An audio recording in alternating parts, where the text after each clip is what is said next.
Hansen thought, Tai? Is that the white-haired Tai Bauer met? Or is it the Tai from the scroll? Is it the one that killed a god? Tai turned his head. He walked into the metal temple and headed for the metal altar. Tai was looking at the altar as he coldly said, "Since you are here, why bother hiding?" Hansen was shocked. He did not expect to be discovered so soon. Suddenly, someone flashed. He saw another shadow appear next to the altar. King Jun. When Hansen saw the person's shape, he was given a fright. He did not expect to see Sky God King Jun there. Is this metal temple King Jun's temple? No way. King Jun is a fire element god spirit. He does not really associate himself with metal. Plus, the altar is broken. I do not think anything good happened to the god spirit that once resided here. Hansen was thinking about many things. Tai, I never thought you would make it back alive, King Jun coldly said. Tai looked at King Jun and replied, I do not care if I live or if I die, but you care for your life so much, yet you risk entry into the universe. Are you not afraid of being able to return to your own temple? King Jun looked at him with disdain and asked, Do you think you are still in the sacred era? The people in the universe are lucky to keep themselves alive. Why would they come and seek trouble from me?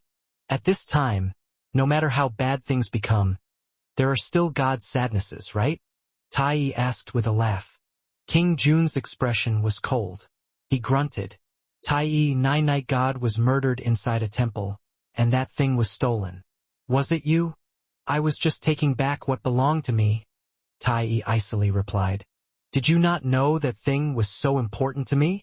King Jun angrily asked. I know it is. Tai nodded. Why would you take it if you knew? King Jun harshly asked. Tai calmly looked at King Jun and said, It does not matter to me if it is important to you. Fine. Tai, are you really going to make yourself my enemy? It looked as if King Jun's face was turning green. He was so angry that he laughed. When you become Sky God King Jun, you and I will not be friends. There will be no favors owed between us, so there will be no breaking up. Tai looked like he did not care. Fine. If you ever find yourself in trouble, I will sit back and watch. King Jun was furious. He waved his sleeves and left. He instantly disappeared. Tai remained in front of the altar, but he did not speak. After a while, he said, It must be uncomfortable hiding there. You should come on out. Hansen thought there must have been another creature about. He looked around, but no one else appeared. I am talking about you. Who are you looking for? Tai's expression looked a bit weird. He looked at the wall Hansen was hiding behind. Hansen knew Tai must have discovered his location. He coughed and stepped out from the broken wall. He said, I just did not want to disturb you and Sky God King Jun's discussion. I did not mean to eavesdrop. You were here before me, Tai said with a nod. I know you weren't eavesdropping. Hansen was shocked. He was surprised Tai had discovered him already. The skill to hide his presence did not work. Crystallizer. Tai looked at Hansen with interest. Yes. Hansen nodded. After checking him out, Tai said, No, you are not a crystallizer. You are a human. Hansen was shocked. Even God believed he was a crystallizer, yet Tai believed he was human. Something had to be going on. What do you mean? Hansen asked with a frown. Tai laughed. I did not expect humans to come crawling out of the sanctuary after my brief nap. It seems that it was worth the sacred leader's effort way back then. What do humans have to do with sacred leader? Hansen was stunned. He remembered humans were a part of the crystallizer, but he did not think they had a connection to sacred leader. If they were related, crystallizers would have taken over sacred leader's shelters. Tai knew about the sanctuaries, so he knew humans came from the sanctuaries. It also did not seem as if he was lying. Tai laughed but did not answer. He turned around and looked at the broken altar. Can you help me? I am so weak. I cannot help you. Tai looked weird. Hansen did not want to make promises, but he wanted to learn secrets about the humans from Tai. He did not really want to refuse outright. It is nothing too difficult. Tai said. I want to fix this altar. The materials needed are here already, but we need some pure water to fix it. Can you use a water geno art? I can use a water geno art or two, but why are you fixing the altar? Han Sen was confused. He did not understand Tai. Hearing him talk with King Jun, Tai did not seem to be on good terms with Sky God King Jun, but he also knew about Sacred Leader and the sanctuaries. Now he wanted to fix the altar. Han Sen could not tell which side he might ultimately be serving. King Jun had said he entered a temple and killed a god spirit. Han Sen was pretty convinced that Tai was the godslayer Tai from the scroll. Tai did not answer Han Senator. He removed many materials from the broken altar. He flicked his fingers. A white fire descended onto the altar. The white fire burned the entire altar. Flames enveloped the altar. Han Sen stood next to the altar, but he could not feel the fire's heat. The altar's materials turned into juice, which filled up the cracks inside the altar. The altar was burning like hot, red steel. It was half-transparent. The melted juice flowed into the altar. The cracks inside the altar filled up and slowly vanished. Not long after, it looked like a perfect altar but was crystallized. It was like a crystal. Help me out with the water, Tai coldly said. Han Sen's heart jumped. He followed Tai's instructions and used a water geno art. He generated a lot of water to spray the altar. The water was poured on the altar. Before it touched the altar, the water was vaporized.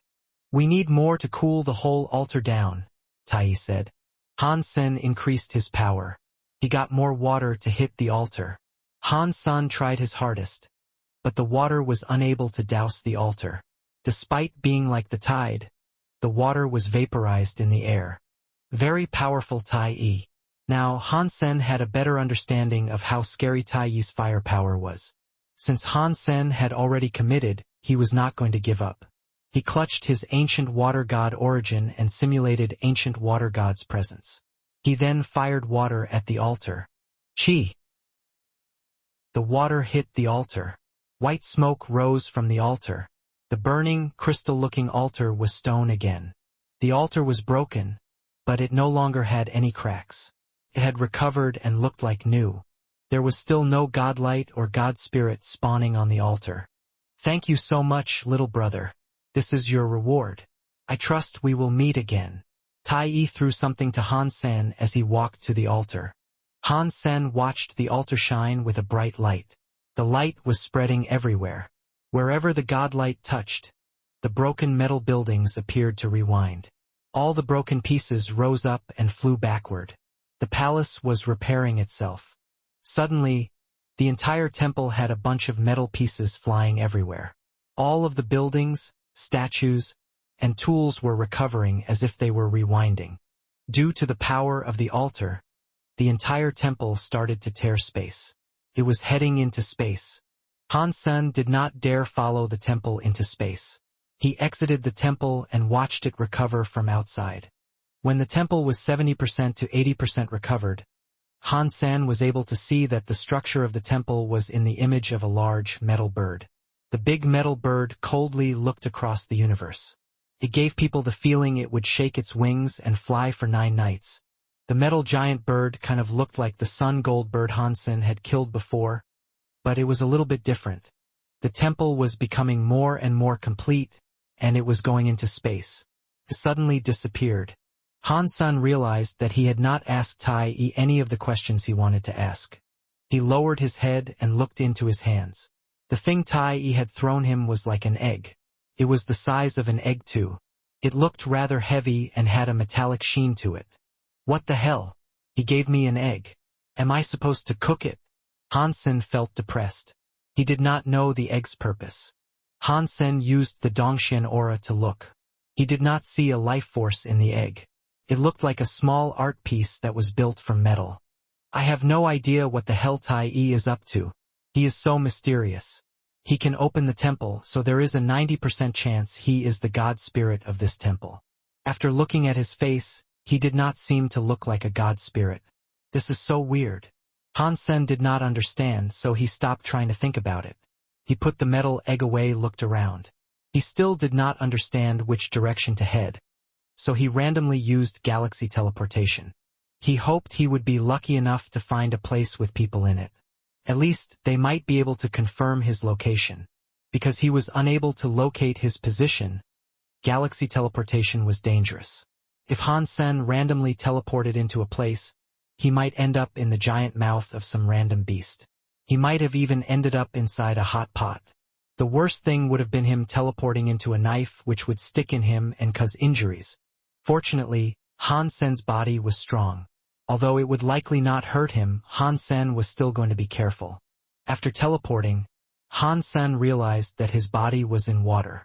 The water was very clean but also very shallow. He saw some jade stairs. He was able to tell that he was in a spring or swimming pool. Han Sen stood up. His chest was above the water. He looked around. He was in a big fountain in the center of a plaza. Han Sen was standing in the fountain. A group of boys and girls looked at him with shock. He looked very strange. Feather. Han Sen noticed the wings on the backs of the boys and girls. It was a clear indicator that they belonged to the feather. After Kong Fei made the feather a lower race, Han Sen cared little for their existence. He had not expected galaxy teleportation to take him to a territory that belonged to the feather. This place cannot be holy heaven, can it? Han Sen looked around. He noticed he was not in a xenogeneic space. He was just on a normal planet. Because Han Sen did not care, he did not even know if holy heaven belonged to the feather. After all, they had become a lower race. If the feather wanted to keep holy heaven, which was a large xenogeneic space, it would be difficult. Han Sen emerged from the fountain and smiled at a young feather woman. "Excuse me, what is this place?" "This is Song Feather Planet," the feather girl replied with shock. "Who are you? Why are you in the fountain?" Han Sen had never heard of Song Feather Planet before, but there was evidence of advanced technology there. Han Sen got out his phone and connected to the internet. He quickly located his position. He learned that he was on a small planet that was not too far from the Big Barren systems. Han Sen was in the Big Barren systems. The last sheep head of the 4-sheep cube was pointing at the Big Barren systems. Han Sen felt weird. It seemed to be a different Big Barren system. It should have been further. I thought it was someone so brave daring to enter my Song Feather Planet. Han Sen suddenly heard someone laughing from far away. He looked in that direction and was instantly happy. He said, "Brother Fei." The man smiled evilly. He approached Han's senator. It was Kong Fei, who Han Sen had not seen for a very long time. He did not expect to see him on the border of a planet. "Time is weird," Kong Fei said with a sigh. "When I first met you, you were so weak that you could not even talk. I was afraid I could kill you so easily. Now you are a deified elite. Brother Fei, why are you here?" Han Sen was very curious. Kong Fei had the biggest grudge with the feather. Everyone knew that. Yet, this place had many feathers and Kong Fei was still living there. That was surprising. "Come. We do not have xenogeneics in the universe. But we have drinks." Kong Fei did not answer. He led the way forward. Many feathers greeted and smiled at him. They always referred to him as Brother Fei. Han Sen quickly noticed the feather. They were all young, and many of them weren't pure feathers. There were many tall trees. There were houses nestled atop the trees. Kong Fei lived inside one such treehouse. He casually sat on the wooden floor and tossed Han Sen a drink. He held the bottle and had a swig. The feather became a lower race, and they could not keep holy heaven. "These are the orphans I collected after the battle." Han Sen did not know how to answer him. Kong Fei fought for the rights of himself and his family. He had only managed to knock the feather down from their perch as one of the higher races. He did not kill them all. That was very kind of him. Yet, he still hadn't been able to avoid innocent lives being taken. It was hard to say who was in the wrong or right. He could only say that in that big era one could not control fate. It was all in the era's waves. "I am finally back. Home is good." Han Sen returned home. He took a deep breath and accepted the heartwarming fragrance of home. "Dad!" Upon seeing Han Sen, Linger ran over to him in search of a hug. "Linger, good Linger. Let Dad kiss you. Han-sun picked up Linger and kissed her on the head. He rubbed her face and commented on how spongy her cheeks felt. You remembered to come back. If you were not yet back, Linger was going to forget what you looked like. Ji Yanran rolled her eyes at Han-sen. Han-sen picked up Linger. He used his nose to rub hers as he said, Linger would not forget Dad. Isn't that right? Linger's eyes were wide open as she replied, Linger would never forget Dad, and Dad would never forget Linger, right? Han-sun held Linger and said, Of course not. Linger is Daddy's baby. Daddy can forget everyone except for Linger. Linger was holding Han-sen's neck. With a squeaky voice, she asked, Linger and Daddy will be together forever, right? Of course. Han-sen nodded. Kindergarten is on a break. Mother said Linger can go play. Linger blinked and asked, Can you take me to the big universe to play? What? Han-sen was surprised. It was now revealed that she was being so nice solely for the reason of Han-sen taking her out. Han-sen sighed. If this was before, he would have hesitated and outright refused to take Linger to the big universe. It was too dangerous. Now, Han-sen had the power to protect himself, so he had the option to consider it. If there is no danger, you should take her, said Ji Yanran, who was nearby. The teacher gave her a lot of homework that requires the assistance of a parent. You never spend time with her.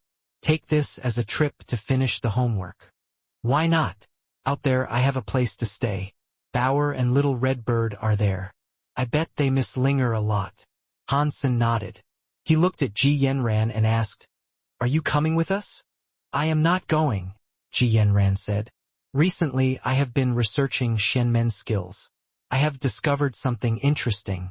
I want to achieve something with the Shenmen skills first. Then I will take Linger to the universe. I will be living there from now on. Han-sen was surprised. Shenmen skills were a bit complicated and more than a bit boring. It was difficult for ordinary people to learn, and the results were never obvious. It was a skill that took a long time to learn. He was surprised to hear that Ji Yanran was interested in learning a Shenmen skill.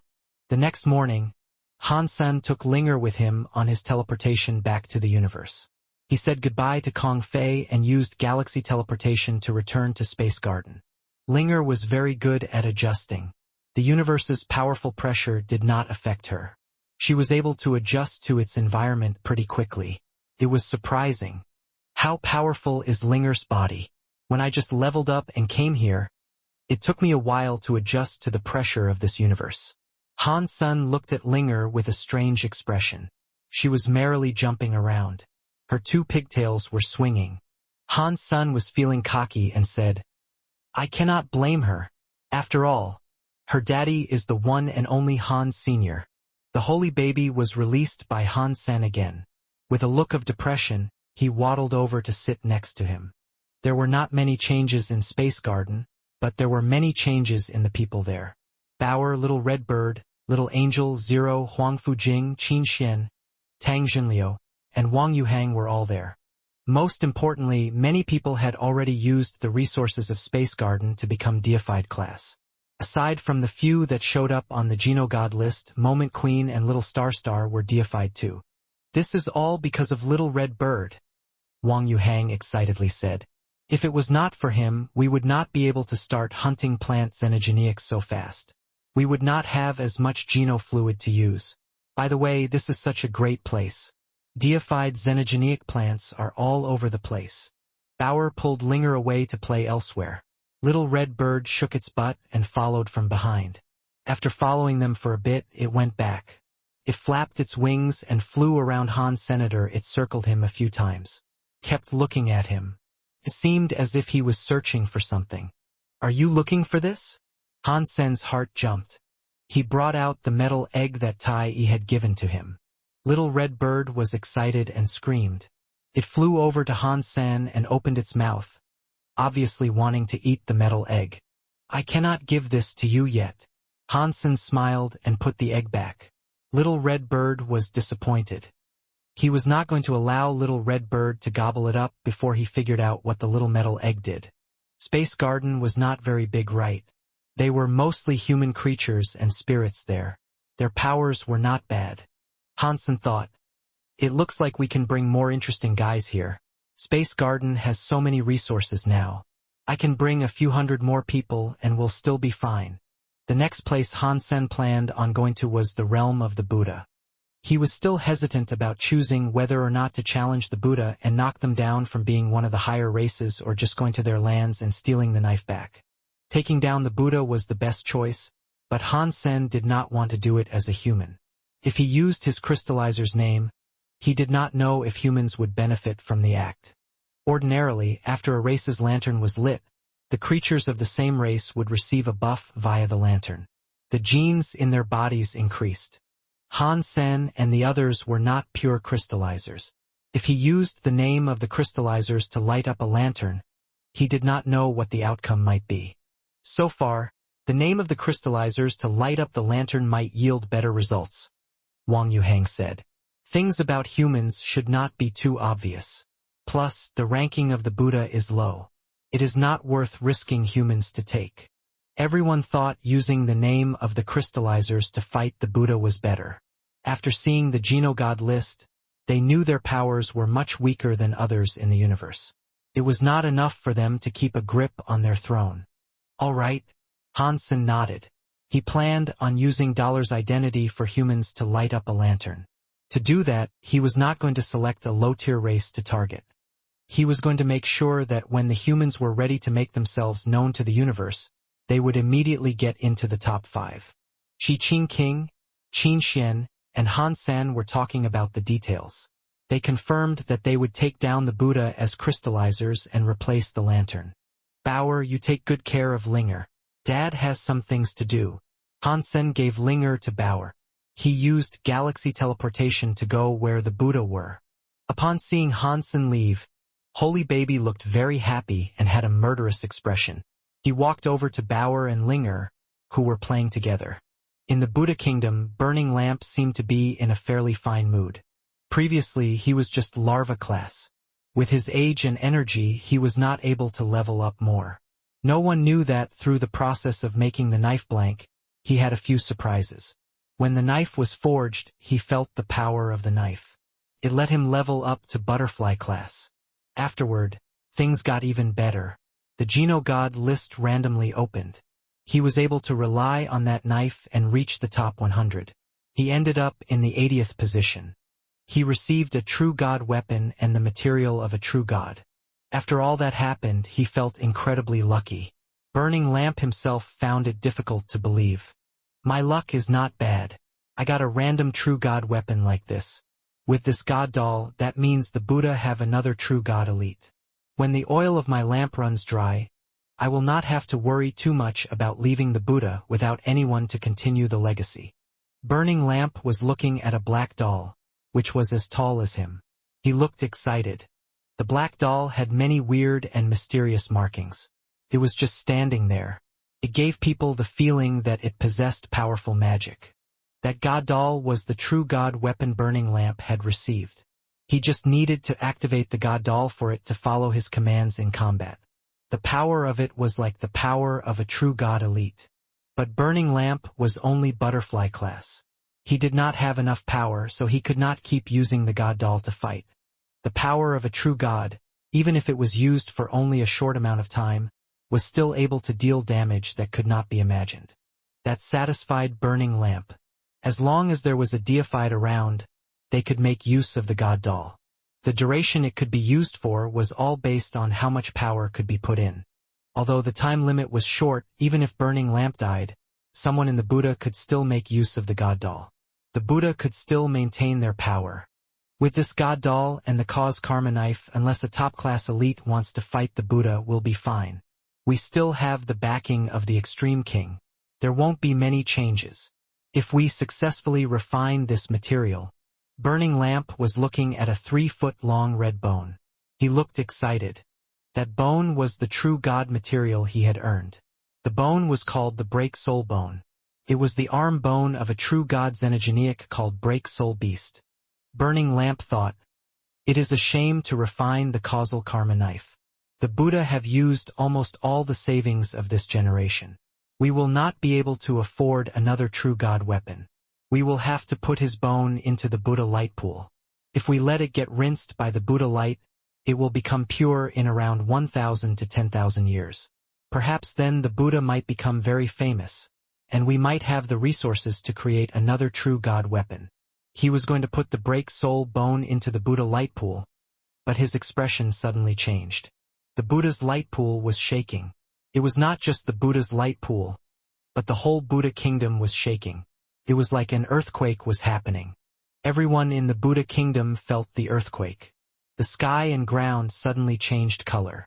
The Buddha light that covered the Buddha kingdom was like a candle in the wind. What is going on? Everyone in the Buddha kingdom looked to the sky in confusion.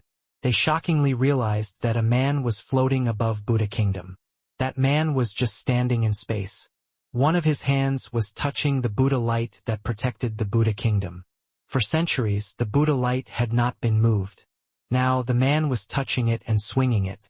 It was like a bubble that popped. Many Buddha elites flew into space and madly shouted at the man. How dare you? How dare you destroy the Buddha kingdom's Buddha light? Do you have any idea where you are? They knew that the man was powerful and a deified elite. He was not someone they could fight. They did not dare to fight him, but they were not going to cower and act weak. They were not going to be scared because their opponent was deified. They even looked proud. The Buddha kingdom's elites were doing this because Burning Lamp was 80 on the Genogod list. Their alpha was an elite in the Genogod list, which gave them confidence. Their confidence and pride had been greatly increased. Hansen thought it was funny. If they were saying this was Buddha kingdom and asking him if he knew where he was, the Buddha king was very interesting. Oh, I really didn't know where I was. Where is this place? Please educate me. Hansen looked like he was smiling at the Buddha king, but he wasn't smiling. Humph. This is the Buddha kingdom. It is where the Genogod list's elite Burning Lamp alpha rules. The Buddha elite lifted his eyebrows. That means I have come to the right place, Hansen coldly said. The Buddha king wished to say something, but the other Buddha kings had just arrived. When he saw Hansen, Pure Sea King was shocked. He screamed and shouted, Hansen! He is Han Senator, he is God's daddy Hansen. The other Buddha kings were in shock. Hansen had not joined the Genogod list fight this time, but his reputation was no weaker than those that did. It was perhaps even greater. Space Garden had many deified elites join. Although they did not get good results, many deifieds thought it was Hansen who had created them. Thus, Hansen's reputation was even brighter. Pure Sea King, you still remember me, Hansen coldly said. What are you doing with the Buddha? Pure Sea King forced a smile.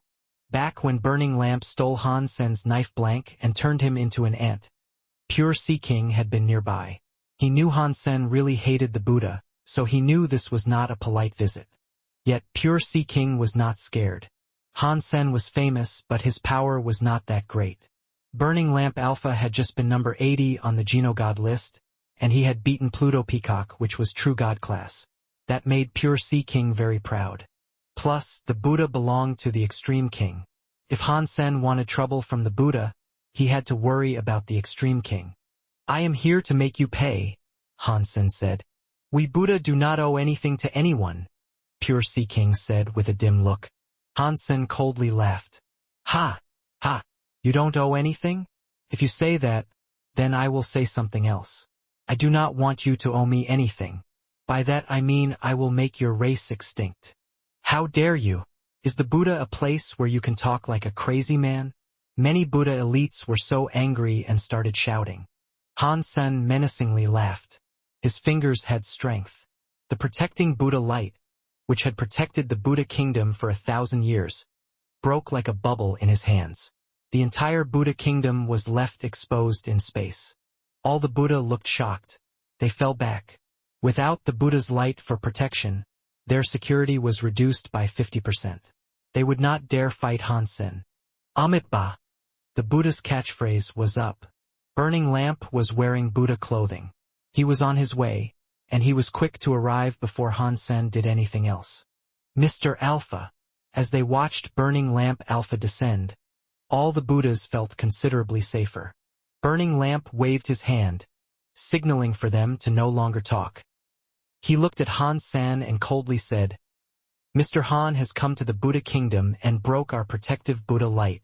Why? To make your race extinct, Han San coldly said. Burning Lamp's expression changed. He seemed to restrain his simmering anger as he frowned and asked, Mr. Han, are you here because of what happened? We Buddha can be reasonable. After that, Burning Lamp laid out some items. Among the items was a teeth knife. The beast from which the teeth came was unknown. He said, I know you are angry about what happened, but the knife blank was destroyed while refining it. This knife is a tiger teeth knife. It came from a deified xenogenic from the west called Space Tiger. Its teeth were used to make the knife. It is not a bad deified weapon. It matches with the teeth knife you use. This is a gift from the Buddha to you. I hope this can let bygones be bygones. Burning Lamp, the causal karma knife you used comes from my knife blank. Han San looked like he was smiling at Burning Lamp, but he was not smiling. Burning Lamp's face did not change. He coldly said, You think too much. Mr. Han, it was just a knife blank. How else could we make a true God weapon? That was a holy item the Buddha spent a lot of effort making. It is our race weapon. Burning Lamp, do not say I haven't given you a chance, Han San said. In addition to the true God material, give me the causal karma knife and true God weapon you received from the Geno God list. Only then can we let bygones be bygones. Do not be ridiculous. Who do you think you are? Very high leader or golden growler?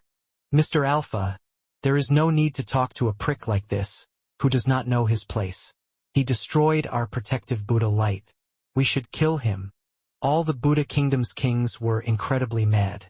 They thought Han Sen's demands were too much. Burning Lamp's expression turned cold.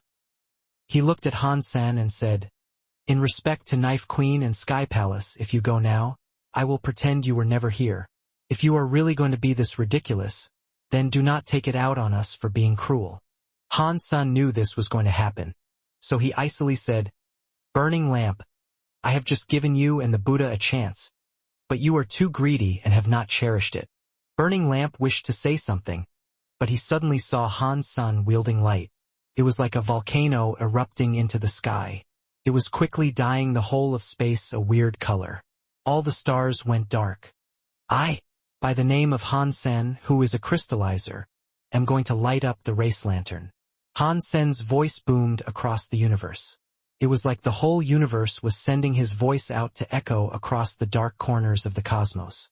Amid the echoing, the Geno Hall slowly appeared. Holy shit! The Geno Hall has appeared again. What is going on? It used to be once every century. Now it has happened a few times. What is going on in the world? Han San is lighting up a lantern for the crystallizers, but every lantern in the Geno Hall has been lit up. Which race is he going to challenge? Interesting. The crystallizers failed to light up a lantern and were almost entirely wiped out. Now Han San that might offer them a chance of lighting up a lantern. Which race is he going to challenge? Is it still going to be like what the crystallizers originally did? Is he going to challenge one of the bigger races? Godfather Han is lighting up a lantern. This is interesting. With Space Garden's power, taking down a low-rank high race should not be difficult. In Sky Palace, Isha was playing chess with Sky Palace leader. They suddenly heard the echo. They were both shocked. This kid is coming out to stir up issues again, Sky Palace leader said with a smile. Which race is he going to challenge? Isha looked worried. It does not matter which race. The problem is that the very high have been looking for him.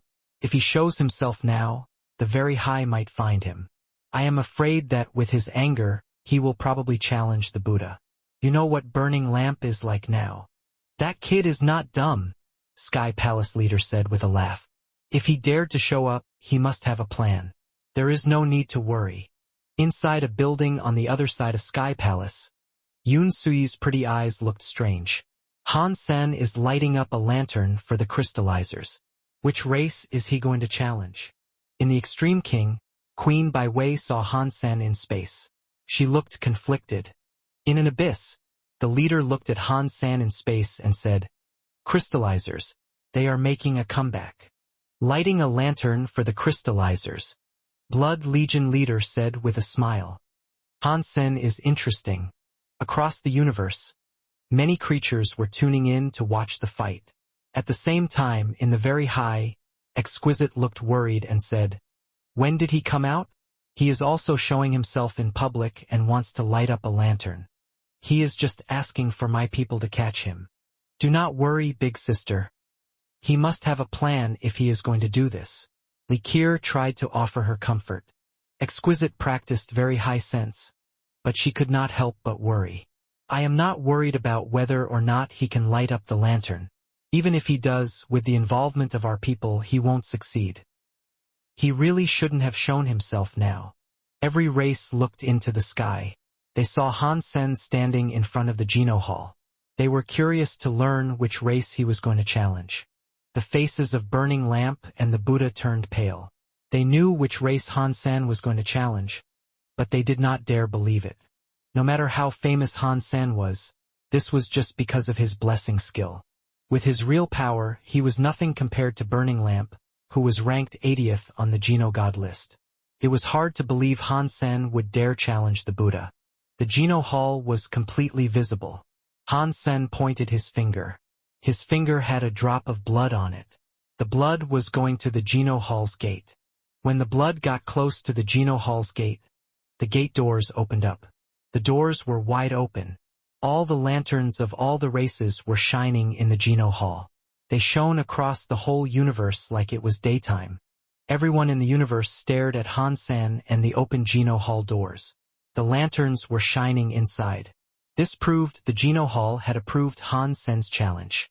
Now, it all depended on which race he sought to challenge.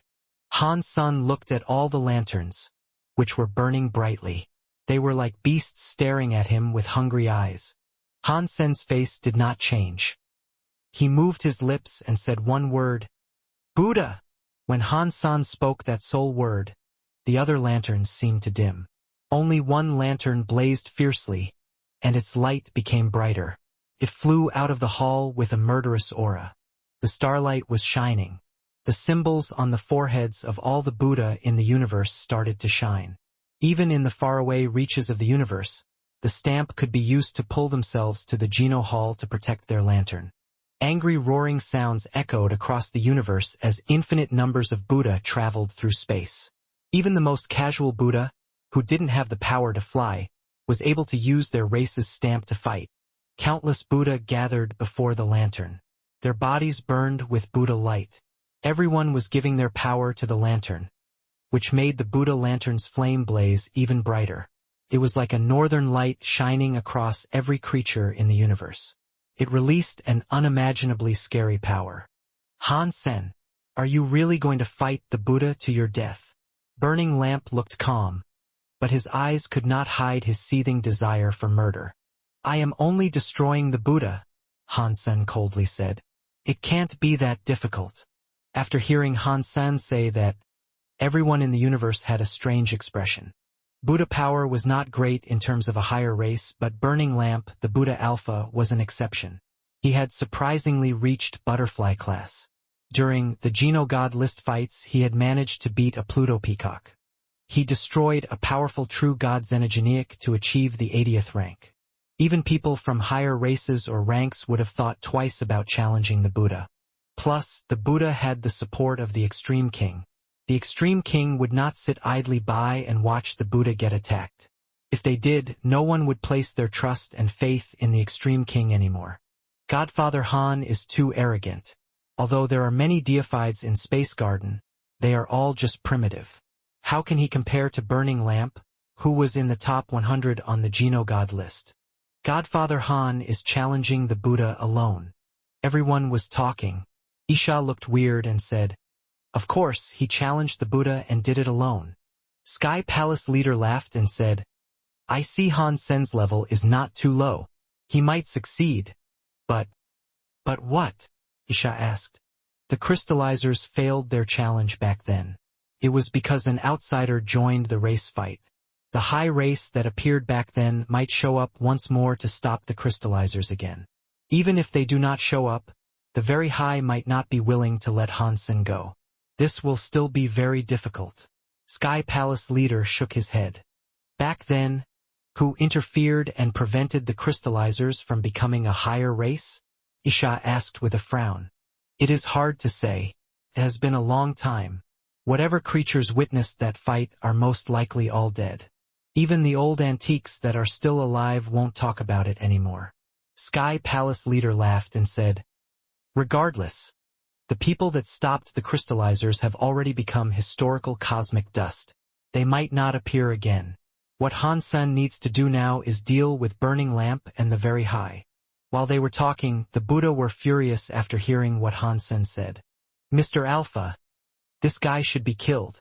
We have to rip him apart and have him atone for his crimes. Mr. Alpha, please give us the order. I swear I am going to kill this man.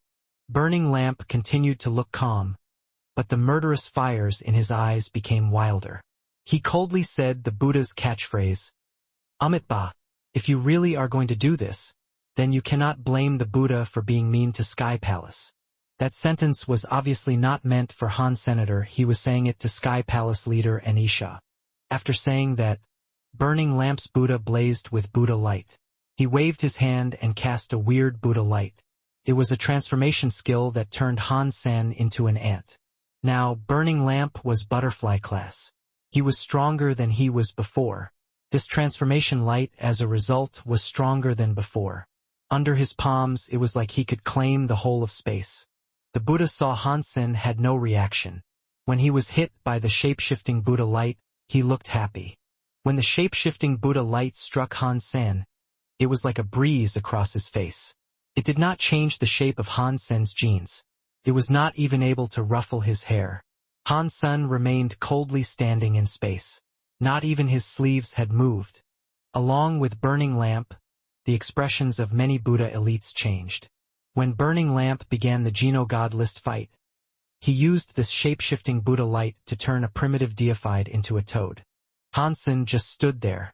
He did not do anything against the shape-shifting Buddha light, yet he was unaffected. His body was incredibly resilient. He was more than a primitive deified. Hansen's jade skin skills had already become butterfly. It was hard to imagine how much stronger his body had become. It was not easy to change his appearance and genes. It wasn't just Burning Lamp's shape-shifting skills that would not work. Even if Very High Leader came, using a skill to change the sky and ground would not move Hansen's gene base. That is a very powerful non-leaking body, Sky Palace Leader complimentarily said. It looks like this kid has become butterfly class. Isha's eyes were closed. She was glad Hansen had become butterfly so fast, but the way forward was now more dangerous. Being a butterfly may not have been enough for him to deal with the can of worms he had opened. Hansen stood in space, coldly looking at Burning Lamp. He said, "You should just give me the causal karma knife and true God weapon. Using your dirty little tricks will only make people laugh." The Buddha students were livid, but they were not as cocky as they were earlier. Hansen took Burning Lamp's hit and did not get hurt, which worried them. Amitabha. Burning Lamp spoke the Buddha catchphrase but said nothing else. He brought out the causal karma knife. The knife was in his hands. Burning Lamp's entire body seemed to change. It was as if some god spirit had slipped into his skin to operate his bones. The Buddha light was incredibly bright. A scary power came toward Han Senator. It was like a scary wave. No matter how Burning Lamp's power increased, Hansen saw it as nothing. He only saw Burning Lamp's hands with the causal karma knife. It just made him laugh. Burning Lamp, you are all right as a person. You did this really well. You turned my knife blank into a splendid weapon. In fact, I should thank you. Burning Lamp shouted. This knife is my race weapon. Don't you talk crap. He was not going to allow Hansen to speak. He slashed toward Han Senator. The Buddha light on the knife arrived in front of Hansen. Hansen did not flash or dodge.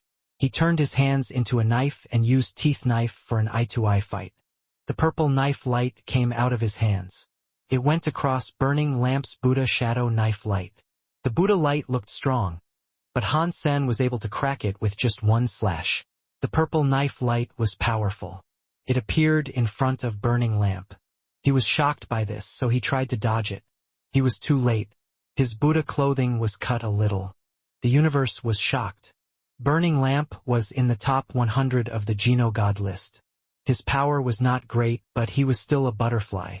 He also had a true god weapon, yet he could still not defeat Han Sen. Holy shit!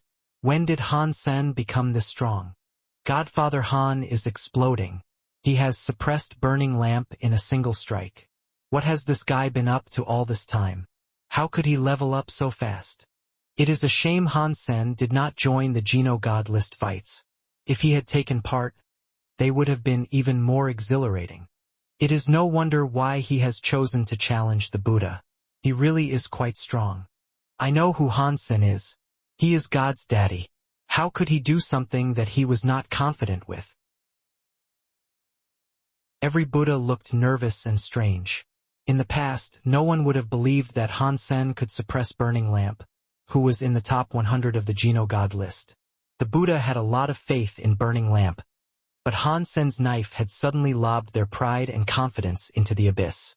Han Sen's face did not move. He used his hand like a knife. He used all of the skills from Teeth Knife. The knife air soared through the sky like fangs of a generation beast. It was like it could crush everything. This had been hyped as a showcase for Burning Lamp's might. It turned out that Burning Lamp was going to get massacred.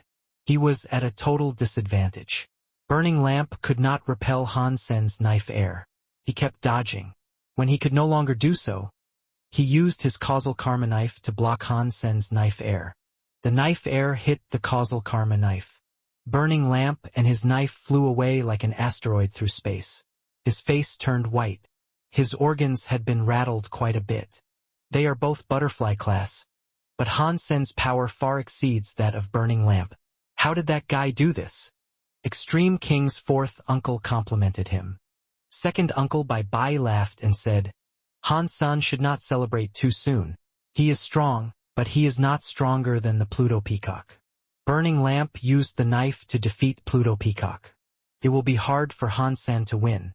He needs to deal with that knife. Han Sen said that knife was the knife blank Burning Lamp stole from him. Meng Lai asked with curiosity, is that true? Who knows? The Buddha loved to take the powers of others for their own use. All the Geno arts the Buddha have mostly stemmed from other races. In fact, something like the return of origin. Haha, it is hard to tell. Bai laughed and stopped talking. Now, it depends on whether or not Han Sen can break the knife's causal power. If he cannot break it, then it does not matter how he tries to suppress Burning Lamp. If that knife power is triggered, Burning Lamp can make a massive comeback from his situation of losing. Meng Lai looked at Han Sen, whose eyes were on fire. Han Sen's knife hit the sky. The teeth air from the teeth knife was strong. It suppressed Burning Lamp and made him suffocate. It made it harder for him to block Han Sen's attack. Chi! Burning Lamp's chest was delivered a knife-borne lesion wherever the knife air went past. Blood came squirting out of it. Catcha! In the next moment, Han Sen's knife pierced Burning Lamp's left rib bones. It seemed to break his bones. Han Sen was like a scary demon. He kept slashing on Burning Lamp, whose body had more and more wounds. Those wounds burned with purple fire. They kept tearing Burning Lamp's wounds and made them hurt more and more. Before this, no one would have thought that Han Sen would take advantage this much while Burning Lamp was forced to lose so terribly. Burning Lamp could not fight back at all. The Buddha were all gnashing their teeth. Their hearts grew more nervous. A Buddha king shouted, Mr. Alpha still has the causal karma knife. Han Sen cannot beat Mr. Alpha. As soon as the causal karma knife kicks in, Han Sen will lose. Another Buddha king joined in. Not bad. Even Pluto Peacock could not block the causal karma knife. Han Sen won't be able to do anything. Sky Palace leader heard what the Buddha were saying and shook his head. The Buddha are putting all their hopes and dreams on one little treasure. Even if they manage to get rid of Han Sen, it is unlikely they can remain a higher race for much longer. Burning Lamp is old. Isha looked at Han Sen and did not speak. Han Sen's teeth knife was not much weaker than hers, but his was a pure teeth knife. It was not like Isha's teeth knife which had combined with something. It just had a ripping element. Even Isha was not sure if she could just use teeth knife in a battle with Hansen. Time goes by fast, Isha said with a sigh. Without even noticing it, he has grown up so much. Back then, I never thought he would become deified. Sky Palace leader laughed and said, "It is not just you. Back then, Kong Fei gave him a deified feather. Many elites of the races did not spare him a second look. No one wanted to recruit him or thought he could become deified. Fortunately, you were smart. You recruited him and you raised him. Now Hansen has achieved so much. I am afraid all the others are regretting it now." A wry smile appeared on Isha's face. She did not accept Hansen because of his power. It was because she was making a bet with an old fortune-teller. She felt ashamed to receive such compliments from Sky Palace leader. Isha was still very happy that Hansen had achieved the lot he had. She had provided him a lot, so it was good to see that it had not been in vain. He had exceeded her wildest expectations. How far can he go? Isha wanted to know what Hansen's limit was. She was excited to see. Buddha blood fell. The knife air was like flames. With Hansen's teeth knife, Burning Lamp was heavily injured. Yet he still looked at his nemesis with eyes on fire. He was not afraid and did not panic. Burning Lamp knew he had plenty of trump cards. He still had a chance of winning. Catcha! Hansen slashed Burning Lamp's legs. He almost cut his legs off. Burning Lamp endured the pain. His eyes became brighter. Come on. Hit me more. Make me hurt more. Every injury I sustain will be a poison reverted to you. Burning Lamp was bleeding, but his faith in victory remained. If this keeps going, Hansen is not going to win. Li Kier, who was in the very high, said. Exquisite looked worried. The causal karma knife can absorb power and use it. Unless Hansen can kill Burning Lamp with one hit, when he slashes on Burning Lamp next, Burning Lamp will have the strongest weapon to fight back with. When all that reserved power is unleashed, there is no way Hansen can block it. At this time, Burning Lamp felt his body reach its max. He could not endure any more knife wounds. He suddenly roared like a male lion waking up. Buddha light exploded. The causal karma knife's Buddha light exploded. Scary power was unleashed from the knife. In the next second, Burning Lamp's wounds turned into water. It all came out to feed the causal karma knife. It merged with the knife. Burning Lamp's body was weird as it returned to normal. He no longer had any wounds. Burning Lamp suddenly reverted to having a full, clean bill of health. It was like the fight hadn't even taken place. It was like he had not been hurt. In his hands, the causal karma knife was shining brightly. Although the knife's power made people feel chilled, it was not cold. When feeling the power in that knife, even a deified elite would have felt a chill. You insulted my Buddha. You will die. Burning Lamp's body carried the presence of the causal karma knife. It was oscillating at an extreme level. He was like an ancient god claiming the sky with a god sound that was like a judgment sound. The causal karma knife was coming down. The power was strong. It could split the universe and space in half. The scariest thing was that the knife light from the knife had the ripping qualities of a teeth knife. This slash was stronger than any attack wielded by Han Senator. It was unknown how many times stronger it was. All the Buddha were happy. This knife shocked them, but the shock also made them feel awesome and happy. Die! You dared to challenge my Buddha. You insulted my Alpha. You should be ripped apart. Many of the Buddha had lots of hatred in their hearts. They wanted to see Hansen get torn apart in a single strike.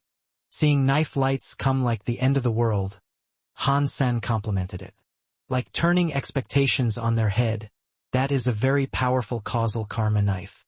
This knife made him feel as if he could not dodge it. It was so powerful that he was afraid not even a true god Xenogeniac would be able to run. It is merely a shame that your opponent was me. Hansen's eyes froze. The power in his body changed. He used one arm like a knife and slashed toward the incoming knife light. Is he directly fighting him? Meng Lai looked surprised. Anyone was able to tell that Burning Lamp's knife had generated the strength of Han Sen's relentless attacks earlier for his own use. One knife was able to kill a true god. Han Sen used one hit to go against countless of his own strikes. It was not wise. Bai shook his head. It is not like he does not want to dodge. He cannot dodge. Although the causal karma knife did not have Demon Alpha's Sky Demon power, it carries the same causal power. The causal karma knife has absorbed all the damage dealt to Burning Lamp by Han Sen earlier, but the attack must land on Han Senator even if Han Sen used space teleportation to somewhere a few systems away. The karma is something he has to accept. But a hit like that? How can Han Sen go against it? Meng Lai had a wry smile. Just as Meng Lai believed, Exquisite, Li Qir, Han Yen, Yun Sui, Tang Jinliu, and anyone else that had a connection to Han Sen were all worried about him. Han Sen slashed, but his arm did not unleash knife air. It was like he was slashing in space. He had no power. Everyone was shocked, wondering what was up with Han Senator. Such a powerful knife had not unleashed knife air. Have you given up? All the Buddha looked happy. Seeing Burning Lamp's scary knife light about to reach him, Han Sen did not have the time to combat it. In the next second, everyone froze. The scary knife light stopped in front of Han Senator. It was like it had stopped in space. The scary knife light was shaking as if it was afraid. Boom! While everyone was shocked, the scary knife light shattered before Han Senator. It became purple knife silk. It was like a purple flood that returned to Burning Lamp. Yun Sui was so surprised that she screamed, "Under the sky knife skill! How was he able to break the causal power knife like that?" Yun Susang was shocked. With Under the Sky, everything is a chess piece. Han Sen has mastered Under the Sky. Sky Palace leader was impressed. Burning Lamp's expression immediately changed. The faces of the Buddha were gray like ash. The knife they had placed all their hopes and dreams on had suddenly been reversed. Its power was now Han Sen's power. No one could believe that. Impossible. The causal power cannot be controlled. That is impossible. Burning Lamp's state of unbelief was magnified 1,000 times. At the end of the day, he had no choice but to believe it. Seeing that scary knife stream come, Burning Lamp realized he was unable to block it. He gnashed his teeth and released the god doll. The god doll suddenly grew bigger, turned into a black wood god doll. Mysterious flower symbols flashed across it. It was punching at the scary knife stream. Boom! A mysterious black punch was striking the purple knife stream. The knife stream was broken. The power of the god doll was shaken away. Sky Palace leader looked at the god doll in shock as he said, "Huh! A true god-class xenogenic. No, that is not a xenogenic. It seems like a treasure." Han Sen knew it wasn't a xenogenic as well. It was a treasure. He looked at the god doll and laughed. "Is that the true god reward you received from the god fights? It is an interesting true god weapon since it can fight on its own. Can also explode with true god power. It is much better than your master. Buddha brothers, listen. Activate the race lantern and kill this thief." Burning Lamp roared and controlled the god doll. He commanded it to kill Han Sen. All the Buddha heeded Burning Lamp's order. They ceased all hesitation and exploded the power inside their bodies. No matter how strong or weak they were, they infused their power with the race lantern. The race lantern was shining brightly. It was like a volcano erupting. In space, the gold lantern's flame had become a giant and gold old Buddha. His eyes flashed with a god light. It was like a spotlight aiming down at Han Senator. The gold flames generated incredible power through suppression. It was the Buddha generating their entire race's power to form a race spirit. Its power was no worse than a deified elite. It attacked Han Sen with the god doll and Burning Lamp Alpha. Being surrounded by 3 scary creatures, Han Sen did not move. His body was like a shadow. His hand turned into a knife and slashed casually. With Han Sen slashing, the broken knife stream appeared again. A sky full of knife light turned into a flood that fought 3 separate enemies. It was not losing. The god's doll was affected the most. Kept breaking the knife stream, but the knife stream kept respawning. As time went by, the knife stream grew bigger. The universe's creatures were shocked by what was on display. Han Sen was fighting a god doll, burning lamp, and the race spirit all alone. It looked like they had the advantage, but it was burning lamp and the others that were actually being suppressed. Although their powers shocked the sky, they could not break Han Sen's streams of knife lights. Under the sky, everyone is a chess piece. Han Sen stood in space. He sounded like a god. His arm was like a knife slashing. Instantly, 10,000 knife lights went toward his arm. It became a sky god knife. Under that knife, the whole of space was covered with knife lights. There was nowhere to dodge. The god doll was being slashed. It flew back a few dozen miles. The knife lights were still coming down. They could not be blocked. They were slashing toward the shocked burning lamp and Buddha race spirit. The scary knife light was going to hit burning lamp, who had a look of fear on his face. Suddenly, a blurry light was in front of burning lamp. The knife light hit the blurry light. It was like it had got mixed up with it. They both disappeared. Within that blurriness, a creature with 3 heads and 6 arms started to appear. As he revealed himself, he looked like a demon god. The 3-headed creature's 6 eyes coldly stared at Han Senator. They were like stares from the darkest abyss. Destroyed Leader. Han Sen recognized him and frowned. Destroyed Leader was a true god-class elite. His power was very great. He was number 13 on the Geno God list. Han Sen knew the Very High might send someone to trouble him, but he thought it would be someone from the Very High. Instead, it was Destroyed Leader who had been sent. Destroyed Leader slowly walked forward. His blurry light was brighter and brighter. The Destroyed Leader had 3 heads. One represented light, and one represented darkness. The other one represented the soul. The 3 powers combined into one called Big Destroyed God Light. Destroyed Leader's Big Destroyed God Light had already reached the max level. It had become Big Destroyed Blurry God Light.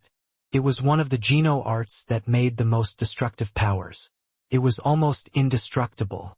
Destroyed Leader's head that represented light looked kindly as he said, Han Sen, the Buddha should not be destroyed yet. You should go back while you still can. If you do not leave now, you will die. The eyes of the head that represented darkness looked murderous. They wanted blood. It is time to leave now, the head that represented the soul said.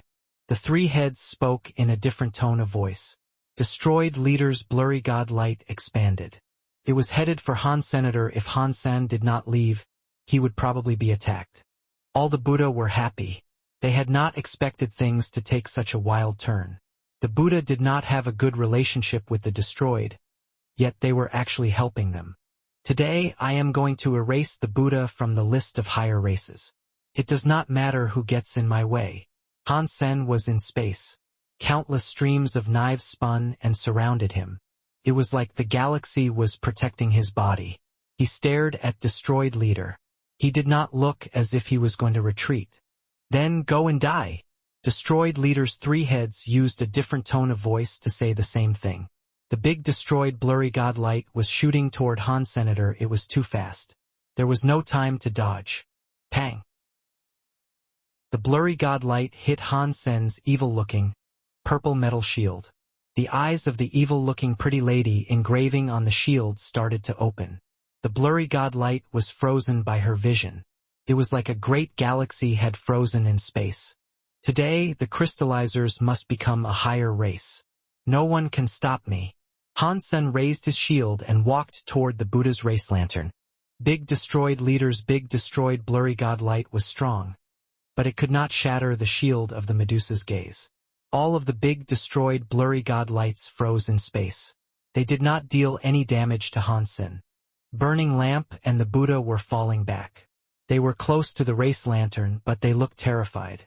Destroyed Leader, who achieved 13th place on the Geno God list, was already there, but he was unable to stop Han Sen's advance. They could not believe it.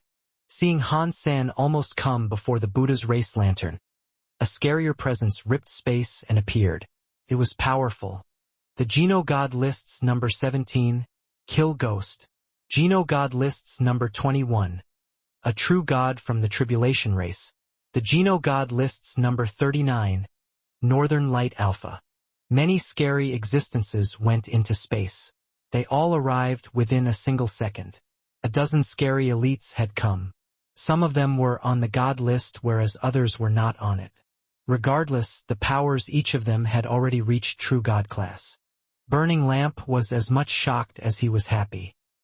He bowed before the elites and said, Amitabha, you are all here to help the Buddha survive this. The entire race of the Buddha appreciates this. We will never forget your kindness. The Buddha are friendly to us, so it is only right that we help, Northern Light Alpha coldly said. The other scary elites did not say anything. They all just stared at Hansen. Burning Lamp was shocked. He did not remember the Buddha being on good terms with Northern Light Alpha, but he did not care about that now. He spoke the Buddha catchphrase and said, Amitabha, please help me kill this thief. I did not expect the Buddha had that many strong ties. During this crisis, many elites are coming to help. Don't you guys think it is a bit weird? So many elites are showing up to help the Buddha, but not the Extreme King. Now that you mention it, it is pretty weird. The Buddha have always seemed to rely on the Extreme King, so there should be no reason for the Extreme King to just sit back and watch. There are so many elites helping out the Buddha, but none are Extreme King. No matter what the case may be, Hansen has no chance of defeating the Buddha and lighting up the crystallizer's lantern with the aid of those scary elites. What a shame. Hansen is so powerful. He could have brought the crystallizers up to crack the top 10. It would not have been difficult. Unfortunately, he picked the Buddha, who are not a high rank and caused so much trouble. Everyone was talking about the situation. Northern Light Alpha looked at Hansen and said, Hansen, do the Northern Lights a favor and back off now. What if I don't back off? Hansen coldly looked at all the true god elites. He remembered them all. If you don't back off, you will die. Kill Ghost looked like a shadow. He used an extremely sharp voice to shriek his sentence. Many elites surrounded him. Many scary presences were in space. It seemed Hansen was surrounded by a lot of beasts. He was in danger. Everyone sensed that the scary elites wished to kill Hansen. If Hansen took one more step forward, he would likely be killed. Against a dozen true god-class scary existences, Hansen only had his shield of the Medusa's gaze. No matter how strong it was, it could not fend off a dozen true god elites attacking him together. Why is this happening? Exquisite was shocked. The very high had yet to reach there, but many elites were already troubling Hansen. Likir had an odd expression as she said, This seems so weird. Let's not talk about other races, but the tribulations themselves are known to have a grudge against the Buddha. They were supposedly enemies. Why have they gone there to help the Buddha? Sky Palace leader was confused too, but he quickly realized why. He slightly contorted his face and said, It looks like these scary people do not want the crystallizers to become a higher race. Otherwise, with the energy of the Buddha, why would so many true gods help out? Isha did not say a word. Her eyes were filled with worry. Now, it was not about Hansen being able to defeat the Buddha. She did not know if he could even retreat. Who is behind all of these guys? Who does not want the crystallizers to become a higher race and has invested so much in ensuring that is not to be? It looks like it was not just an accident that caused the ancient crystallizers to fail so long ago. Hansen's vision was like a tapestry of flickering stars. The entire universe had many races in it. Only the higher races had deified elites. Even if some from the lower races had a deified elite, they were just exceptions. They were not common. There were only 10,000 higher races. Only 20 out of those higher races could have true god elites. Now, many higher race true gods were appearing. Whoever was behind this must have been a very scary foe. One thing Hansen was happy about was the fact he hadn't seen any from the top 3 higher races. If the person behind all this could control the 3 higher races, it would be pretty scary. Hansen, are you going to turn back now? Destroyed Leader's 3 heads scolded Hansen at the same time. The big destroyed blurry god light became stronger. It shocked the whole galaxy. All of the Buddha were excited. Pure Sea King shouted, Please help our people and kill this thief. This person is so rude to everyone. We should kill him. Yes, we should kill him. The true gods were telling Han Sen to go back. The sky looked like it was filled with demon gods that were surrounding Han's senator. They did not want to let him leave. Obviously, they would not let him leave with ease. They scolded Han Sen to try and get him to give up fighting the Buddha. Today, I, Han Sen, am lighting up a lantern for the crystallizers. Whoever gets in my way will die. Han Sen raised his eyebrows. He did not care about all the true god elites showing up, or their scary force of suppression. The knife light outside his body was spinning. It was like a galaxy going toward the race lantern. All the races in the universe were shocked. They did not expect Han Sen would still want to destroy the Buddha's race lantern in the presence of all those true gods. On a planet that belonged to the Thousand Treasury, Stay Up Late's eyes were bright. He clenched his fists so tight that his nails dug into his flesh. The blood dribbled out of his fists. It did not seem as if he could feel anything. Can the crystallizers really become a higher race? Stay Up Late had been in the universe for a long time. He knew a lot about the universe. He knew how hard Han Sen's upcoming fight was going to be. He still hoped it was possible for him to succeed. When the crystallizers lost, a small number of people retreated into the sanctuaries. No one thought they would return to the universe. They did not even think about being a higher race again. The crystallizers were now just one step away from being a higher race, but this next step seemed mammoth in size. The true gods were everywhere like mountains one could not cross. Why? Why us? Why must the crystallizers endure so much to become a higher race?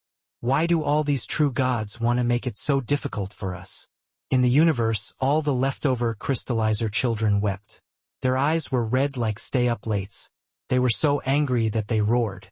A dozen true god elite bodies wielded a god light. Destroyed Leader, who blocked Han Sen, was exploding a big destroyed blurry god light ahead. The light was going toward Han Senator. It seemed like it was breaking the sky. Han Sen did not want to retreat. The shield in his hands unleashed a weird light. Medusa's eyes were slightly open. The weird light froze the big destroyed blurry god light in the air. At the same time, Han Sen cast a god light. This god light was not the knife light Han Sen had been using. This was an amazing light. The moment the light landed on Destroyed Leader, his body exploded with blurry god light. He was going to fight against that god light. The god light was not affected by the blurry god light. After it landed on Destroyed Leader, he underwent magnificent changes. The changes made Destroyed Leader's face change. The true god elites surrounding Han Sen were shocked. They all stopped trying to kill and looked like they were in shock. They fell back uncontrollably. God light had shone down on Destroyed Leader, who was true god class. His body devolved quickly. Instead of true god, he turned into a butterfly class. The flood of knife lights suddenly traveled by and ravaged Destroyed Leader's body. Destroyed Leader was now butterfly class. He could not hope to block an attack by Han Sen now that he was at the same level as him. His body was ripped apart. He was reduced to dust. Northern Light Alpha and the others were all shocked. They were terrified, so they all fell back. Destroyed Leader was powerful, but Han Sen had reduced him from true god to butterfly class right before annihilating him. Destroyed Leader did not even have a chance to fall back. If Han Sen had not just killed Destroyed Leader in front of them, they would not have believed it. But they had watched Destroyed Leader go from true god to butterfly class by Han Senator. That scariness was more shocking than Han Sen killing Destroyed Leader. What was that? Destroyed Leader was deified. He was true god class, but he became butterfly class because of Han Sr. What was that power? He turned a true god into a butterfly. God's daddy really is God's daddy. He can let you level up and he can let you level down. This is so fucking sick. That is way too much power. Who can fight against such power? Even a true god elite was downgraded. If Han Sen joined the Genogod list fight, he would have likely ended up in first place. It wouldn't be Golden Growler giving his position to Dollar. Your daddy is still your daddy. God's daddy really is God's daddy. So what if you are a true god? Ha! Ha! You are still a son. Han Sen killed Destroyed Leader. He coldly looked at Northern Alpha and the other true gods. It made them feel a chill and want to fall back. They had all seen what had happened. They were scary elites who had been through a lot. Even if they met an enemy that was much stronger than them, they would not have felt this way. But Destroyed Leader had been turned into a butterfly-class fighter. That was too shocking. This was beyond what they knew how to deal with. That was why they felt so scared. It was extremely difficult to become true God. They understood how difficult it was. They had suddenly discovered that Hansen could destroy all of that progress in a few seconds. How could they still remain calm? Hansen proudly stood in space. He stared out at the universe and coldly asked, "Who is going to stop me from lighting up a lantern for the crystallizers?" Northern Light Alpha and the others did not say a word. No one dared block Hansen now. While Hansen was walking toward the Buddha, the true gods in front of him slowly moved away in retreat. The whole universe was quiet. No one dared to answer. The expressions on the faces of Burning Lamp and the Buddha looked terrible. They could not believe that even with the aid of so many true god elites, Hansen was not stopped from destroying the Buddha's lantern. Seeing Hansen coming forward with a galaxy-looking stream of knives, he looked like a god. Every Buddha looked hopeless, gray, and devastated. They did not look so cocky and murderous now like when the true gods were trying to help them earlier. Burning Lamp's face looked pale. He was holding the causal karma knife and god doll while he said in a trembling voice, "Mr. Han, it was my mistake. It was me being greedy. This knife was indeed created by your knife blank. I will return it to you now. As for this god doll, this is the gift from the Geno God list fights. It was a true god treasure reward. I am giving it to you. These gifts are our way of saying sorry. Please let the Buddha live. The Buddha's ranking is not worthy of the identity of your race. I gave you and the Buddha a chance. But now it is too late." Hansen waved his hand.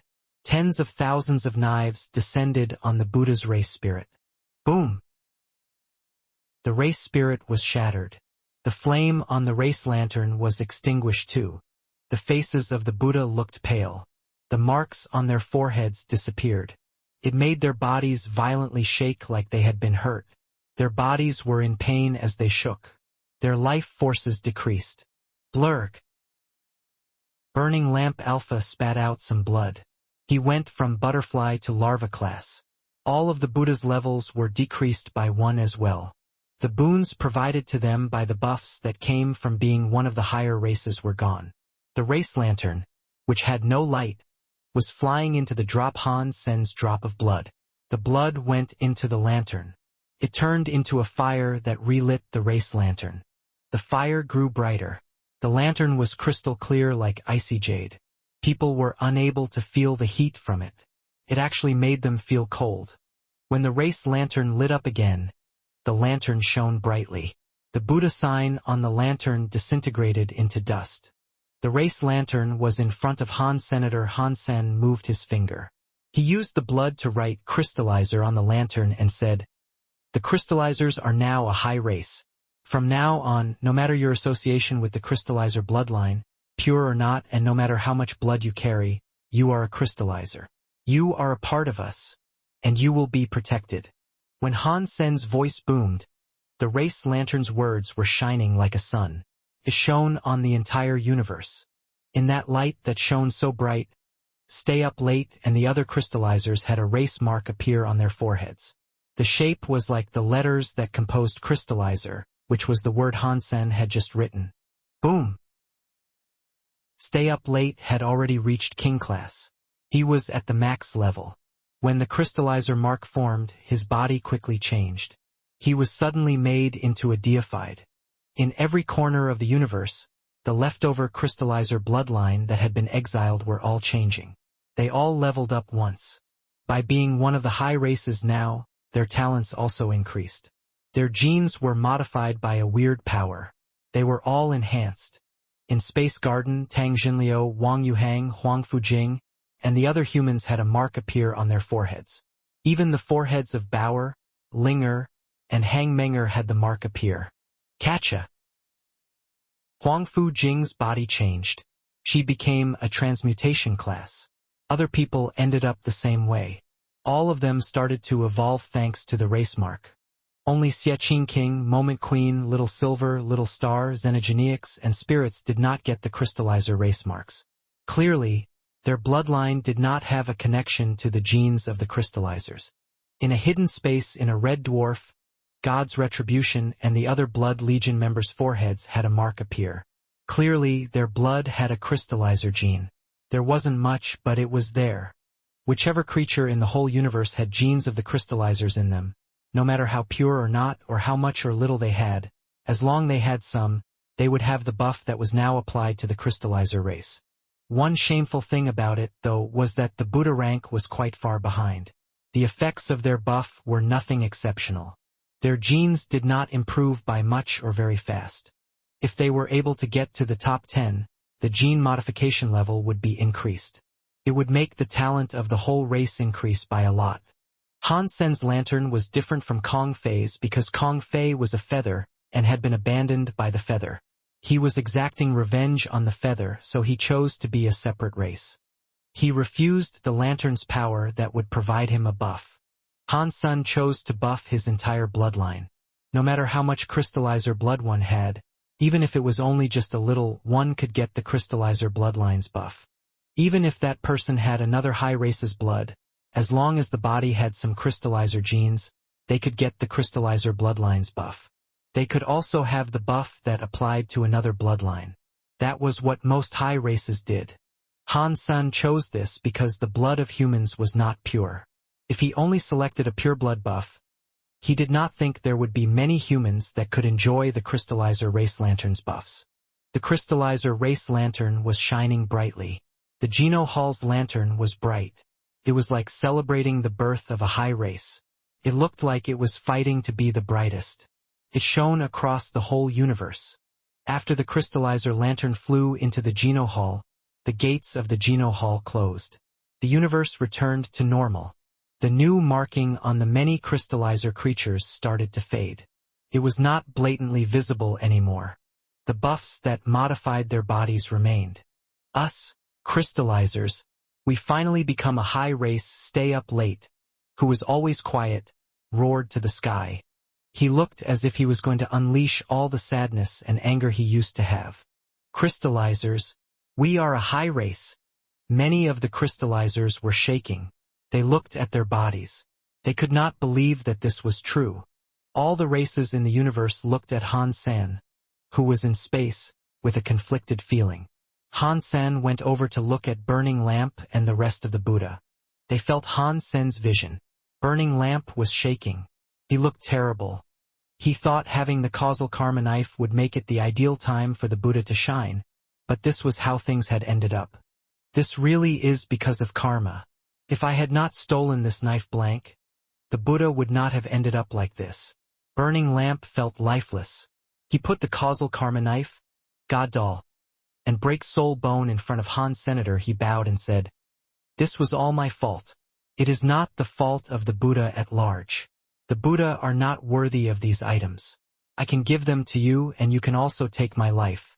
But please try and be nice for God. Let the Buddha live. Even if I go to hell, I would be grateful." Hansen waved his hand. He placed the causal karma knife, God doll, and break soul bone in his hands. He looked at Burning Lamp and said, "I will not kill you, nor will I destroy the Buddha. You stole my knife blank and turned me into an ant. I am here giving you what you deserve." After that, Hansen waved his hands. The weird godlight on Burning Lamp flickered. Burning Lamp's body devolved. He suddenly went from deified class to king class. From king class, he was reduced to a duke. Suddenly, the Geno God List Elite became an average creature of the universe that was not even a baron. Burning Lamp, who once looked so powerful in the god fights, now looked like a completely old man. He looked like dried wood. No more power was emitted from his body. His life force was almost gone. It allowed many of the elites to feel a chill, especially Northern Light Alpha and the others who were watching the fight at a close distance. Their heads felt numb. They did not push their luck. They didn't dare stay, so they swiftly abandoned the area. Seeing Northern Light Alpha and the other true gods depart, Han Sen squinted his eyes. He immediately turned around and left. burning lamp with a very weak life force, spoke the Buddha catchphrase. Amitabha, thank you for not destroying the whole of the Buddha. Hansen ignored burning lamp. He turned around and planned to leave. Burning lamp's life was running out of oil. Even if Hansen did not kill him, he was not going to live much longer. Hansen was merely too lazy to take his life. Regarding killing off an entire race, Hansen could not do that. In fact, he was just like Kong Fei. He did not want to kill people. Kong Fei hated the feather a lot, but he did not want to destroy every feather in existence. He had even taken in many feather orphans. Hansen could not do what Kong Fei did. He would not take care of the Buddha, but he did not want to slay them all. The fight to light up a lantern was over, but what Hansen had stirred up wasn't. This fight had a major effect that influenced the entire shape of the universe. The Buddha had become a low race. Burning lamp was now a commoner. The Buddha were no longer able to achieve much. They did not even know if they could maintain their hold onto the Buddha kingdom. After that lantern fight, the Buddha weren't the only race harmed. The destroyed had suffered a grievous loss. Destroyed leader had been killed during another race's fight. They were not even connected to those events, but they were heavily damaged. The destroyed were the fifth high race. There were many true gods in the destroyed, but destroyed leader was the leader of them all. He still had the highest power and was the most revered. To the three high races, the death of a true god did not greatly affect their power. The destroyed were different. The loss of a true god meant they were half dead. Some factions that wanted to attack the destroyed were now on the move. It made the destroyed's race descend into chaos. Godfather Hansen's name was like a sun in the sky of the universe. Previously, Godfather Han's name was a little bit playful. Now, whenever a creature mentioned Godfather Han, it was less of a joke and more of a name of terror. Making a true god a butterfly class and turning a deified burning lamp into an ordinary creature was wild. Other creatures were always scared of deified elites, but they were like kids in front of Han's senator. The power he wielded was enough to scare the entire universe. Godfather Han became a new term in the universe. What kind of power was that? A very high elder frowned in thought. He was given the task of capturing Hansen and returning him to the very high. Because of destroyed leader's involvement, he did not go and take action. He waited until Hansen turned destroyed leader into butterfly class and burning lamp into a commoner. Even the very high elder was shocked. He did not dare approach Hansen. In fact, it was not only the very high feeling that way. Many elites were shocked by Hansen's Shen Yellow Sutra. No one dared to do anything. Plus, they were not sure that Hansen was butterfly class because the Shen Yellow Sutra was not enough to turn a true god into a commoner. He could make them drop a level for a temporary amount of time. If Northern Light Alpha and the others had attacked Hansen together, there was nothing Hansen could not. They would have had to retreat far away. They were shocked by what Hansen could do already. Hansen turning burning lamp into a commoner was too scary. They did not understand how powerful Hansen was. No one dared to come and stop Hansen from lighting up the crystallizer's lantern. Hansen would have liked to get rid of Northern Light Alpha and the others, but he was not powerful enough to do that yet. It was already difficult for him to light up the race lantern. Who did the crystallizers offend before? Why would any elite want to try and stop the crystallizers from ascending their status? Hansen did not understand. Back in the sanctuaries, Hansen noticed the humans of the sanctuaries were not affected by the crystallizer's race lantern. He felt a bit relieved. Hansen understood that the sanctuaries and the universe had different rules. The two places were not connected, but he was still worried. He brought a human elite to the universe, and the human immediately generated an armament.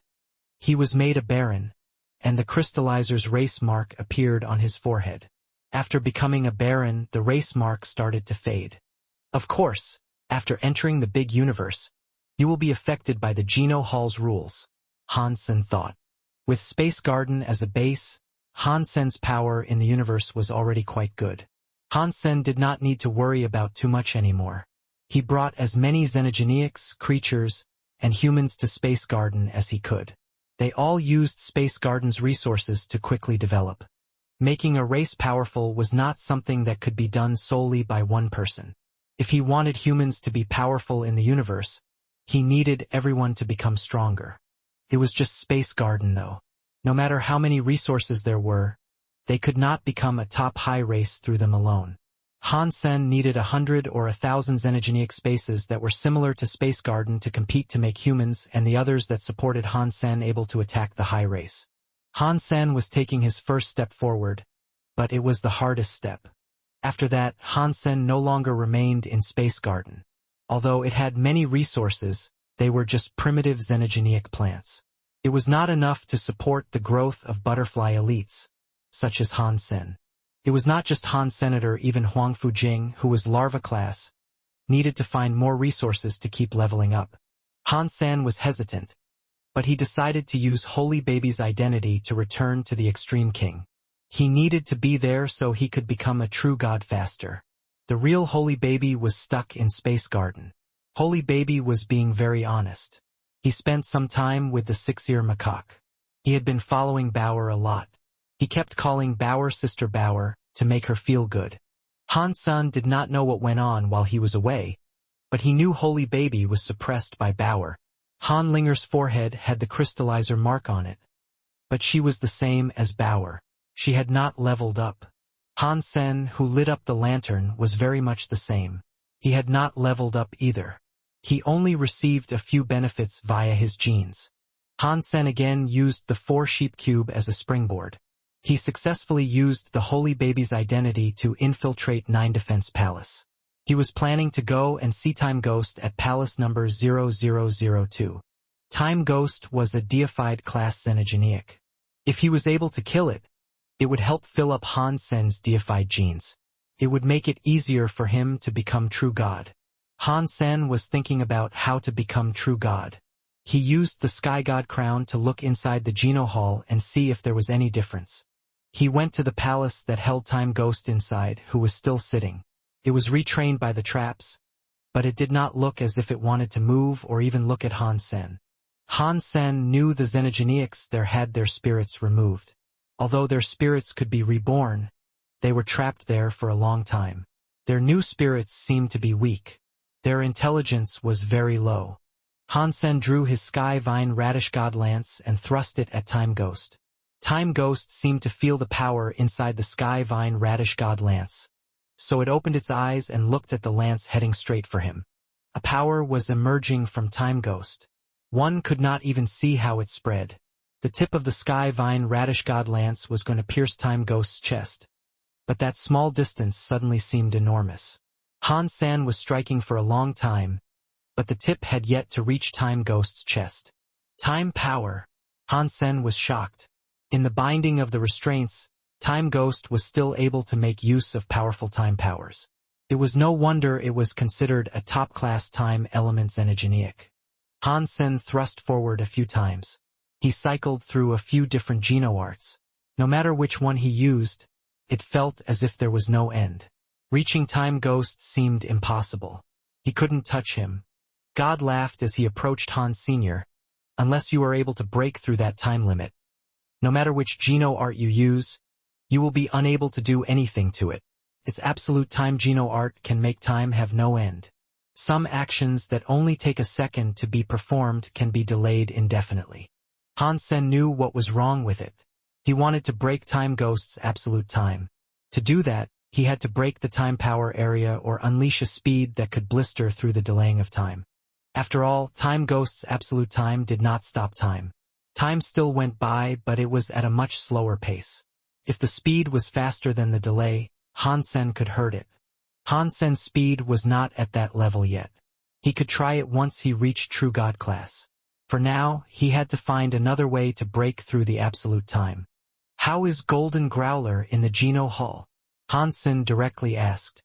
Since God already knew about the connection between him and Golden Growler, there was no need to hide things. If God wanted to deal with little Gold, Hansen was prepared for it. Not bad, God coldly said.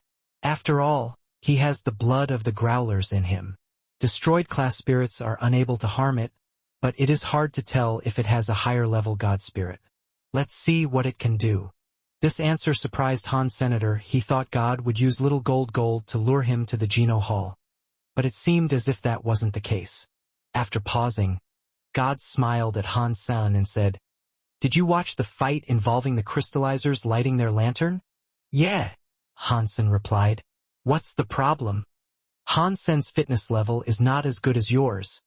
But his Geno arts are very weird," God said. "It can reverse the bloodline of something, can force creatures into devolving. That power is different from something like time and space. If it had an element tied to it, it would be a life element." "Are you interested in him?" Hansen asked. "I am quite interested," God honestly admitted. "You should go look for him," Hansen said with a laugh. God shrugged his shoulders and asked, "Did I not tell you God's spirits can only travel with the body of a creature in the universe? Besides, a universe's God body restricts God's spirit power.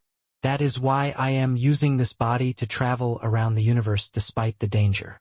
I cannot go anywhere. Plus, a place like Space Garden, without the Master's approval, not even I can go in."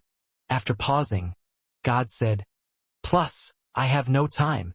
Can't gods live forever?" Hansen asked with shock. "God has a duty. We gods have work." God laughed. He looked at Hansen and said, "This time, I came back to tell you that something has happened. I will not be coming back to the universe. After 6 months, I will give you Warner back. Of course, that is unless you want to go to the Geno Hall sooner." "Before becoming true God class, I will not go to the Geno Hall," Hansen said. "There is nothing absolute in this world. If you miss me, perhaps you will enter the Geno Hall sooner. You will not just die immediately." God waved his hands and stepped away.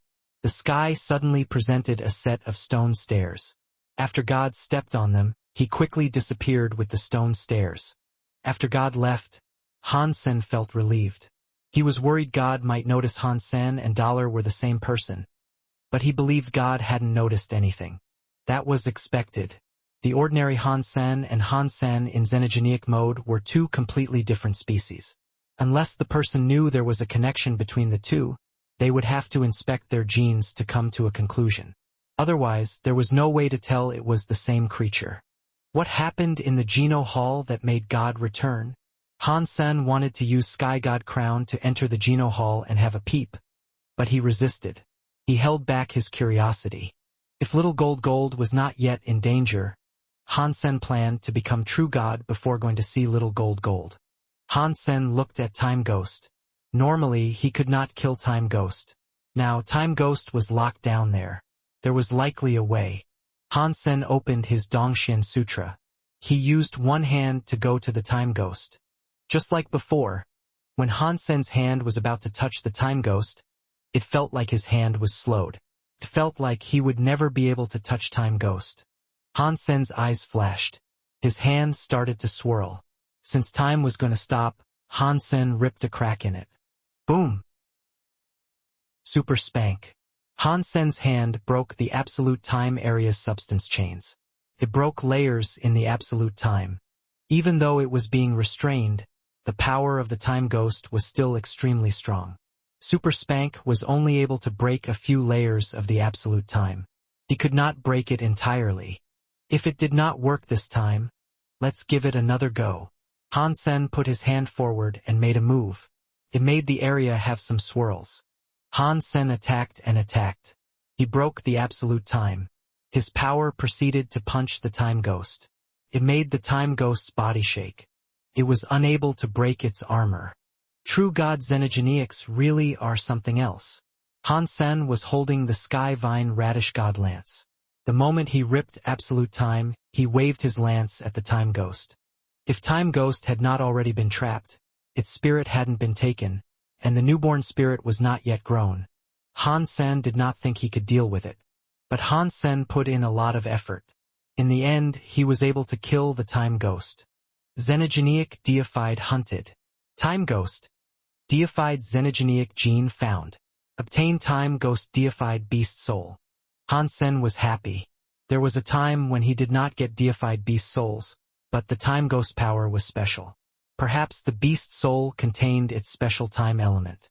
Han Sen could not wait to check it out in his sea of soul. He saw the time ghost beast soul in front of him.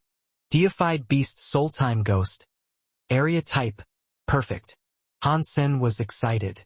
A beast area soul was very rare. But Han Sen was also glad to see the perfect status. It was the same as the cold light sword. It meant the time ghost beast soul was very strong. It could be used to battle a true god deified opponent. Han Sen remained in 9 Defense Palace. He did not leave. Consuming time ghost took a lot longer than it did for a butterfly xenogeneic. True god class xenogeneics gave Han Sen many rewards. After consuming time ghost, Han Sen gained 14 deified genes. If he were to consume butterfly xenogeneics, he would only gain 2 or 3 at the very most. It was a shame Han Sen did not find any other true god xenogeneics inside 9 Defense Palace. He could not do this again. After exiting 9 Defense Palace, Han Sen noticed Bao Ying had been waiting for him outside the place. "Why are you here?" Han Sen asked while looking at Bao Ying. "The king wants to see you on your way out," Bao Ying said. "Bai King wants to see me? Is he going to reveal things to me?" Han Sen tried guessing the reason. He followed Bao Ying to the top floor of the Extreme King Tower where Bai King was. Extreme King Tower was a practice room for all the Extreme Kings to use. Aside from the king, no one could make use of it. Not even their closest allies, wives, or children were permitted access. Yet, Bai King had been willing to meet him in that place. If that was true, something was definitely going to happen. Han Sen knew that it was unlikely for him to be capable of defeating Bai King as he was, but he was confident that he had the chops to escape. He carefully entered the Extreme King Tower. Bao Ying did not follow because she did not have permission to set foot inside Extreme King Tower. Extreme King Tower's furnishings were fairly simple. The inner area was made of stone. It looked like yellow jade. It gave people a warm and relaxed feeling. It was a totally different architectural style to the rest of the Extreme King's places. There were no exotic xenogeneics around. Nor were there any powerful treasures lying about. One could not even see xenogeneic materials there. The furnishing were all very simple.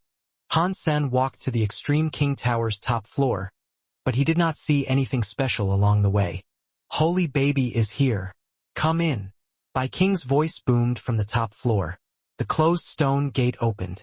Han Sen saw Bai King sitting upon a yellow jade stone. He was wearing casual clothing.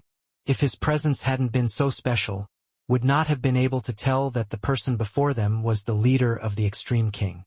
"Sit down." Bai King pointed at the stone chair next to him. Han Sen did not mind this, so he sat down as he asked, "My king, why have you asked to see me?" Bai King smiled at Han Sr. today. "I have come looking for you because there is something I need your help with. I am very weak, so how can I help?" Han Sen asked. "You should know that I have many sons and daughters. Although they are not all talented, they are not bad.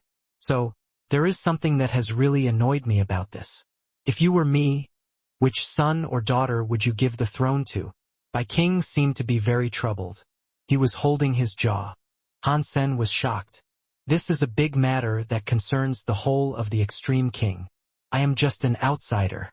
I should be holding my tongue." Han Sen did not expect Bai King to ask him about that.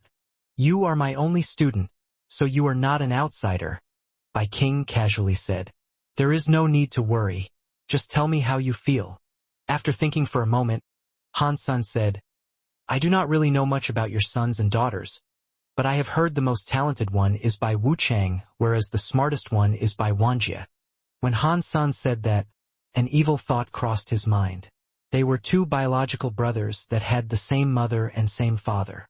If Bai King was really going to choose one of them, there was every chance they would end up fighting for the throne. Bai King seemed to see through what Han Sen was thinking. He squinted his eyes, looked at Han Sen and said, "I am not allowing you to decide, so you can ask me a harder question. You just need to tell me who you would choose if you had to pick." "If it was me, I would select Bai Wuxia." Han Sen knew being evil and manipulative with Bai King would not work. So he just answered him straight. "Why?" Bai King looked at Han Sen with interest. "Bai Wuxia is already a crown prince," Han Sen said. If you select another crown prince, there is bound to be trouble. Plus, Bai Wanjie is very successful already. I thought you said Bai Wuchang is more talented. Bai King said. Why not pick him? It does not matter how talented someone is as a fighter. He might be strong, but that does not mean he can manage an entire nation. Compared to Bai Wanjie, I would say Bai Wanjie is a better manager. In fact, that was how Han Sen really felt. He was not a qualified manager either, so his own affairs were messy. Fortunately, Zero, Little Angel, Huang Fujing, Qin Xian, and the others were helping him.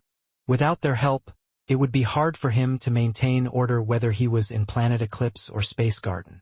A lot of problems would easily arise without them. Bai King nodded and stopped talking about it. He paused and said, Right now, Wanjie and Wuchang and a few other sons and daughters are deified. I am planning to open the Starter King's land for them to practice inside.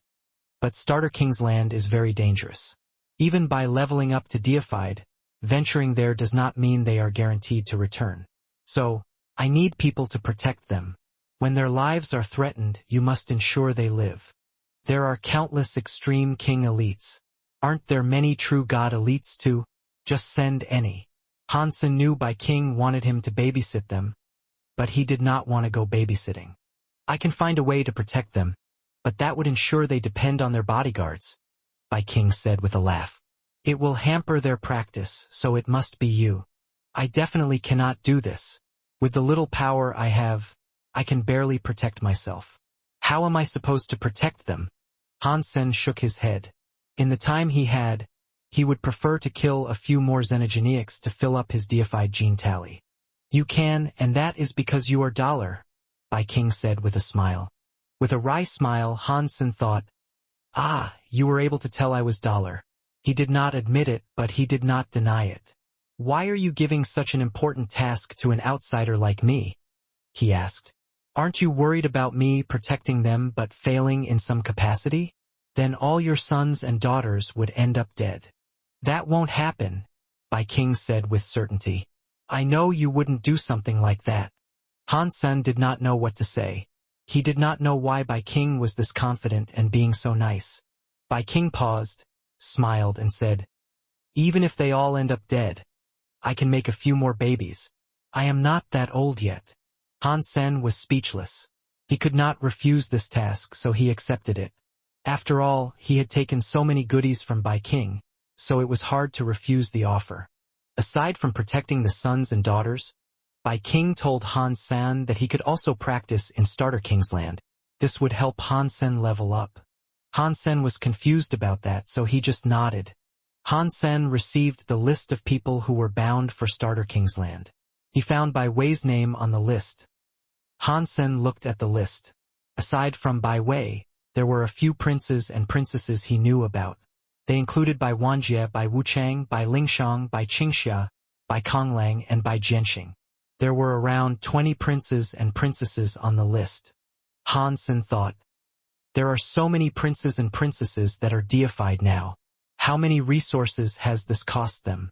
Have the resources of the Extreme King all been depleted now? After reading it all, he made a mental record of all the princes and princesses he would be accompanying. Bai King made it sound like it was supposed to be a casual affair. If the princes and princesses ended up dead, there was no doubt Bai King would be very angry. It was not likely that Han Sen's time in the Extreme King would be as joyful as it had been. Han Sen did not want to leave the Extreme King just yet, so he planned on finishing this task. Plus, he was a bit interested in learning more about the Starter King's land. Bai King had only told him where the place was, but he never said what sort of place it was. He had not described what it looked like. When Han Sen returned to the garden, Bao Ying was waiting for him. Han Sen told her he was going to the Starter King's land. That way, she would not have to go to the garden again. Hearing that Han Sen was going to the Starter King's land, Bao Ying appeared to be in a state of disbelief. Is there a problem with going to Starter King's land? Han Sen wondered.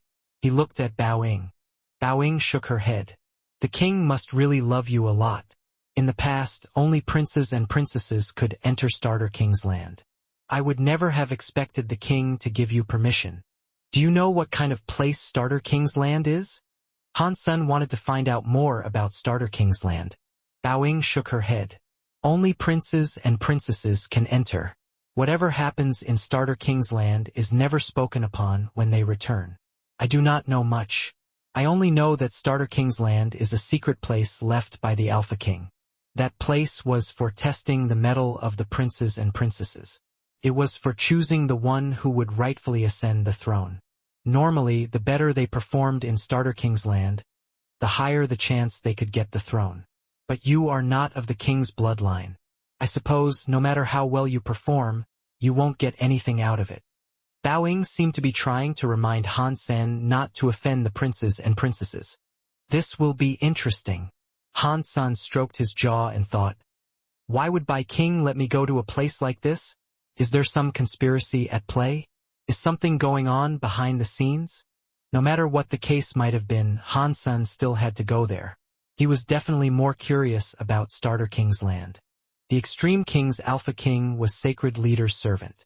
What he left behind might have been something truly special. It was time for the rendezvous. When Han Sen was at the entrance of the Starter King's Land, the princes and princesses were already gathered. They saw Han Sen arrive. When they did, they looked confused. Good. Everybody is here, Bai Bai said. The Starter King's Land is about to open. You guys must remember that Starter King's Land is very dangerous. Every time a group ventures in, princes and princesses tend to die. Starter King's Land only opens once in a while and with a very short window. It will close very soon. You will have to wait a month before you can access it again. In that time, not even a true god elite can enter. So, you guys must be very careful and help each other. If you do not cooperate, it is unlikely anyone else can save you. Prince Swordstar coldly looked at Han Sen and said, Second uncle, Holy Baby is not from father's bloodline. Why is he allowed permission to enter Starter King's Land? Every prince and princess turned to look at Han Senator. They were like Prince Swordstar.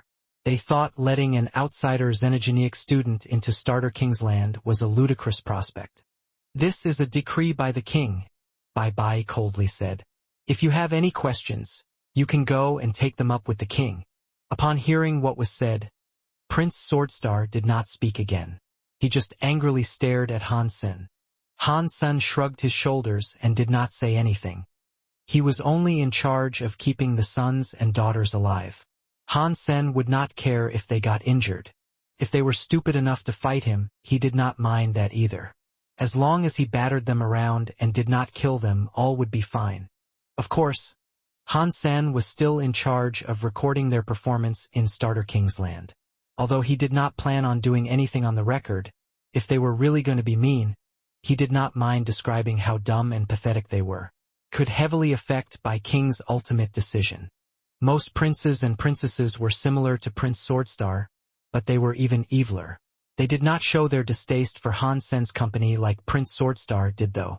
Your time is up. Please, everyone, please go to the Starter King's Land now, Bai Bai said. He walked in front of the palace and opened the palace's door. The princes and princesses looked inside the palace. They had only heard about Starter King's Land before, but they had never entered it. They were curious. Inside the palace, Han Sen many familiar pieces of equipment. They cannot be crystallizer machinery. Han Sen was shocked. He stared into the palace and saw countless machines built from crystal. They were all shining and strangely glistening. It looked like the crystallizer control room Han Sen once visited. Bai Bai brought the group of prince and princesses into the palace. He pointed at a glass container that looked like a machine and said, "You guys stand in there." A bunch of prince and princesses walked into the crystal container. That crystal container was 60 feet long. So 20 prince and princesses were able to stand inside without feeling too cramped. Han Sen had been looking at the machines that looked like crystallizer machinery. He thought, are these crystallizer items the Extreme King Alpha used to have?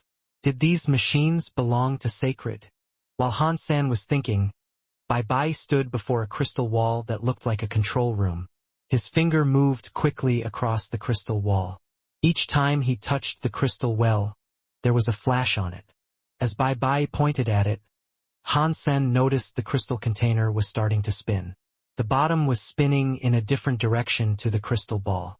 This kind of program made Han Sen think about the teleportation machines featured in the Alliance. The Alliance's teleportation machines were not pure crystallizer tech. There were a lot of restrictions, and they certainly couldn't teleport that many people at once. What is this thing? Han Sen was very curious. He wanted to know what the place called Starter King's Land was. Boom! Han Sen felt a surge of magic go through his eyes. It was the same feeling he had when using the teleporters in the Alliance. When his vision stopped spinning, he noticed he was not inside the crystal container anymore. When they entered, what princes and princesses saw surprised them. They were in a giant xenogeniac's mouth. After it was confirmed, they discovered it was the mouth of a dead xenogeniac skeleton. They were inside the skull's mouth. The giant xenogeniac skeleton looked like the bones of dinosaurs. There were wings on its back, but only the bones of its former appearance remained. On the ground below the xenogeniac's bones, everything appeared petrified. The surface was very rough. There were many carvings on the bones. There were symbols and lines. There were weird crystals on the symbols and lines. "This is the true space demon dragon," Bai Konglang said while staring at the bones. "This must be the skeleton of a true god-class true space demon dragon," Bai Wanjie said. "The legends say the true space demon dragon had teleportation powers. Mr. Alpha used the true space demon dragon's bones to complete a space teleporter. It was very expensive." All the princes and princesses complimented the Extreme King Alpha's method, but Han Sen did not think that place had been made by the Extreme King Alpha. As they walked out of the true space demon dragon skeleton, they saw an island. There was a blue sea around it, but the seawater was extremely dark. It was like ink. There were no waves. On the left side of the sea, Han Sen saw a wooden bridge. The wooden bridge was straight. It was a path to get across the sea. Although the sea had many clouds around, they could still see the other end of the wooden bridge. It was another island. Because the sea's clouds were so thick, the light gray mist severely hampered their vision. They could only see a blurry shadow lurking on the island. Most of the prince and princesses tried to use Geno arts to look at the island. They immediately discovered that no matter if they used their vision or senses, they both became greatly worse in the gray mist. If they tried any further, the entire effectiveness would be gone. Prince Swordstar said, "It looks like the island is our destination. Let's go to the island first." He instantly started flying toward the island. He had flown about 6 to 9 feet when a sudden scream sounded. Prince Swordstar was sucked down to the ground. It was like a magnet had claimed him. Because he wasn't prepared, Prince Swordstar did not react. He fell to the ground and felt a lot of pain. It seemed as if he had fallen poorly. "Air-restricted area," Bai Wanjie said with a frown. Just that height was enough to make Prince Swordstar fall like that, meaning it was obvious that it was an air-restricted area. "It is no wonder why there is a wooden bridge," Bai Lingshang said, looking at the wooden bridge. Seeing what happened to Prince Swordstar, no one dared to recklessly do anything else. They watched for a while and decided that the bridge was the only way to proceed. The prince and princesses stepped across the bridge and walked to the island ahead of them. "What is this sea? The water is dark like ink. I cannot see what lurks beneath the waves. There is no wind. There aren't any waves either. There is not a single movement." Prince Swordstar kept watching the sea as he walked. He seemed to be annoyed. This annoying feeling stemmed from nervousness. When Han Sen looked at the Black Sea, he felt the same way. He could not blame Prince Swordstar for feeling the way he did. The other prince and princesses felt the same way as well. They just did not behave like Prince Swordstar did and show it on their sleeves. The Extreme King would not actually put their princes and princesses in danger, right? Han Sen looked at all the prestigious princes and princesses, but his gaze lingered on Bai Wei. Bai Wei looked more mature than she did before. She appeared beautiful and young, but the atmosphere around her did not go well with her age. "It looks like Bai Wei has grown up a lot." Han Sen sighed. He looked away to prevent staring at her too much. Otherwise, she might have noticed something. The bridge was 30 to 40 miles long. The entire journey made them nervous, but nothing eventful or dangerous transpired. From far away, they could see the island looked like a volcanic island. It was very low around the very high center. It looked like a volcano. There was a red, metallic palace on top of the volcano. Han Sen looked at the palace. The title of the palace was written in the generic written language of the universe, Red Temple. It was just those two words. Han Sen looked at the palace. He was shocked. The word temple was not very common in the universe. The temples Han Sen knew about were the ones occupied by god spirits. This metal palace was named Red Temple. Han Sen thought it was quite strange. This should not be the god temple with the god spirit inside. Otherwise, there would not be the word temple. Han Sen thought about it, which made him more curious. He wondered what might be inside the Red Temple. Seeing all of the princes and princesses leaving the wooden bridge, Bai Wanjie suddenly stopped everybody. Wait a second. Everyone turned to look at Bai Wanjie. They did not know what he meant. What has the crown prince learned? Prince Qingxia asked. Bai Wanjie pointed at the wooden bridge.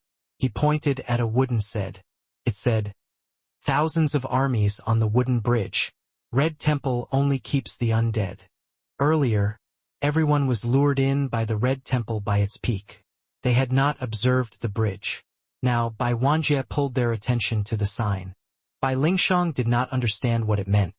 So he looked at Bai Wanjie and asked, "Crown Prince, do you know what it means?" Bai Wanjie shook his head. "I do not know."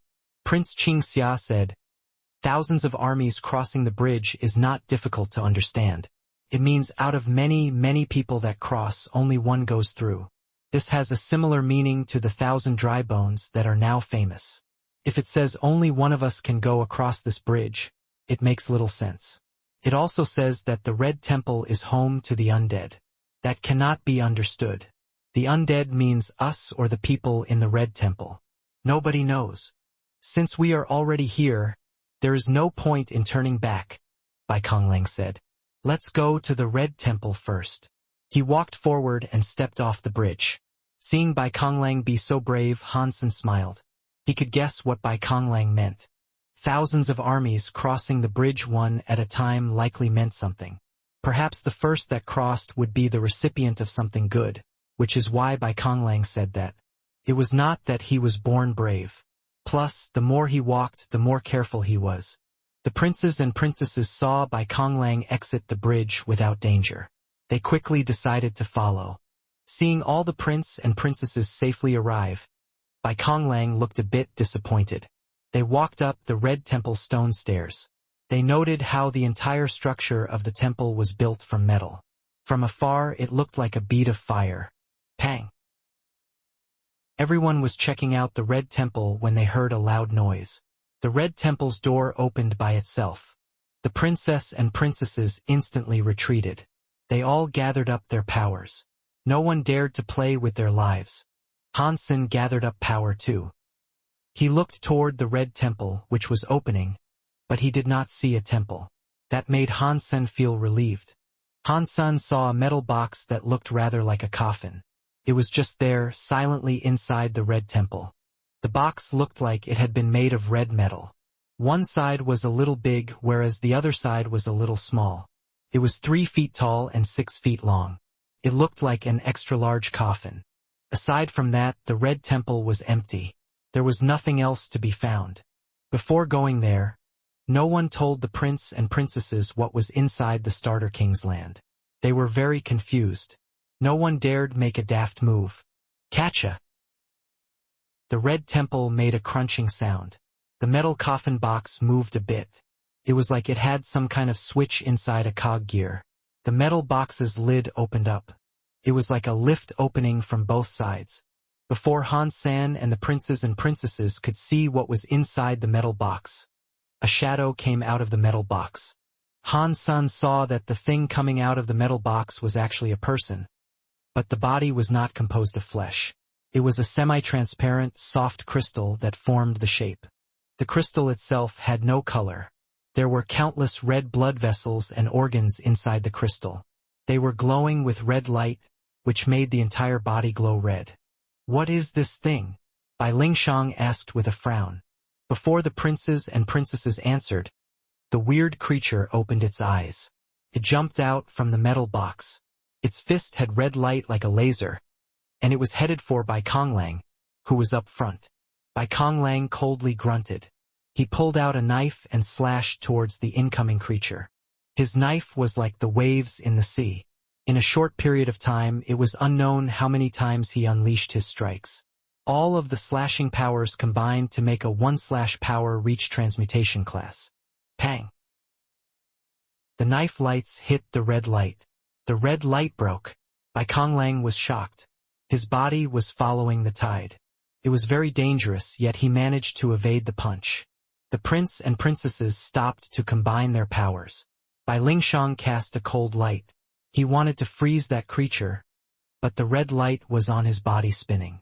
It made Bai Lingshang's cold light melt. It did not affect anything else. The prince and princesses each had different moves. To fight the creature, everyone had to fight it together. Despite their combined efforts, the beast was not dying. His body flashed with a red light.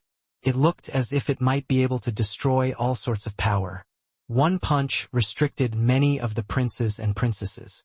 Not even Bai Wanjie was able to deflect it well. Why is the punching skill it uses so similar to the Extreme King's shocking sky punch? Bai Wei asked.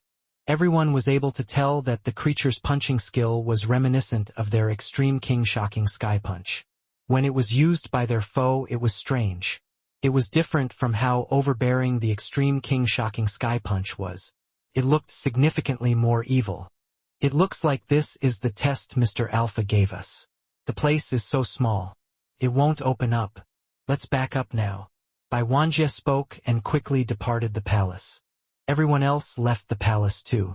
The weird creature chased them outside. Its body looked like that of an average Extreme King. It was similar to a human, but its body was made of crystal. The creature was also bald. It looked like a bald, crystal statue. Han Sen had yet to unleash a strike. He had been watching them.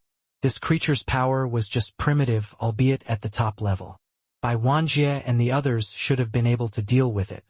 "Brother and sisters, please fall back," Prince Qingxia said. "Allow me to challenge this monster." He was punching toward the monster. Prince Qingxia had the title of the most pretty prince. He had battled Han Sen before using his hatred times 10. But back then, Prince Qingxia's hatred times 10 had yet to be finalized. Now that he was a primitive deified, he frequently practiced that overbearing Geno art as much as possible. Of course, when Prince Qingxia's head had green substance chains coming out of it, he carried an overbearing air toward the creature with a red light. That was hatred times 10. Pang! With that hit, green and red lights collided. One was not able to see which one won. They both broke. Prince Qingxia shouted and came forward. He fought the monster. He used his incredible, unbearable hatred times 10 to heartily fight the creature. "Hatred times 10 is so overbearing," said Bai Wanjie, who was watching. "I bet that creature is only the top level of a primitive deified. Brother Qingxia has only just become primitive, but he can already fight the creature at odds. That is so rare. Brother Qianxia had a soft body, but he learned such an overbearing Geno art," Bai Lingshang said. "It is so rare." In the beginning, they were shocked by the monster. The hall was so small that it made them panic. Seeing that the creature was just a primitive at a top level, and it seemed to only use the Geno art that was similar to Extreme King's shocking sky punch, they stopped panicking and started admiring. Han Sen was nearby checking the creature out. The creature gave Han Sen a weird feeling. It did not look like a xenogeneic. In fact, it looked quite familiar. Han Sen knew for sure he had never seen a creature like this before. Weird. Where is this familiar feeling coming from? Han Sen touched his jaw. He was checking the weird creature out. He looked left and right. He could not think of why it looked so familiar. Pang! Although the creature was strong, it looked remarkably dumb. Could only cast the Geno art Extreme King's shocking sky punch. Prince Qingxia, meanwhile, kept changing his deployed Geno arts. He hit the foe with hatred times 10. The overbearing substance chains ripped the transparent body of the creature apart. That broken body suddenly shattered and fizzled away. It was vaporized like water, suddenly becoming clean. Hang on. That feeling. Is that? Han Sen oddly looked at the disappeared creature. His head felt as if it had been struck by lightning. His heart jumped. Han Sen ran to the doors of the Red Temple. He wanted to take a look beyond the door to confirm his guess. Before he could reach the door, a voice boomed from within the Red Temple. There was no emotion. It sounded like electricity. Killed beginner undead. After hearing the voice, Han Sen sensed a strong vibration. A bridge arose from the sea behind the Red Temple. It was headed into the horizon. Bai Wanjie and the others were not surprised. They would have felt far more uncomfortable if their trek through the Starter King's land was one devoid of any true metal testing trials. So this was not entirely unexpected. If we have made it through the first stage, let's go to the second stage.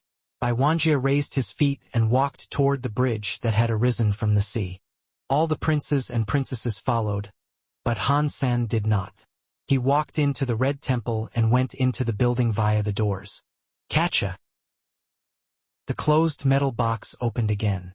Quickly, Han Sen saw a transparent monster manifest from out of the box. This is it. This creature looks like a spirit, but it is not quite the same. Han Sen looked at the transparent monster and had many thoughts. When the creature appeared, it threw a punch at Han. Senator Han Sen looked at it with a complicated expression. He did not want to fight back. He wanted to accept its punch and feel its power. With Han Sen's power, even if he were to be the recipient of a no-holds-barred punch, he would not be hurt. He might as well have been tickled. The undead fist and red light did not land on Han's Senator. Another hand, which was like crystal and jade, punched toward the incoming fist, punched the red light and struck the creature. It made the creature fall backward. Hansen turned around. He saw it was Bai Wei who was stumbling back after claiming the hit, which was initially primed to strike Han Sen. "It is dangerous here," Bai Wei said. "You should fall back." She waved her fists. Without waiting around, she was madly going for the creature again. She was eager for a good fight. It was an Extreme King Shocking Sky Punch versus an Extreme King Shocking Sky Punch. Bai Wei and the creature were having a hard fight. Bai Wei's Extreme King Shocking Sky Punch was very big and powerful, and the creature was very weird and sneaky. It was hard to determine who would win. Bai Wei's Extreme King Shocking Sky Punch kept changing throughout the fight. She slowly started to cast it like the creature's own use of Extreme King Shocking Sky Punch. Han San could tell Bai Wei was using the undead to practice the Extreme King Shocking Sky Punch. She had learned the undead's Extreme King Shocking Sky Punch movement. Her talent was very good. Not long later, she was already very good with the undead's Extreme King Shocking Sky Punch. The way she used it was just like the undead. Pang! The undead was punched. It broke apart and vanished like water. Killed beginner undead. The Red Temple played that same electric voice again. The metal box immediately closed. Bai Lingshang smiled and walked forward. He looked at Bai Wei as he said, "Bai Wei, your punching skills have vastly improved." "Thanks, Sister Ten. It was just a basic thing of the Extreme King," Bai Wei coldly answered. While they were talking, the metal box opened again. The exact same undead came out of it. Pang! The undead had only just emerged when Bai Lingshang waved her hand. An ice light froze the undead's body and made it become some icy dust. After becoming familiar with the pattern of attack of this undead and its movements, the prince and princesses, who had king bodies, could eliminate the foe with ease. Bai Lingshang said, "Let's leave the Red Temple. Otherwise, the undead here will keep on coming." She immediately departed the Red Temple. Han San and Bai Wei left the Red Temple too. After leaving the Red Temple, Han San went back to have a look at it. The metal box was shut. Nothing jumped out again. That undead really does look like a spirit. The resemblance is truly uncanny. That is especially true of the aura it carries. Very strange. Very strange, indeed. Hansen frowned and thought. The Xenogeneics inside the 9 Defense Palace lost their spirits. Is it related to the undead over here? Han Sen felt as if he had discovered something, but it was still quite messy. The thoughts he was having about it all weren't exactly in focus yet. He knew he would have to put his mind to it a little harder. Figuring out the exact connection between these factoids was quite the head-scratcher. After all, answers were never handed over to him on a silver platter. Mr. Holy Baby, is there a reason Father sent you here? Bai Lingshang walked in front of Han's senator. She lowered her body and smiled at Han Sen. What am I supposed to do for him? Han Sen asked. Perhaps recording the performances of the prince and princesses? Bai Lingshang put her lips next to Han Sen and spoke quietly so only they would hear it. After that, Bai Lingshang stood up and smiled. Let's go. They are already on the other island. If we delay any longer, we might miss out on the good stuff. After that, Bai Lingshang walked to the bridge behind the Red Temple. Han Sen thought, these princes and princesses, none of them are lanterns that have saved oil. Bai Lingshang guessed some of it right, but she will never think that aside from watching them. I need to keep them safe. I have to say, Bai King is very thoughtful. If he allowed a different elite to come, the princes and princesses would be more suspicious. He walked with Bai Wei to the bridge. Most of the princes had already started crossing the bridge. Only a few prince and princesses stayed to watch Bai Wei fight the undead, so they were a bit slow. Han Sen, Bai Lingshang, and Bai Wei were the last ones to go. Once they got closer to the second island, they noticed the island was very similar to the first one. There was a metal temple on its peak, but this time the metal temple was yellow. It looked like it was made from gold. The sign atop the door simply said, Yellow Temple. The door of the Yellow Temple opened. From far away, they saw a transparent undead with blood vessels that looked like gold fighting Bai Konglang. That undead's power was stronger than the last. The foe still made use of Extreme King's shocking sky punch, but it was suppressing Bai Konglang. Bai Konglang was in trouble. Han Sen arrived on the island and watched the fight just as the others did. He noticed the yellow undead was different from the red undead. The yellow undead seemed stronger than the red undead, but not by much. The body of the yellow undead was a bit different. It had long hair and the body was not so transparent. One was able to see its gold blood vessels but not the organs. It looked more alive, unlike the red undead that looked like a machine. This yellow undead was more agile than the red one. Its intelligence in the fight was greater too. Bai Konglang was already using his king body, but he was still being suppressed. He could not claim an advantage, so he was getting beat. It seemed likely he would soon lose. This familiar feeling is stronger. Han Sen looked at the yellow undead and frowned. He did not know if it was just a placebo, but he felt like the undead had a connection to spirits. Catcha! Bai Konglang's knife was broken by the undead. He looked frazzled as he stumbled in retreat. Let me fight it! Bai Wanjia's eyes looked bright. He stepped forward and ran toward the yellow undead. Crown Prince Bai Wanjia always kept a low profile. He was not like his brother Bai Wuchang, who was so talented, but he had a very good base. He knew all sorts of Geno arts and could use them really well. When Bai Wanjia moved, all of those Geno arts that looked very common were suddenly made to compose an advantage. His method of Geno art usage was common, so it did not look special. It looked like the other princes and princesses could use them too. When Bai Wanjia used them, all the Geno arts combined like a glove. He was able to block the undead's attacks and start to establish a much-needed advantage. Han Sen thought, Bai Wanjia's talent is not as great as Bai Wuchang's, but his mind and his skills are better than. So many Geno art combinations are being executed perfectly. You would have to practice a lot to get to this level. After fighting for an hour, Bai Wanjia was finally able to slay the yellow undead. It was different from the red undead. The yellow undead melted and disappeared. Suddenly, there was an electric voice that came from the yellow temple. Without emotion, it said, "Killed medium-class undead."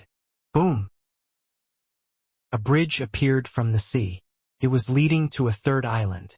This time, the prince and princesses did not quickly head across it. Many princes and princesses remained where they were. They each wanted to enter the temple and battle the yellow undead for themselves to test their own mettle. On the last island, they had all the confidence needed to beat the red undead.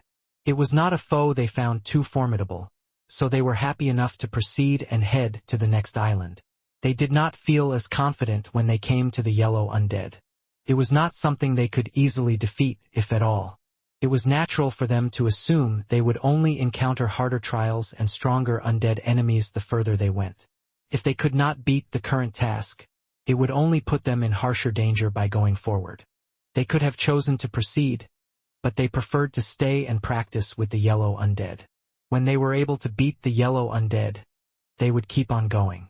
After all, Starter King's Land was a place for training. They weren't rats in the maze searching for an exit.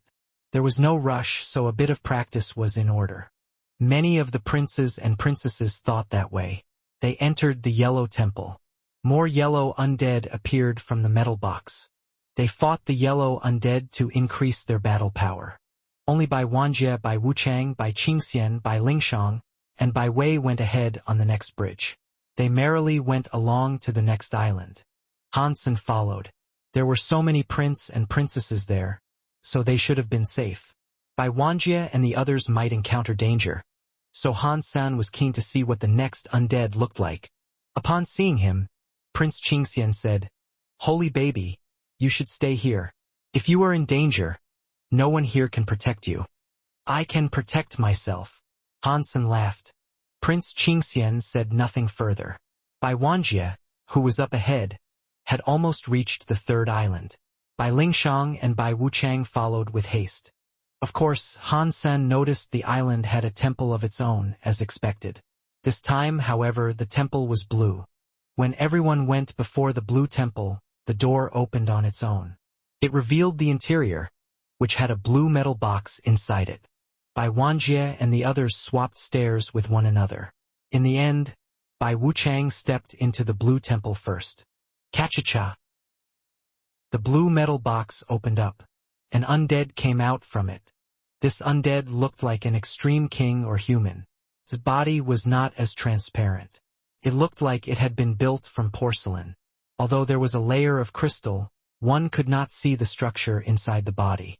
Plus, its body had some color, including black hair and black pupils. It looked very alive. It looked like a living thing. Although it was still primitive class, the moment the undead lashed out, everyone felt that it was different from the other two undead. The last two undead were strong, but they were just strong. There was something about this undead that could not be described with words. If the two undead were robots, this undead was a living thing. It still used the Extreme King Shocking Sky Punch, but its Extreme King Shocking Sky Punch was not just strong. It had a special level. Bai Wuchang used knife skills to fight the undead. He blocked 3 punches, but he was quickly suppressed. His ghost body was able to avoid all the attacks. But the undead's Extreme King Shocking Sky Punch crushed space and broke it. Bai Wuchang could not walk between the real world and the underworld. "Wuchang, let me help you." Bai Wanjie could see Bai Wuchang getting beat. He shouted and joined the fight. "Allow me to chip in too." Bai Lingshang's body looked like ice. She was like an ice goddess as she joined the fight. "How could you leave me behind?" Prince Qingxia cast Hatred ×10 and joined the fight. Bai Wei did not say anything. She cast her own Extreme King Shocking Sky Punch to join the fight. The undead was getting attacked by 5 princes and princesses. Although they were all primitive class, it was still able to repel the 5 and not be beaten. It was difficult to tell who the victor would end up being. Han Sen watched from the sidelines. He thought the undead looked just like a spirit. If Starter King's Land is something the Extreme King Alpha brought from Sacred, these undead should be Sacred Leader's research subjects. Fox Queen used to say Sacred Leader, in the sanctuaries, researched immortal spirits.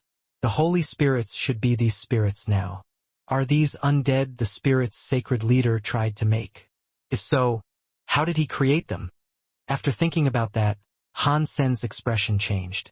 "Hang on, Extreme King took out the spirit, but the spirits themselves are the immortal beings. Does this mean the undead are made from the spirits of the Xenogeneics?" Although this was just Han Sen guessing, he thought it was possible. If that is the theory, that means the spirits are a spirit body. God spirits are one such form, Wait a minute. Spirits and God spirits survive in familiar ways. They are immortal. They can be reborn. Hansen's thought was chilling.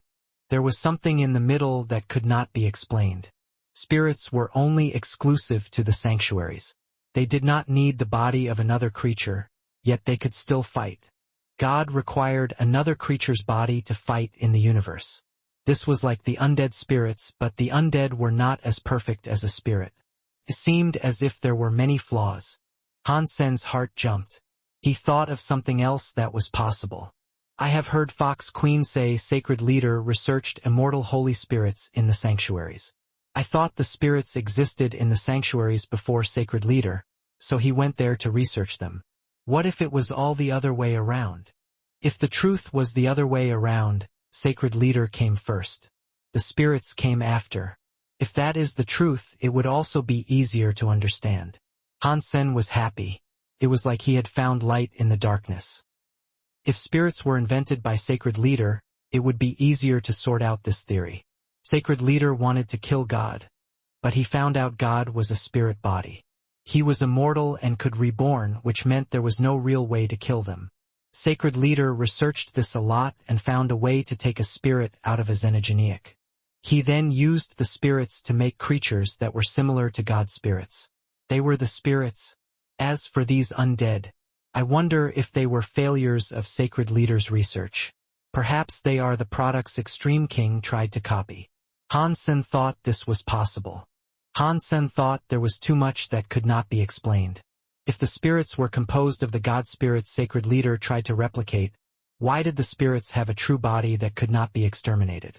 There were some other muddy details that Hansen couldn't quite fit into the jigsaw puzzle. Now Hansen was having a hard time trying to think. It is a shame Extreme King Alpha is dead. If he wasn't, I could grab him and ask him about the undead. Perhaps only then I would learn the truth, Hansen sighed. Hansen looked at the fighters battling the undead with a conflicted expression. Although Bai Wei was not particularly outstanding, every hit she made was beneficial. Hansen could tell Bai Wei was keeping her power in check too. She wasn't showing all she had yet. It looks like going to the very high to become a silkworm aided Bai Wei a great deal. I am afraid with all these royals, Bai Wuchang could not even beat Bai Wei. Hansen sighed. He thought since the very high were so strong, it had not taken much time for Bai Wei to grow so much. If this kept going, Bai Wei could certainly become a true god. It was a shame that Extreme King would not give whoever became a silkworm the throne. If that was not true, the Extreme King might have ended up with their first queen. The undead was powerful. Bai Wanjie and the others fought it alone, but they were unable to defeat it. Now, with the 5 of them fighting it together, they were able to slay the undead. Killed high-level undead. The electric voice boomed through the temple. After killing their enemy this time, no bridge arose from the sea. Have we made it through Starter King's land? Hansen looked out across the misty sea. He did not see any other islands around. Bai Wanjie and the 5 people fighting the undead stayed inside the Blue Temple. They were practicing their Geno arts and combat skills. In the beginning, it took 3 people to defeat 1 undead. As time went by, they learned more about the undead and improved themselves. After 2 days, Bai Wuchang could defeat the undead alone. Boom! Boom! Boom! Another bridge appeared across the sea. Hansen quickly understood what it meant. It looks like an undead must be defeated solo to trigger the bridge that leads to another island. Bai Wuchang did not hesitate. He walked across the bridge. Bai Lingshang and Bai Wanjie looked at each other and followed. Bai Wei was going to step on the bridge when Prince Qingxia suddenly said, "My power is not enough to solo the Blue Temple's undead. I am not going to keep going. You guys should be careful." "Thank you, brother." Bai Wei bowed and walked across the bridge. Hansen followed her across the bridge. Bai Wei turned around. She looked at Hansen and said, "The next temple must be very dangerous. I suggest you do not proceed." "Don't you worry. I can protect myself." Hansen laughed. Bai Wei wished to say something, but Bai Wanjie, who was in front of her, said, "Sister, you do not need to stop him. If he does not come with us, he will probably be unable to report to father." Bai Wei was surprised. She understood something but did not say anything. She kept going. Han Sen shrugged his shoulders. He continued to follow them. Bai Wanjie knew that Bai King had sent him there. Otherwise, he would have just been an outsider xenogenic student. There was no other way to explain why he was allowed to go to the Starter King's land. The few of them kept going forward. It was not long before they reached an island. This one was surprising. The island did not possess a temple. It only had an empty volcano. Weird. Why is there no temple? Does the practice in Starter King's land only cover high-level enemies? Bai Wuchang frowned. If things were like that, there is no way so many princes and princesses would have died through the years, Bai Wanjie said as he began ascending the stairs. Everyone followed him. They walked toward the peak. They discovered it was a circular mountain that looked like a volcano. The peak was a giant, cylindrical hole. What is this? Bai Wuchang stood at the edge of the mountain. He looked down with surprise. Han Sen and the others looked down too. Inside the big hole were all sorts of crystal tools. It made the hole inside of the mountain look like a giant laboratory. There was an entrance in the center of the mountain. An egg-shaped crystal was dangling by it. It looked like some giant creature egg. It was at least 3 feet wide. There was a girl curled up inside the crystal egg. Wanner. When Han Sen saw the girl inside the crystal egg, his face changed. The girl had blonde hair and was wearing white pajamas. She looked like she was sleeping. She looked like a blonde Wanner. Han Sen's heart waved like a mad sea. His thoughts were a mess. He did not understand what was going on. Why did Wanner reside in the Extreme King's Starter King's land? What is going on here? Han Sen subconsciously looked at Wanner inside Destiny's Tower. He then glanced at the lady inside the crystal. They were the same.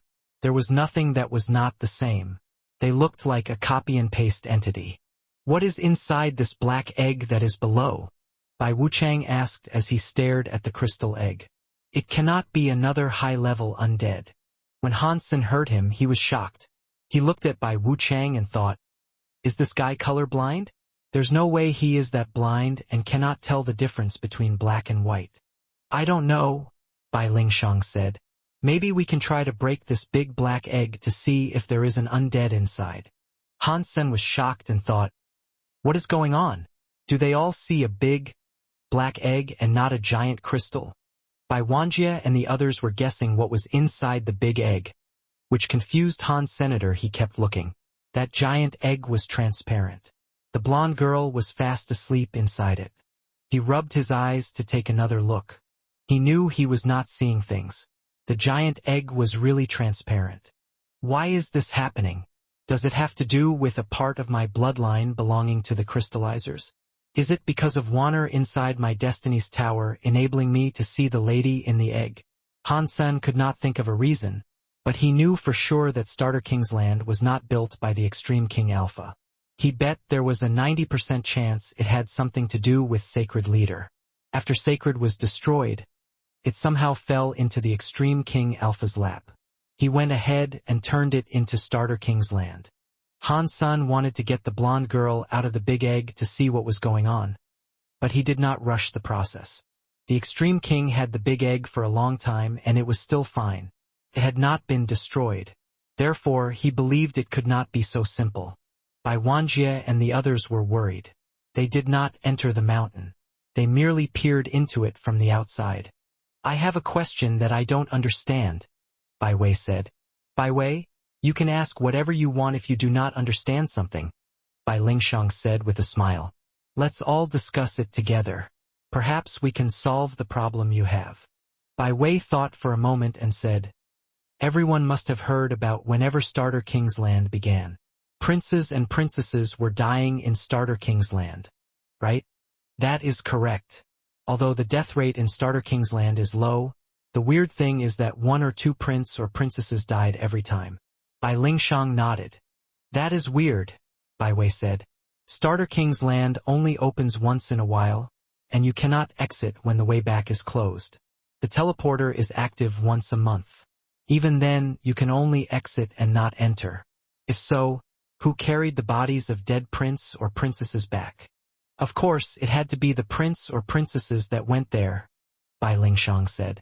She quickly thought something was wrong. She frowned and receded into thought. If the danger was able to kill princes and princesses, and every time it opened it could kill princes and princesses, the danger was there. If the danger was there, how could the prince and princesses bring back the dead bodies while there was danger? Did the princes and princesses take family that seriously? Would they risk their lives so much as to bring back dead bodies? It is a shame we do not know the prince or princesses that died. I have never thought about their bodies being brought back or not before. Bai Lingshang frowned. Bai Wanjie looked at the mountain. He glanced at the tool and big egg and said, "There are only two possibilities. One is that the danger comes and goes. It only happens if we do something. So, they are able to bring the bodies of the dead prince and princesses back. Or maybe..." Bai Wanjie stopped talking. Everyone knew what he meant. Bai Wuchang said, "Or they did not have any dead bodies to bring back. Perhaps they were consumed by something, and that is why there were no dead bodies." Everyone looked at the big egg. If the second possibility was true, it would be too dangerous for them to venture inside the mountain. Han Sen was thinking that there should have been a protector like him in the past. Perhaps it was the protector's duty to bring the bodies of the prince and princesses back. Han Sen did not think that was correct. If there was a protector, why did many princes and princesses die in the first place? That means there are only two possibilities. The first being that there was no protector at all. The second is that there were protectors, but they were unable to protect. After Han Sen thought of this, he suddenly felt the need to be a whole lot more cautious. The few of them looked at the big egg in the mountain with complicated expressions. No one dared to go in. "We cannot keep staying here," Bai Wanjie said. "Let me see if I can find a way to try it." "Brother, try any way you can," Bai Lingshang and Bai Wuchang said at the same time. Bai Wanjie nodded. He pulled something out that was the size of a fist. It looked as if it had been made of vines. It looked like a ball. When they looked closer, it was not a ball. It was like a birdcage. A green parrot was inside that small, ball-shaped birdcage. It had 4 legs and its face looked like a tiger. Inside this thing is the primitive class xenogenic tiger god eagle. Bai Lingshang knew where that weird bird was from. Bai Wanjie nodded. "This treasure is called trapped animal cage. Can trap birds and such. The longer it is in there, the more they will listen to you. Their wildness will eventually be tamed. I have only had this tiger god eagle trapped inside here for half a year. It is not tamed yet, but we can use it to explore what is down there." After that, Bai Wanjie threw the trapped animal cage with the tiger god eagle into the mountain. The trapped animal cage landed on the big egg. People thought it was going to slide away. This trapped animal cage was like a magnet. It stuck to the big egg. It was no longer sliding down. Bai Wanjie's body flashed. He saw the cage was becoming bigger. It turned into a vine cage that was 30 feet tall. The tiger god eagle looked how it was before, but it was now like a big, prehistoric beast. The giant egg now looked small. It looked like an egg that the tiger god eagle itself had pushed out.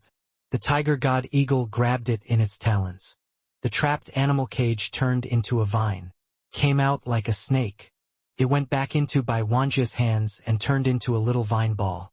Han San and the others looked at the tiger god eagle, which was free. Its claws grabbed the big egg and made a strange sound. It flapped its wings and generated a green typhoon. It looked like it was going to fly. No matter how much its wings flapped, it could not fly. Its claws were dug into the egg, and it could not release them. The tiger god eagle kept screaming. It had a green light. The substance chains became stronger. It carried wind power to help its power go up. The effort was useless. No matter how much it tried, it could not get out. The scary thing was that Han San and the others saw the tiger god eagle's body grow old. It was like someone's life had been fast-forwarded in a video within the space of an hour. Not long later, the tiger god eagle lacked the power to struggle. Its old body fell, but it still stuck to the big egg hanging in the air. It was like a dead chicken that had been cooked. Everyone looked shocked. The tiger god eagle was not a very good primitive xenogenic, but it wasn't weak for a primitive either. It had been unable to escape, and its life force was gone. Pata. When the tiger god eagle body's life force was totally destroyed, its body detached from the big egg, fell like a boulder. It fell into the bottom of the mountain and the crystal wheel inside. Tiger god eagle's body landed atop the crystal wheel. Everyone saw that the crystal wheel down below was like a grinding disc. When the grinding disc spun, a crystal light landed on the corpse of the tiger god eagle. It was like the flesh and feathers had a layer of crystal porcelain. In the crystal porcelain, the tiger god eagle's dead body slowly deformed into a transparent liquid. It followed the crystal wheel and started to sink. A moment later, the big tiger god eagle had decomposed into nothing. Not a single feather remained. Once the crystal wheel stopped spinning, the mountain was still and quiet. The lights switched off. Everything seemed as if nothing had happened. Wuxia and the others all felt a little numb. Now, they understood why the bodies of the princes and princesses were never seen again. This must have been why. Han Sen looked at the crystal wheel down below. His brain had many thoughts flashing through it. Weird. Let's not say that traps might reside inside this mountain. But this place is very dangerous. All those kings of the extreme king sent so many princes and princesses down, and they are not even warned of the dangers they might face. They just tell them to come here and practice. It makes no sense. Han Sen was thinking that it was all very strange. What kind of old man would not worry about the well-being of their children? No matter how much a father wanted their children to practice, they should never subject them to such cruel fates. Unless the extreme kings know full well that sacrifices are expected, so they are sent here. Han Sen looked at Wuxia and the others. They looked fairly glum, but it was hard to tell what thoughts were running in their minds. Han Sen did not think they were thinking of things the way he was. It was not like Han Sen was smarter. It was just that they were the ones fully involved in this ordeal. They had no idea. They were stuck in the middle of it. They thought this trial was the key that could make them a successor. They thought it was only expected to face such dangers. Otherwise, there was no way they could tell which one of them was smarter, stronger, or worthier of becoming the next king. Other thoughts were not entertained.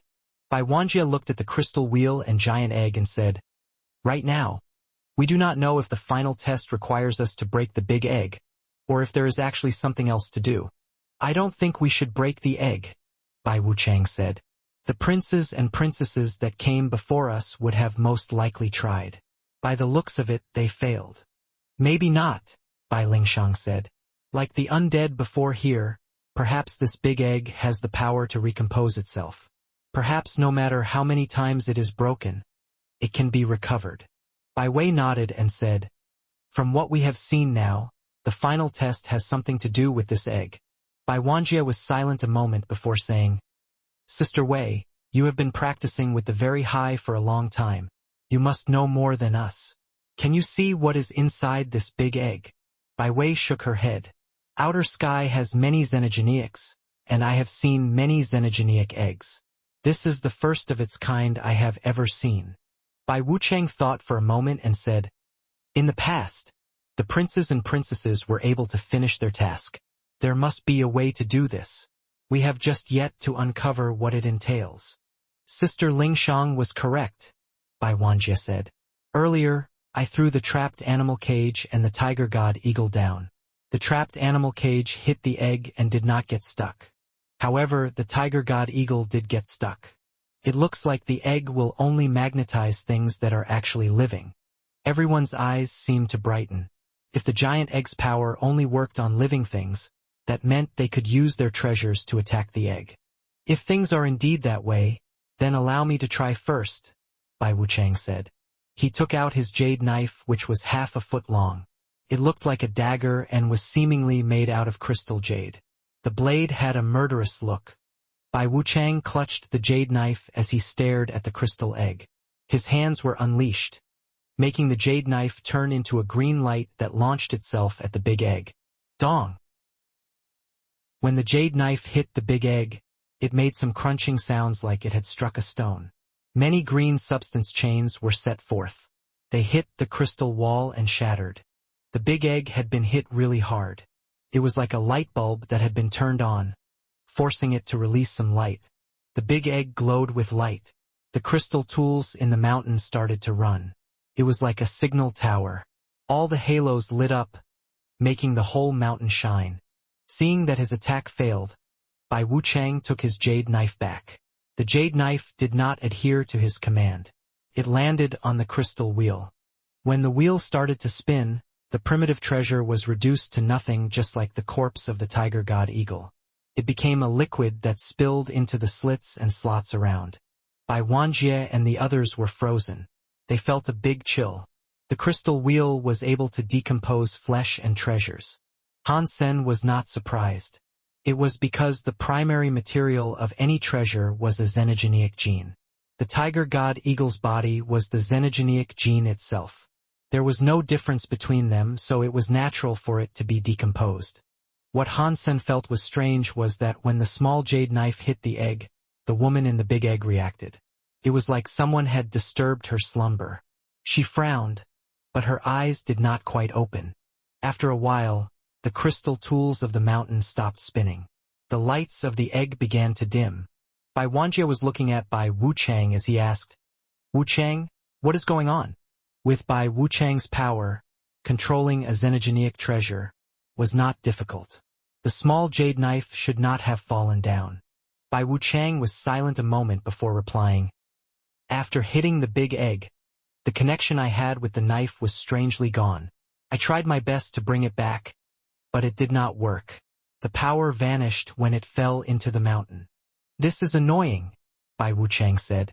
"The creatures will get stuck on the egg and die. If treasures activate the egg, they will be isolated inside. It will be hard to destroy the big egg. If things were that easy, it would not be a challenge left behind by Mr. Alpha," Bai Wanjie said. Suddenly, everyone was staring at the big egg in the mountain. No one had a good idea. Eventually, Bai Wanjie pulled out a bracelet. That necklace had 108 orbs. Each one was the size of a cherry and the color of white jade, which was similar to sheep fat. It looked like stars were spinning inside it. Bai Wanjie unlocked the necklace, took an orb out, and threw it at the egg. They saw an explosion of starlight. The egg exploded. Light appeared everywhere. The crystal equipment had been split. Bai Wanjie kept throwing the orbs at the egg one by one. The big egg kept growing brighter. Previously, they had seen it as a big black egg. When the white light increased in volume, it became transparent. "It looks like there is something inside." The big eggshell started to become transparent. Bai Wuchang was now able to see the blonde lady inside, but he could only see a little. It was not very clear. "This works," Bai Wuchang excitedly said. "Big brother, do it harder. Throw more of the star orbs down and reveal what is inside that giant egg." Bai Wanjie agreed. He kept throwing the star orbs one by one at the big egg. The big egg grew brighter and more transparent. The blonde lady's face on the inside became clearer. Han Sen looked at the big egg with a frown. He could already see everything crystal clear. The blonde lady was going to be woken up. That made Han Sen nervous, perhaps even a bit scared. Why does the Extreme King send their princes and princesses here? What are they after? There is no way they had no idea what was inside this. If they knew and still sent people here without saying anything, it is just so weird. While Han Sen was thinking, he suddenly noticed Bai Lingshang. "It looks like a blonde lady inside," Bai Lingshang said while looking at the big egg. Bai Wanjie threw 70 of the star orbs, which were making the big egg look crystal-like. One was almost able to see the face of the blonde lady inside, but it was still not completely clear. "This is so weird," Bai Wuchang said. "There is a creature inside this egg that looks like one of the Extreme King, but the race that is not like us. No one here can come from an egg, right?" Bai Lingshang rolled her eyes and smiled. Obviously, she was not birthed from the egg. When have you ever seen creatures born with their pajamas on? "You're right," Bai Wuchang quietly said. "That means someone locked her inside it. Is our mission to rescue her? It is hard to say if we are to rescue or kill her. Perhaps she a higher-level undead." Bai Wanjie looked at the big egg while he spoke and continued to lob star orbs at the structure. Everyone stared at the lady. The more star orbs he threw, the clearer the woman's face appeared. She was as pretty as an angel. Now she was frowning. She did not seem happy. Everyone was staring at her as her eyes suddenly opened. It shocked everyone watching. She was not like an ordinary person who opened their eyes after a night of sleep. Her eyes were totally open and entirely wide. Her gold pupils made it seem like there were no pupils. Although she had opened her eyes, her vision did not appear focused. It looked very weird, and it gave them a chill. Catcha! The giant egg which now looked like a crystal shield, cracked. In the blink of an eye, the whole giant egg looked like broken steel glass. It turned into countless small shards that rained down. The blonde woman inside was completely visible. The blonde-haired woman was floating inside the cave of the mountain. It looked like some wind was coming up from the cave. It made her blonde hair wave. Without the blockage of the giant egg, Han Sen finally felt the presence of the blonde lady. Suddenly made his expression change. The blonde lady's aura was completely different from Wanner's, who was usually very tame. This lady's had a raging mode. It also made people feel sorrowful on her behalf. It made people feel as if she was a weak and injured woman and that no action could reverse the horrible fate she had been subjected to. The blonde lady released a feeling that made Han Sen think of two words. Her presence feels just like those god spirits. Han Sen stared at the golden-haired lady. Han Sen had killed Sky Vine Radish, Sky Armor God, and Lotus Child.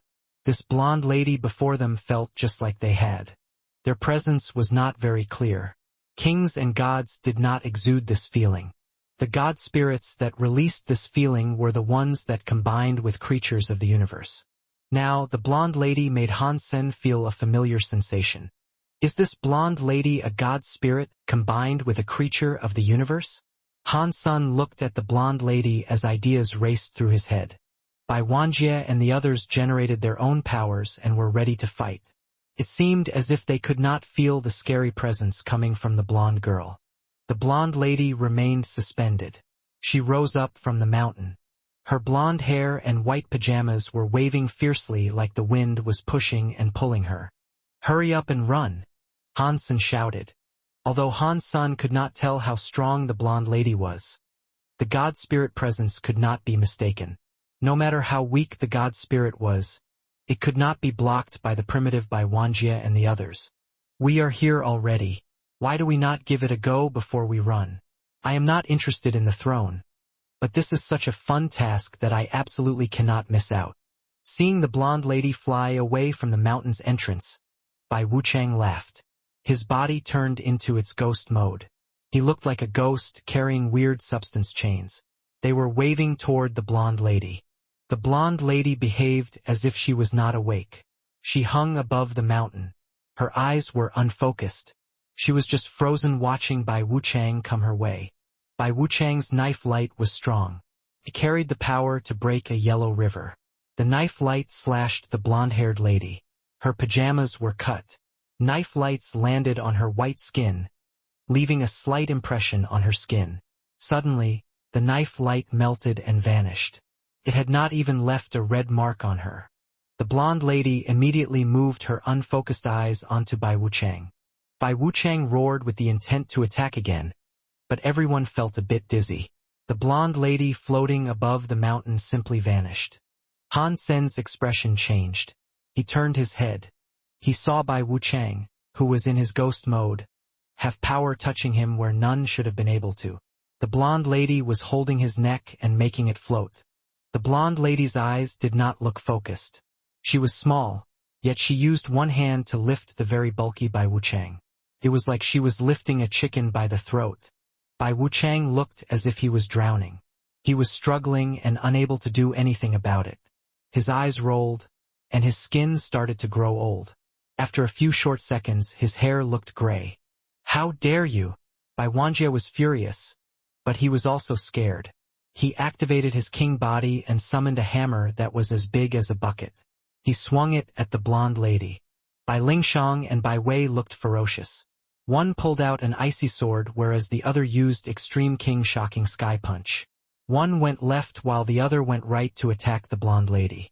They wanted to save Bai Wuchang. Pang! The hammer struck the blonde lady on the back of the head, but that only made the lady's neck move a little. It certainly wasn't going to stop her body. It did not make her stumble an inch. Bai Lingshang and Bai Wei's power landed on their foe, but their attacks only damaged her pajamas. They did not even leave red marks upon her skin. The blonde lady's other hand rose. She touched the big hammer. It instantly made the deified weapon shatter. It turned to dust and echoes flying in space. Hansen frowned. He knew that if he did not do it, everyone else there would be killed. Plus, he wanted to know if the blonde lady was in any way related to Warner.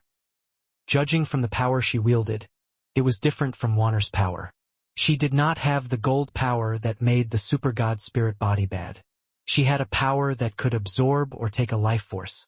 After a short amount of time, Bai Wuchang turned snow white. Now he looked like the real Bai Wuchang. If this kept on going, in less than 10 seconds he was going to die. Han Sun did not care if Bai Wuchang was alive or dead, but he wanted to take care of Bai Wei. Considering the deal he made with Bai King, if he wanted to keep living with the Extreme King, he had no choice but to help. The blonde lady blew up Bai Wanjia's deified hammer. Her face suddenly flashed. Another hand was reaching out to Bai Wei, who was the closest. Bai Wei used Extreme King's shocking sky punch, so she had no choice but to get in close with the blonde-haired lady. A scary suction made Bai Wei's body uncontrollably fly toward the blonde-haired lady's hands. Bai Wei did not freak out. Her body flashed with a circular halo that made her body spin. She wanted to use that spinning power to get rid of the blonde-haired lady's suction. She only spun halfway. Before she was able to complete a loop, she was sucked into the blonde-haired lady's hands. The blonde-haired lady grabbed her by the neck. Bai Wei was stronger than Bai Wuchang. The moment her neck was grabbed, she wanted to teleport away. That was God's wonder from the very high. The space teleportation she had flickered. It was like a firework being extinguished by water. She was unable to teleport away. Bai Lingshang and Bai Wanjie were shocked. No one expected the last level of the undead to be this scary. The two of them said nothing. They turned around, wanting to run. They headed for the bridge they had crossed. They no longer cared for Bai Wuchang and Bai Wei. One could not blame them. The blonde-haired lady was too strong. She had a crushing power. If they stayed, they were going to end up the same. Bai Wei knew the situation was dire and felt that she would soon die. It felt like something was coming out from her body and going into the blonde-haired lady's hand. When her body's power began to fade, Bai Wei felt as if she had no strength left to even struggle. She was quivering inside the blonde-haired lady's hand. Am I going to die? I still haven't beaten her yet. A dark shadow flashed through Bai Wei's brain. Although she was about to die, she did not feel fear. She felt disappointed. Suddenly, Bai Wei heard a striking sound close to her ear. It was like the striking of a jade stone. At the same time, the grip on her neck loosened. The blonde-haired lady's hand, which had been on her neck, lost its grip. Before Bai Wei could figure out what was happening, a power was pulling her away. It dragged her away from the blonde-haired lady. Pang! Pang! Bai Wei and Bai Wuchang fell to the ground. They looked up and saw Holy Baby standing between them. He was staring at the blonde-haired lady like a god from the sky. As Bai Wanjie and Bai Lingshang were escaping, they heard loud noises. They turned around and looked back. They saw Holy Baby grabbing Bai Wei and Bai Wuchang and bringing them back. He had managed to save the two of them from the blonde-haired lady. It was unbelievable. They were both frozen and stopped their attempted escape. If Bai Wei and Bai Wuchang were killed, they could have just reported it. Now Bai Wuchang and Bai Wei were alive. They had just tried running away. That was sure to result in a bad impression. It would likely mean Bai King would be upset with their decision. Although they did not continue fleeing, Bai Wanjie and Bai Lingshang did not go back. They watched from afar. You guys should leave. Han Sun looked at the blonde-haired lady as he spoke. But his words were uttered to Bai Wuchang and Bai Wei. Bai Wei picked up the weak Bai Wuchang. They both looked at him with a conflicted look and retreated. They returned to the bridge. The island now only had Han Sen and the blonde-haired lady on it. The blonde-haired lady coldly looked at Han Senator, her body turned blurry in space. When it appeared again in front of Han Sen, she was trying to grab him by the neck. Han Sen's hands somehow reached out to strike the blonde-haired lady's hands. Earlier, he had punched the blonde-haired lady. Their powers were quite matched. Neither of them had the upper hand. When they fought this time, Han Sen felt a magnetic power inside the blonde-haired lady's hands. They latched onto his hands. It made Han Sen feel something from his body leave and go into the blonde-haired lady. That thing was not the gene power he practiced or his lifespan. Felt weird. It was unknown what it was. Taking spirit skill. Han Sen realized what it was the woman was trying to take. The woman was not taking his life force away. She was taking away the spirits of creatures. It was no wonder Bai Wuchang still had a young face despite the gray hair. His life force was still the same. The aged thing was just his mental fortitude. After being so tired and exhausted, it made people think he had lost his life force. But that wasn't it. Does that mean the Xenogeneics from the 9 Defense Spirit have their spirits taken away by her? Han Sen's brain flashed through many different ideas, but his hands did not stop. The Dongxian aura had been pushed to the max, but he could not prohibit his spirit from going away. Han Sen quickly discovered that the spirits did not have a place in the cogwheels of the universe.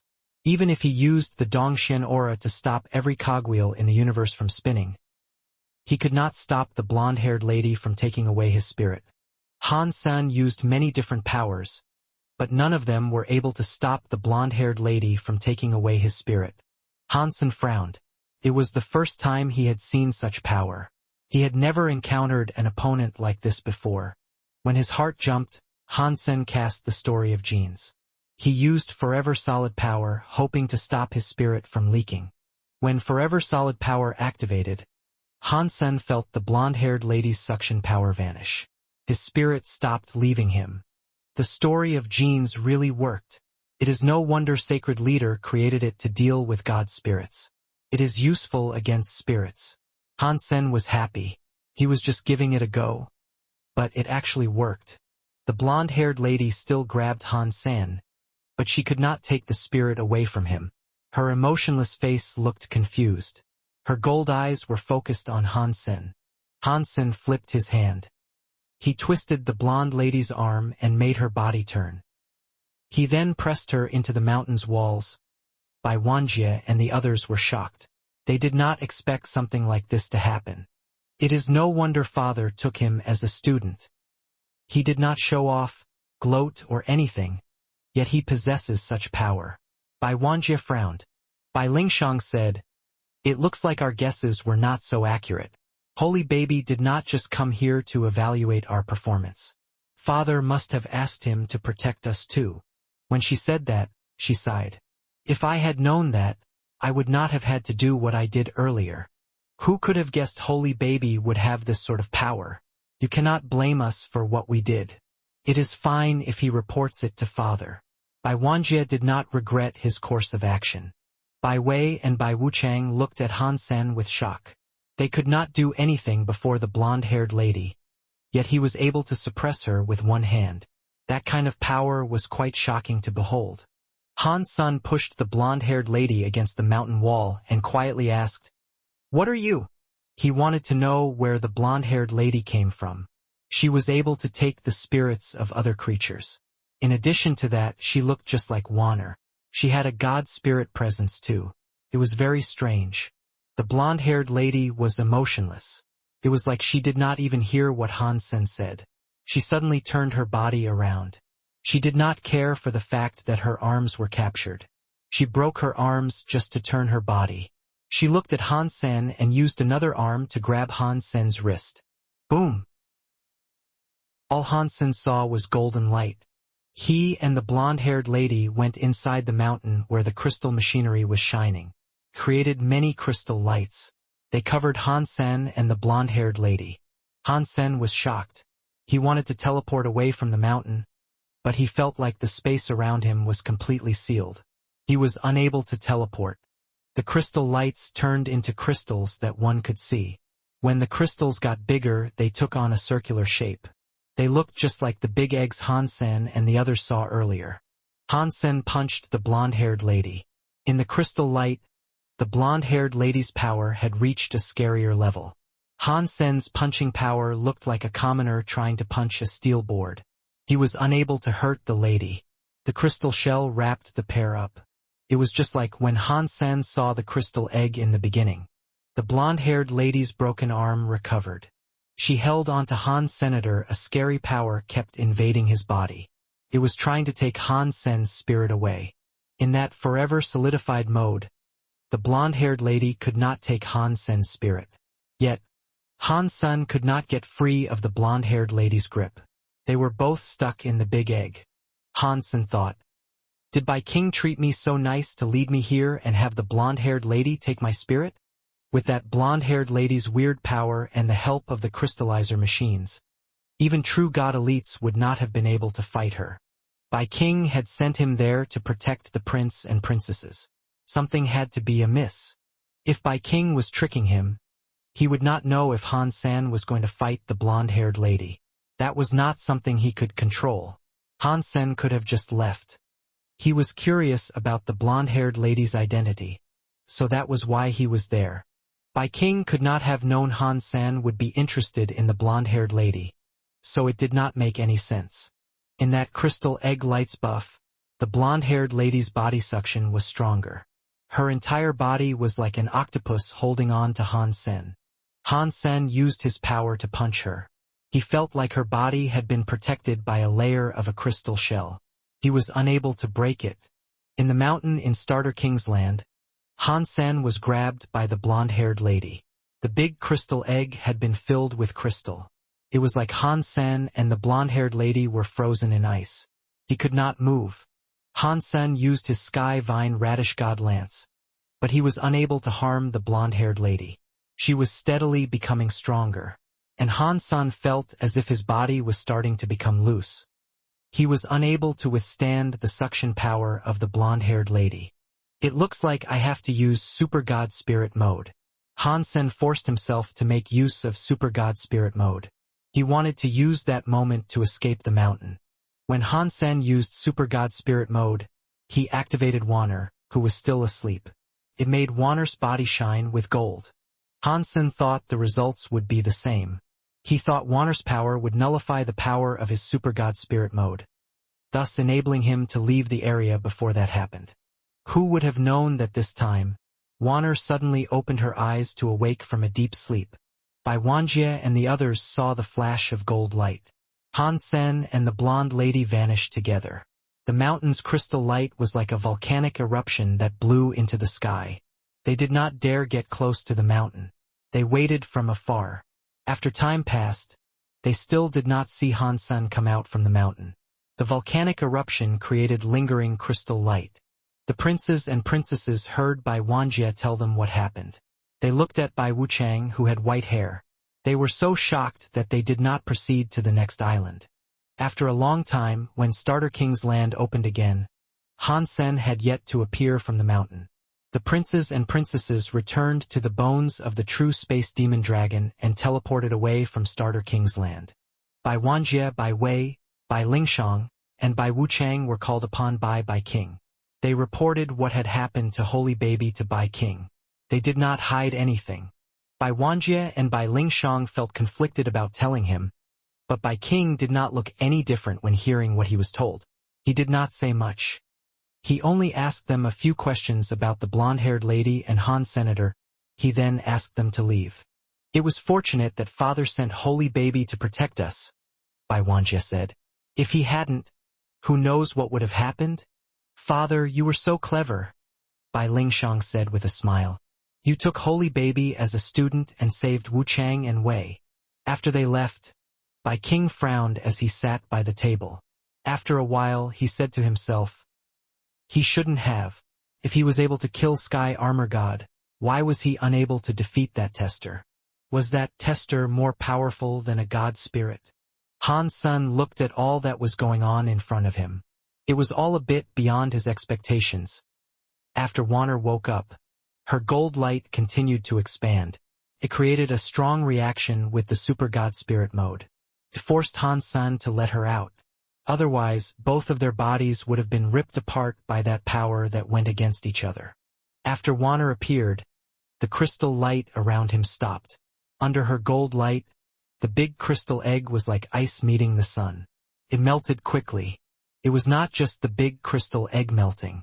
Even the blonde-haired lady, who looked very similar to Wanner, was melting. Her body, which had once been like a statue, became soft and started to melt. In the end, she melted into a liquid. She went into the bottom of the mountain and the crystal wheel. Strangely, after the blonde-haired lady's body melted, it left behind the shadow of some kind of spirit. Han Sen clearly saw that the shadow possessed Wanner's face. It was like a spirit floating in front of Wanner. It looked a bit stiff. Wanner reached her hand out to try and touch the shadow. The shadow was like a tide, and it went into Wanner's hands. A moment later it was gone. Wanner absorbed the shadow. Her body seemed to dim. She turned and looked at Han Senator. She called him Big Brother, with a weak voice, and passed out. Han Sen's super god spirit mode faded. He moved to pick up Wanner. He felt her life force return to how it was in the beginning. She was very weak and messed up. What's going on? Han Sen put Wanner back inside Destiny's Tower. He was very confused. From everything Han Sen had seen, he thought Wanner should have been related to Sacred. He did not think Sacred Leader was the big brother Wanner was referring to. If Sacred Leader was her big brother, and Wanner really relied on her big brother, why would Sacred Leader use her for experimentation? Although Han Sen did not know what the blonde-haired lady in the big egg did. One thing he knew for sure was that the blonde-haired lady had Wanner's spirit. Otherwise, Wanner would not have been able to control it. Now, it looks like the people from Sacred took Wanner's spirit to do some testing, which made Wanner become really unstable. What was the purpose of that test? A man-made god spirit? Why use Wanner's spirit? Han Sen kept guessing. He could not think of a result that made sense. Too many things were guesses. All the results he thought of were just suggestions. Cha-cha-cha. While Han Sen was thinking, he saw the crystal wheel start spinning. He was shocked. He thought the melted gold-haired lady had been revived. Fortunately, what Han Sen was thinking did not happen. When the crystal wheel spun, there was a pool in its center. The pool was half filled with a semi-transparent liquid. When half of the crystal pool was completely revealed, the crystal wheel stopped moving. Found deified xenogeneic gene. Found deified xenogeneic gene. In Han Sen's brain, announcements kept popping up like crazy. The liquid in this pool. It cannot all be xenogeneic genes. Han Sen was frozen, but he was suddenly very happy. He flew toward the pool. Han Sen tried taking some liquid out. He immediately received an announcement for getting a deified xenogeneic gene. Han Sen was so excited that he almost jumped out of his seat. So many deified xenogeneic genes. Is it useful for me? Han Sen was afraid these deified xenogeneic genes were too low of a level and would not help him increase his deified gene tally. Han Sen drank some of the liquid. He quickly realized that his worries were for naught. He drank an entire barrel of liquid. His brain soon had deified gene +1 announcements. I am rich. I am so rich. I can be a true god. Han Sen was so happy that he kept absorbing the transparent liquid in the pool. Han Sen suddenly thought of something. All that is set up here was not exclusively prepared for Wanner, right? Aside from her, not even a true god elite could destroy the blonde-haired lady. Han Sen thought that was right. Hehe, you cannot use it anyway. Let me use it for now. Plus, you have been living inside me for so long, you should pay rent. Han Sen was going to take all the transparent liquid away. He realized that if the liquid left the crystal pool, they would be corrupted very soon. He could not take it away. He had to stay next to the pool and keep drinking the transparent liquid to refine it. Han Sen refined all the transparent liquid inside the pool. His deified genes reached 94. He only needed a few more to become true god. What a shame. I only need a few more. Han Sen licked his lips and flew out of the mountain. From what he saw, he could not see the princes and princesses again. He counted the time he had been down there and realized it had been an entire month. I don't know if the teleporter at the True Space Demon Dragon can still be used, Hansen said while flying toward the first island. If I cannot use it, I will have to use the 4-sheep cube to leave. Of course, you cannot use it anymore. Hansen flew in front of the True Space Demon Dragon bones and discovered that the teleporter was no longer available. He could not activate it from the inside. Never mind. Right now, I still don't know if Bai King was trying to trick me. I do not want to go back to the Extreme King yet. I can use this chance to escape the Extreme King. Previously, Hansen did not want to leave the Extreme King completely due to the resources they provided. Now, he was almost true god, so it did not matter much if he did. That is a shame. I was planning to rescue Blood Kirin from the Extreme King. Now I can't do it. I will have to think of another way. Hansen used the 4-sheep cube to leave that Starter King's land. Hansen used galaxy teleportation to Space Garden. He lived there quietly for a while. He needed 6 more deified genes to become true god. Unfortunately, those 6 deified genes had to come from a butterfly xenogeneic to suit his needs. Space Garden did not have a high-level plant xenogeneic like that, so Hansen had to figure out another way. I only need 6 more points. Killing 3 butterfly xenogeneics should be enough. Let me go to God area and try my luck. I might be able to encounter them. Hansen had an idea, so he used the God area door. He used Hansen's identity to enter the God area. Han Godfather. The moment Hansen reached the God area, he noticed there a crowd of people assembled. Someone who saw him recognized him. They were so surprised that they screamed. It made everyone turn to look at Hansen. Godfather Han, which was a title he had acquired, was still very famous throughout the universe. He had made the destroyed leader go from a true god to butterfly class and turned the butterfly burning lamp into dust. It was a scene that was way too shocking. The whole universe knew about it. Although Hansen was only butterfly class now, in the universe no one treated him like one. Hansen looked at everyone. He noticed the around 8 people were deified primitives who all hailed from different races. They looked a bit familiar. He had seen them all participate in the Geno God list fights, but their performances were nothing remarkable. It was because of that Hansen was not able to recall their names. These guys aren't of the same race. What are they doing here together? Hansen thought. Deified elites frequently cooperated with each other, but that was usually only in groups of 3 or 5 best friends. It was rare to see so many races cooperate at once. The deifieds all recognized Hansen and greeted him with exuberant passion. A deified elite, who looked like a rat that could stand, shook his head and said, "Godfather Han, it is an honor to see you here. This is my lucky day." While he spoke, his small yet long tail waved. It made people feel annoyed to see it. After pausing, the rat-looking deified elite said, "I would like Godfather Han to bless me. What material does Godfather Han require to bless others?" Every creature knew Hansen did not require any materials to bless others. For him to ask like that was basically asking how much it would cost. Hansen laughed and said, "Blessing you would be easy. The price is fair and square. For just 1 true god weapon I can do it. But I cannot guarantee you will level up." Hansen set the price very high. No one would give up a true god weapon for a blessing. That was a way for him to reject requests. Hansen did not want to use Bloodpulse Sutra. All of the deified creatures were disappointed. They were just primitive deifieds, so they did not have a true god weapon to hand out. But they did not dare get emotional. They did not want to incite the ire of Hansen, who might turn them into dust. They had practiced hard to get to where they were as a deified. A lot of it had even required dumb luck. If they were turned into dust, it would not only be a sadness for their loss of lives. It could have very well spelled doom for their entire race. It was like the Buddha and the destroyed. The Buddha were barely able to maintain control of the Buddha kingdom, and the destroyed were being harassed by ancient enemies. Hansen looked at them and asked, "What are you guys doing here?" The rat-looking deified creature immediately said, "Earlier, there was a god spirit storm. A deified xenogeneic appeared from the god spirit storm. We saw it. The deified xenogeneic was weird though. We are still talking about it." "How weird was it?" Hansen asked. Everyone was talking at once. They explained that they had encountered a deified xenogeneic. The xenogeneics in the god area came with the appearance of god spirit storms. All the primitive deifieds were in the same area when they experienced the god spirit storm.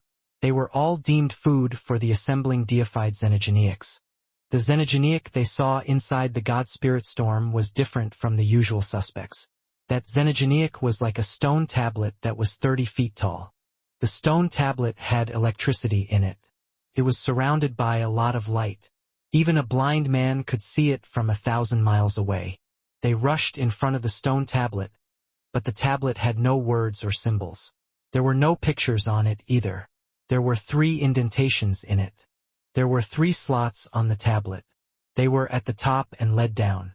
The first one was like a human handprint, albeit much bigger. The second one looked like a cat paw, but it was much bigger too. The third one was like a cow's footprint. That one, however, was at a normal size. It was a small footprint. The 3 marks on the stone tablet released a bright light. In the god area, all xenogeneics were weird.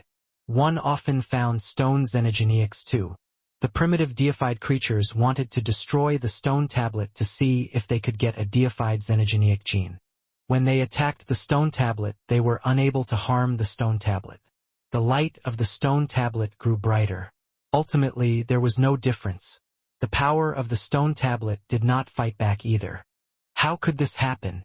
Is that stone tablet xenogeneic still around? Some xenogeneics that fell from the god spirit storm would not disappear when the storm was over, which was why Hansen asked. It is still around, but the stone tablet is black and no longer shines. If we do not see it shining, no one would think it was a deified xenogeneic. You would just think of it as an ordinary stone block. The rat-like creature paused. With an evil look he said, Han Godfather, if you are interested, we can take you there to see it. Yes, please. Hansen was worried about not being able to find high-level xenogeneics. Upon hearing what they said about the stone tablet xenogeneic was weird, there was a chance it was a high-level one. A few deified xenogeneics led the way. Hansen followed them. Altogether, they flew for 3,000 miles. Eventually, they saw a stone tablet that was a couple of dozen feet high. The stone tablet was very rough. It was square, and it did not have engravings or markings on it. The stone tablet was full of holes. It was not even. It looked like a normal big stone board. Hansen turned the stone tablet around. He saw the 3 marks on it.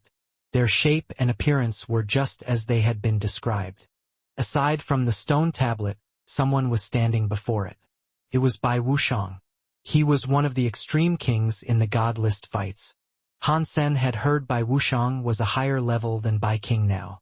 He was a person from the same era as Bao King. He was very powerful in the god list fights. Hansen had not watched him fight, so he knew little about him. Before the top 100 rank fights, Hansen had not watched many battles. He had missed out on Bai Wuxiang's fighting performance. In the top 100, no one dared to challenge Bai Wuxiang, and Bai Wuxiang did not challenge anyone. So Hansen only knew how strong he was. He did not know exactly how strong he was. The few primitive deifieds who saw Bai Wuxiang bowed before him. They did not dare go slow. Hansen just stood where he was and did not move. His identity was one that harbored a grudge with the Extreme King. He would not talk with a deified from the Extreme King. Bai Wuxiang ignored the primitive deified creatures. He just stared at the stone tablet. The primitive deifieds were ignored, but they did not show emotion. They just retreated elsewhere. Bai Wuxiang watched for a while. He then raised his fist and punched the stone tablet. He used the Extreme King Shocking Sky Punch. His punch was performed at a very high level. The punch, which looked very casual, had the power to suppress the sky and the earth. Boom! He punched the stone tablet. The stone tablet's surface caved in with the shape of a fist. The moment Bai Wuxiang brought his fist back, the fist crater shone. It shone with rainbow light. Amid the light, a rainbow flew out from the fist prince and went toward Bai Wuxiang.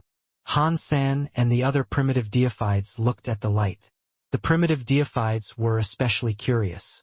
They had attacked the stone tablet for a long time before and never had such a reaction. When Bai Wuxiang punched, why did the stone tablet seem to fight back? All the primitive deified creatures opened their eyes wider. They wanted to see what kind of power the stone tablet had. In the next moment, everyone was shocked. Han Sen was surprised too. Rainbow light flew out of the punch mark. It turned into a white falcon, surrounded by Wuxiang as it flew. It did not attack Bai Wuxiang. It flapped its wings and landed on Bai Wuxiang's shoulder. It twisted its neck to rub against Bai Wuxiang's hair in a very intimate way. What is going on? Why did the stone tablet have another falcon xenogeneic inside it? Why is it being so intimate with Bai Wuxiang? All the primitive people were confused. While they were wondering what was happening, Bai Wuxiang flipped his hand. He grabbed the falcon by its neck and placed it out in front of himself. He ripped the falcon in half and threw the pieces on the ground. The white falcon squealed in pain. When it hit the floor, it turned into 2 pieces of stone. It soon turned into dust that flew back to the stone tablet. It covered up the punching marks left behind by Bai Wuxiang. The marks vanished and left no trace behind. Interesting. This stone tablet is a very unique stone xenogeneic. Han Sen thought this was interesting. He looked at the stone tablet with interest. After destroying the white falcon, Bai Wuxiang looked at the stone tablet again. The gold flames on his body were like a volcano erupting. He raised a fist. He still used Extreme King Shocking Sky Punch being used. This time, Bai Wuxiang's Extreme King Shocking Sky Punch shone like a sun. He unleashed a strong wave of power that was like a thunderous tide. The primitive creatures flew away. The remaining primitive deifieds were blown away a few hundred miles before coming to a stop. They all looked pale and were bleeding from their mouths. They looked injured. That was just from the punch's shockwave unleashed by Bai Wuxiang. If they were the ones to receive that hit, they would have been reduced to ash. Han Sen was sitting nearby. He did not react. His shirt sleeves were waving as if they were held to a harsh wind. Boom! Bai Wuxiang left another punch mark on the stone tablets. This time, the punch marks were much bigger. They were much bigger than the cat paw and even bigger than the cow footprint. It was a little smaller than the handprint on top. The punch was over. Bai Wuxiang pulled his fist back, but he saw his marks were smaller than the handprint and frowned. After pulling his fist back, the punch marks again shone with rainbow light. This time, the rainbow light was many times stronger than the previous rainbow light. Han Sen saw a big gold bird fly out of the mark. It flapped its wings and flew into the 9 tiers in the sky. It squealed loud enough to tear space. Its body had gold feathers that were blindingly shiny. It was like pure sunshine. Gold wing big god bird. Han Sen looked at the big gold bird with shock. Seeing its face, he was able to recognize it as the legendary gold wing big god bird. The power of its body was mighty. It was regarded as a top deified xenogeneic. After taking a closer look, one noticed it was different. Han Sen did not know what the real gold wing big god bird looked like. This gold wing big god bird that came out of the punch mark had a stone element. It also had a wave of power very much like Extreme King Shocking Sky Punch. The gold wing big god bird landed on Bai Wuxiang. It placed its head near him and looked as if it wanted to make him happy. Han Sen thought, this stone tablet is very funny. Can take Bai Wuxiang's full power attack. It is a true god xenogeneic for sure, but it cannot attack. Can only live. That is very interesting. A part of the stone tablet body suddenly broke and became a stone element bird xenogeneic. It was given to the enemy in hopes that the enemy would leave. Its way of life was like a gecko. The stone element bird xenogeneic that came out was an independent xenogeneic. The gold wing big god bird's power was not inferior to a top-class deified xenogeneic. The gold wing big god bird absorbed Bai Wuxiang's Extreme King Shocking Sky Punch power. It was a xenogeneic with 2 elements. With that xenogeneic for a follower, it would help a lot. Upon seeing this, the primitive deified creatures felt remarkably jealous. They did not have enough power to leave the most minor of marks on the stone tablet. Besides a gold wing big god bird, they were not even able to create a sparrow. Everyone knew that the more wounds the stone tablet incurred, the stronger the stone element xenogeneic bird would be when it appeared. Like the falcon Bai Wuxiang punched out. It was much weaker than this gold-wing big god bird. Everyone was jealous. Bai Wuxiang's hand came forward and ripped the head of the gold-wing big god bird off. The gold-wing big god bird turned into simple stones, which flew back to the stone tablet. They filled up Bai Wuxiang's punch mark and returned to normal. Han Sen thought. It looks like the 3 marks up there are ones left behind by someone who also took the stone element xenogeneic bird away with them. Everybody looked at Bai Wuxiang. He had ripped the gold-wing big god bird's head off. It looked like he wanted to use an even stronger power to hit the stone tablet. Bai Wuxiang stopped attacking the stone tablet. He looked at Han Sen, who was standing nearby. Han Sen was shocked. Bai Wuxiang's power had been remarkably strong. It was better than any top true god class elite Han Sen had ever seen. With the destructive power he had, he wasn't much weaker than Sky Palace leader or very high leader. Han Sen was also quite strong, but he wasn't certain he could beat Bai Wuxiang. After all, he was not yet true god class. He was still quite different compared to true gods. The Xian Yellow Sutra could go against deifieds of the same level or less and permanently beat others into dust. When used against true gods greater than Han Sen, it would only make them temporarily drop a level. The most important thing was that other people had seen him use the Xian Yellow Sutra while conquering the destroyed leader. They must have been prepared for it. It would not be easy for Han Sen to use the Xian Yellow power to strike again. Han Sen's heart was prepared, but Bai Wuxiang did not look like he wanted to fight. He pointed to the stone tablet and said, "You give it a go." Han Sen looked at Bai Wuxiang and replied, "Are you not going to try again? Are you not going to use a treasure to try it?" Han Sen asked. Bai Wuxiang looked at the top of the stone tablet where the handprint mark was and coldly replied, "No." Han Sen understood and thought, Bai Wuxiang really is so full of pride. Seeing that other people have done this with their hands, he will never settle for using a treasure. His punch mark is not as big as the palm, but it is still impressive. Yet, he does not want the stone element xenogeneic. Han Sen was not as proud as Bai Wuxiang. It did not matter if he could leave the biggest mark on it or not. If there was a chance to nab a xenogeneic, he did not mind giving it a go. Han Sen moved in front of the stone tablet. He generated a slight amount of power in his hands. He used his palm like a knife and slashed the stone tablet. He used his teeth knife Fang skill. The primitive deifieds continued watching from afar. They did not dare get too close to that place. They did not want to get struck by Han Sen's power. Catcha! The purple knife air slashed the stone tablet. It left a mark that was a foot long. The mark was no bigger than the cow footstep, which was the smallest print on the stone.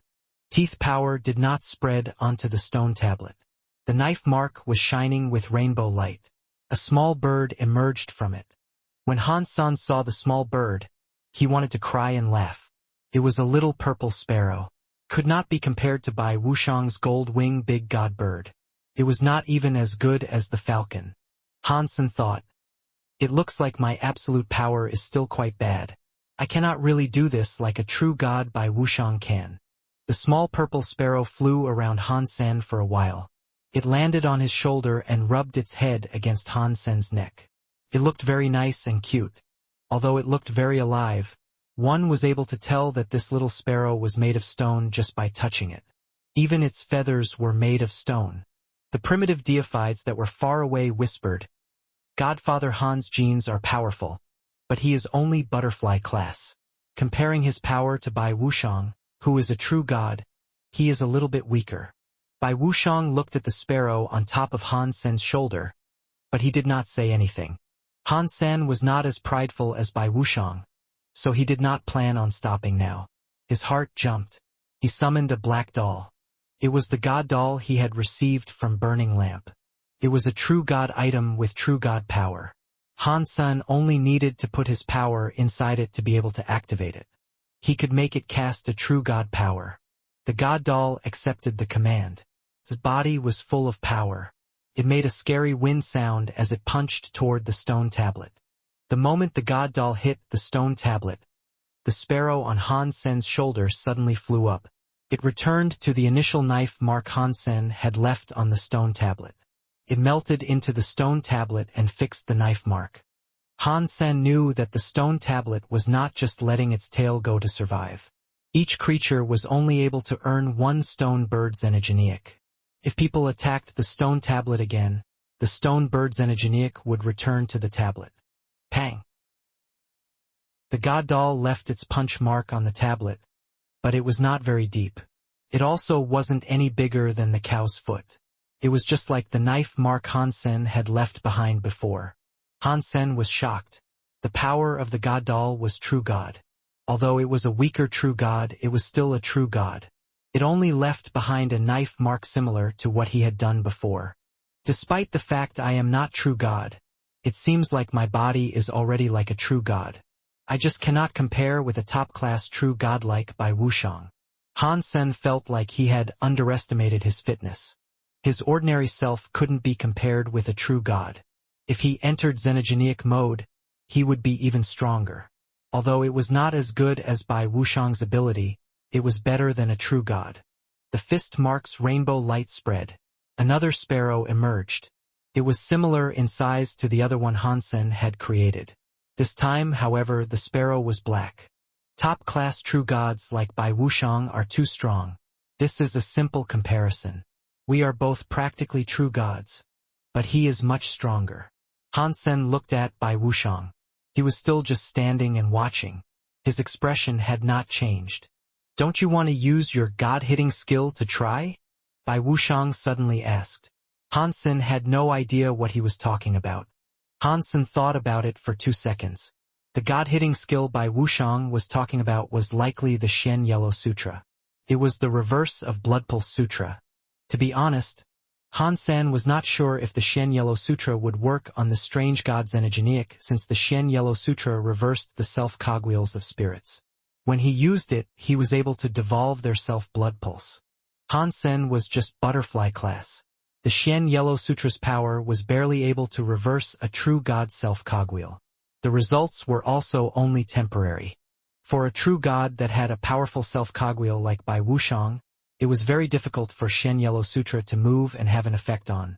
With Bai Wuxiang's power, it was hard to destroy that scary stone tablet. Thus, the stone tablet was likely also a powerful true god. The Shen Yellow Sutra might not have worked on it. Han Sen was having trouble trying to use the Shen Yellow Sutra and make it look powerful. It scared off everyone. Even the 3 higher races did not dare get close to Space Garden. The crystallizers also weren't harassed anymore. If the Shen Yellow Sutra failed to break the stone tablet, his prestige would decrease. Han Sen did not want that to happen. Without a guaranteed hit, Han Sen would not use the Shen Yellow Sutra in public. It is just a stone tablet, Han Sen said with a smile. I do not need a god-hitting skill. He thought Bai Wuxiang wanted to see how strong his Shen Yellow Sutra was. He was not going to fulfill his desire. Han Sen went silent and waved his hand. An item appeared in his hand. It was the causal karma knife Han Sen had stolen. The causal karma knife was created from Han Sen's knife blank. If it had been forged by ordinary people, it would not be at such a high level.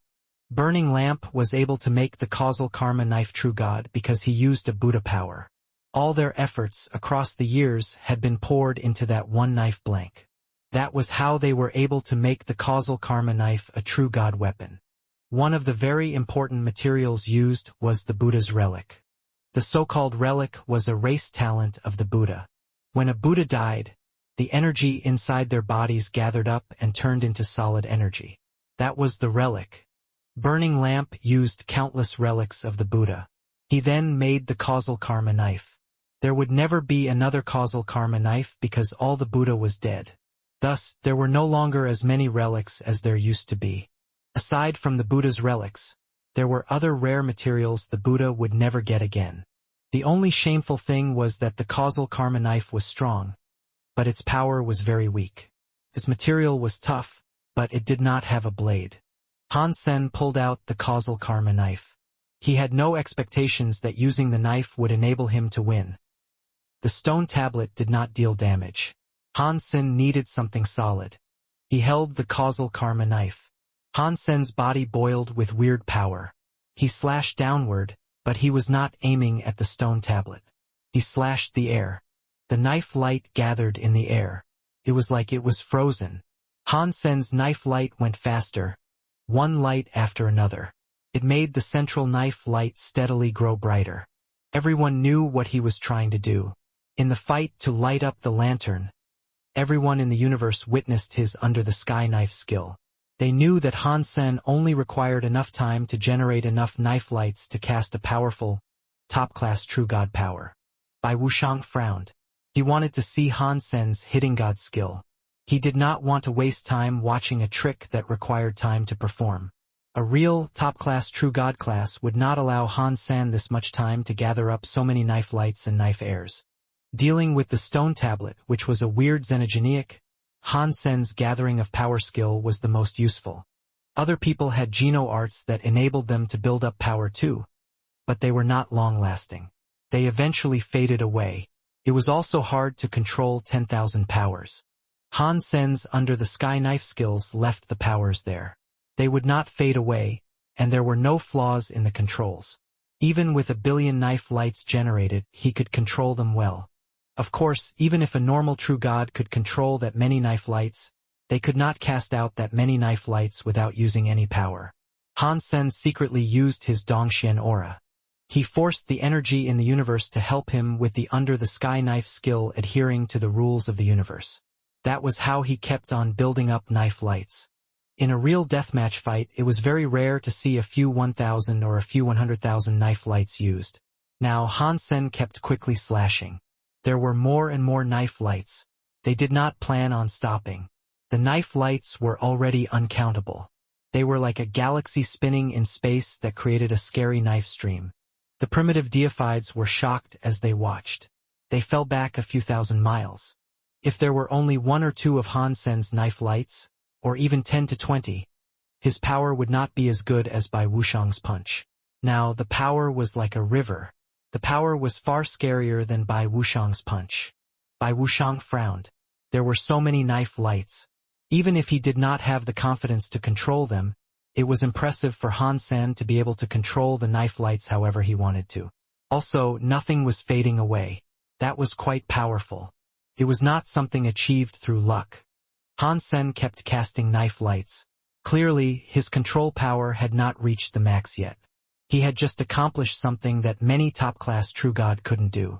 Only true god elites such as Sky Palace Leader and Very High Leader who knew about such geno arts could do it. Han Sen did not know how many knife lights he had summoned. Knife lights were covering the sky and covering the ground. They seemed to be covering everything around. That should be enough. Han Sen felt as if he was almost at the breaking point. If he kept going, he thought he might not be able to control the many knife streams. Han Sen looked at the stone tablet. He did not hesitate. He held the causal karma knife above his head. The sky was full of knife streams. It was like a vortex gathering atop the causal karma knife. The knife lights on the knife were growing stronger. Although the stream of knives was powerful, the stone tablet seemed to have an impressive recovery power. If he continued to attack like he might not be able to destroy it. Han Sen planned to use all the knife lights together and generate an extremely powerful knife light. He wanted to slash and break the stone tablet. Even if he could not destroy the stone tablet, he could slash a big piece of it. Whatever he was to receive would be greater than Bai Wuxiang's stone element bird gold wing big god bird. As the knife lights grew stronger, the primitive deifieds were becoming increasingly frightened. Their foreheads developed a cold sweat. They could not help but retreat even further. Even Bai Wuxiang was a bit impressed by seeing so many knife lights. His full power attacks were inferior to this powerful knife light. Although it is dependent on skill, to be able to use knife lights, Han Sen must have quite a scary power. The sun must go. In the future, he could be a big threat to the Extreme King. Bai Wuxiang was even more scared of Han Sen now. From what Bai Wuxiang had seen, the stronger Han Sen was, the more of a threat to the Extreme King he was. It was better to get rid of him sooner rather than later. If he became a true god and challenged the Extreme King, there would be a lot of ruins in his wake. Han-sen was holding the knife and shaking. He had gathered up too many knife lights. He felt as if he could not control it. If it was not for the fact that the causal karma knife could not be destroyed, he was afraid the entire knife would shatter with the weight of so many knife lights atop it. The knife light was sharp. It also seemed like it was about to fly to the sky. Some knife lights still did not go on it. Han-sen did not care about them anymore. He waved his big knife and madly slashed at the stone tablet. The knife light, which looked like it could rip up ground, came down. It struck the top of the stone tablet, cutting it open. Between the knife lights, the stone tablet was cut open inch by inch. Countless knife lights shattered it, sending stone dust everywhere. Rainbow light burst out of the stone tablet that the primitive deifieds standing far away were frozen. It was like the whole universe itself had been cut open. Boom! Boom! The whole stone tablet was cut in half, fell completely apart. The knife lights on Han-sen's causal karma knife were almost depleted. Some knife airs were burning. It was like a fire that had not been put out. Dust was everywhere. Everyone was shocked. Bai Wuxiang was only able to leave a punch mark on the stone tablet. Han-sen cut them in half. How scary was that power? Although the time for preparation had taken a while, which was useless in combat, witnessing such power was scary all the same. Bai Wuxiang and the others stared at the stone tablet that had been cut in half. They wanted to know what was going to happen next. The stone tablet spawned a stone bird when a mark was left on it. Now, the whole stone tablet had been cut open. Therefore, it was hard to tell what was going to happen. Han-sen frowned. He watched as the rainbow-looking stone tablet fell to the floor, but he did not speak. He did not hear a notification for slaying a xenogeniac, which meant the stone tablet had not been killed. It was still alive. He had such a scary knife, yet he was still unable to kill the stone tablet. The stone table was likely a top-class true god xenogeniac.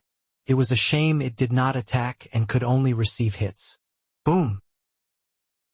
The rainbow light coming out of the two sections of the tablet grew stronger.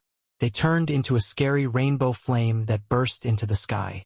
The whole sky transformed into a rainbow. It was a big white bird. Every feather was like a blade. It was very white. It looked murderous. Its aura burst into the sky like an angry soldier landing on earth. This bird had 4 wings and was very big. Its feathers were very long, especially those on its back.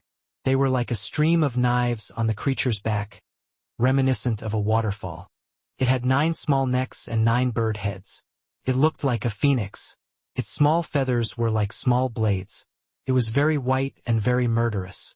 This strange, murderous 9-headed bird emerged from the rainbow. The 2 parts of the tablet were gone from the ground. Rainbow rain poured down on the weird bird. Its 4 wings flapped. Its knife-like feathers made catcha-catcha noises. The sounds were like knives and swords colliding against one another. This is the true god xenogeniac ghost car, a primitive deified screamed. Han-sen was shocked.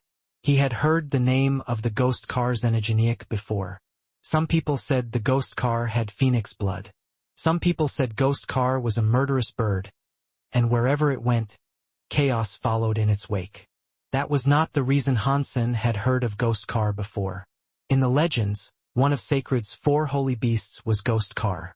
That was where Han-sen had heard its name before. In the legends, ghost car had black feathers. This one had white feathers like knives. It was a stone element. It had absorbed Han-sen's under the sky knife light, which was why it looked how it did. Han-sen thought, this is a weird xenogeniac. I cut it in half, yet it did not die. Instead, it turned into the ghost car xenogeniac. What if I killed this thing again? Would it turn back into a stone tablet? The ghost car flew around Han-senator. It did so 3 times before stopping in front of him. It raised its head and squawked. 9 voices broke the sky and universe. It was like 10,000 knives moaning together. After the scream, ghost car put away its 4 wings. Its body and 9 bird heads leaned forward. It was like it was obeying Han-sen. Can I bring this bird out of God area? Han-sen tried opening the God area door to take the ghost car outside of God area. Because ordinary creatures could only use their own God area door to enter the God area, the creatures in God area could not open a God area door to leave. If Ghost Car was unable to leave the God area with Han San, it was pointless for Han San to keep it around. Han San did not expect Ghost Car would follow him out of the God area door back to Space Garden.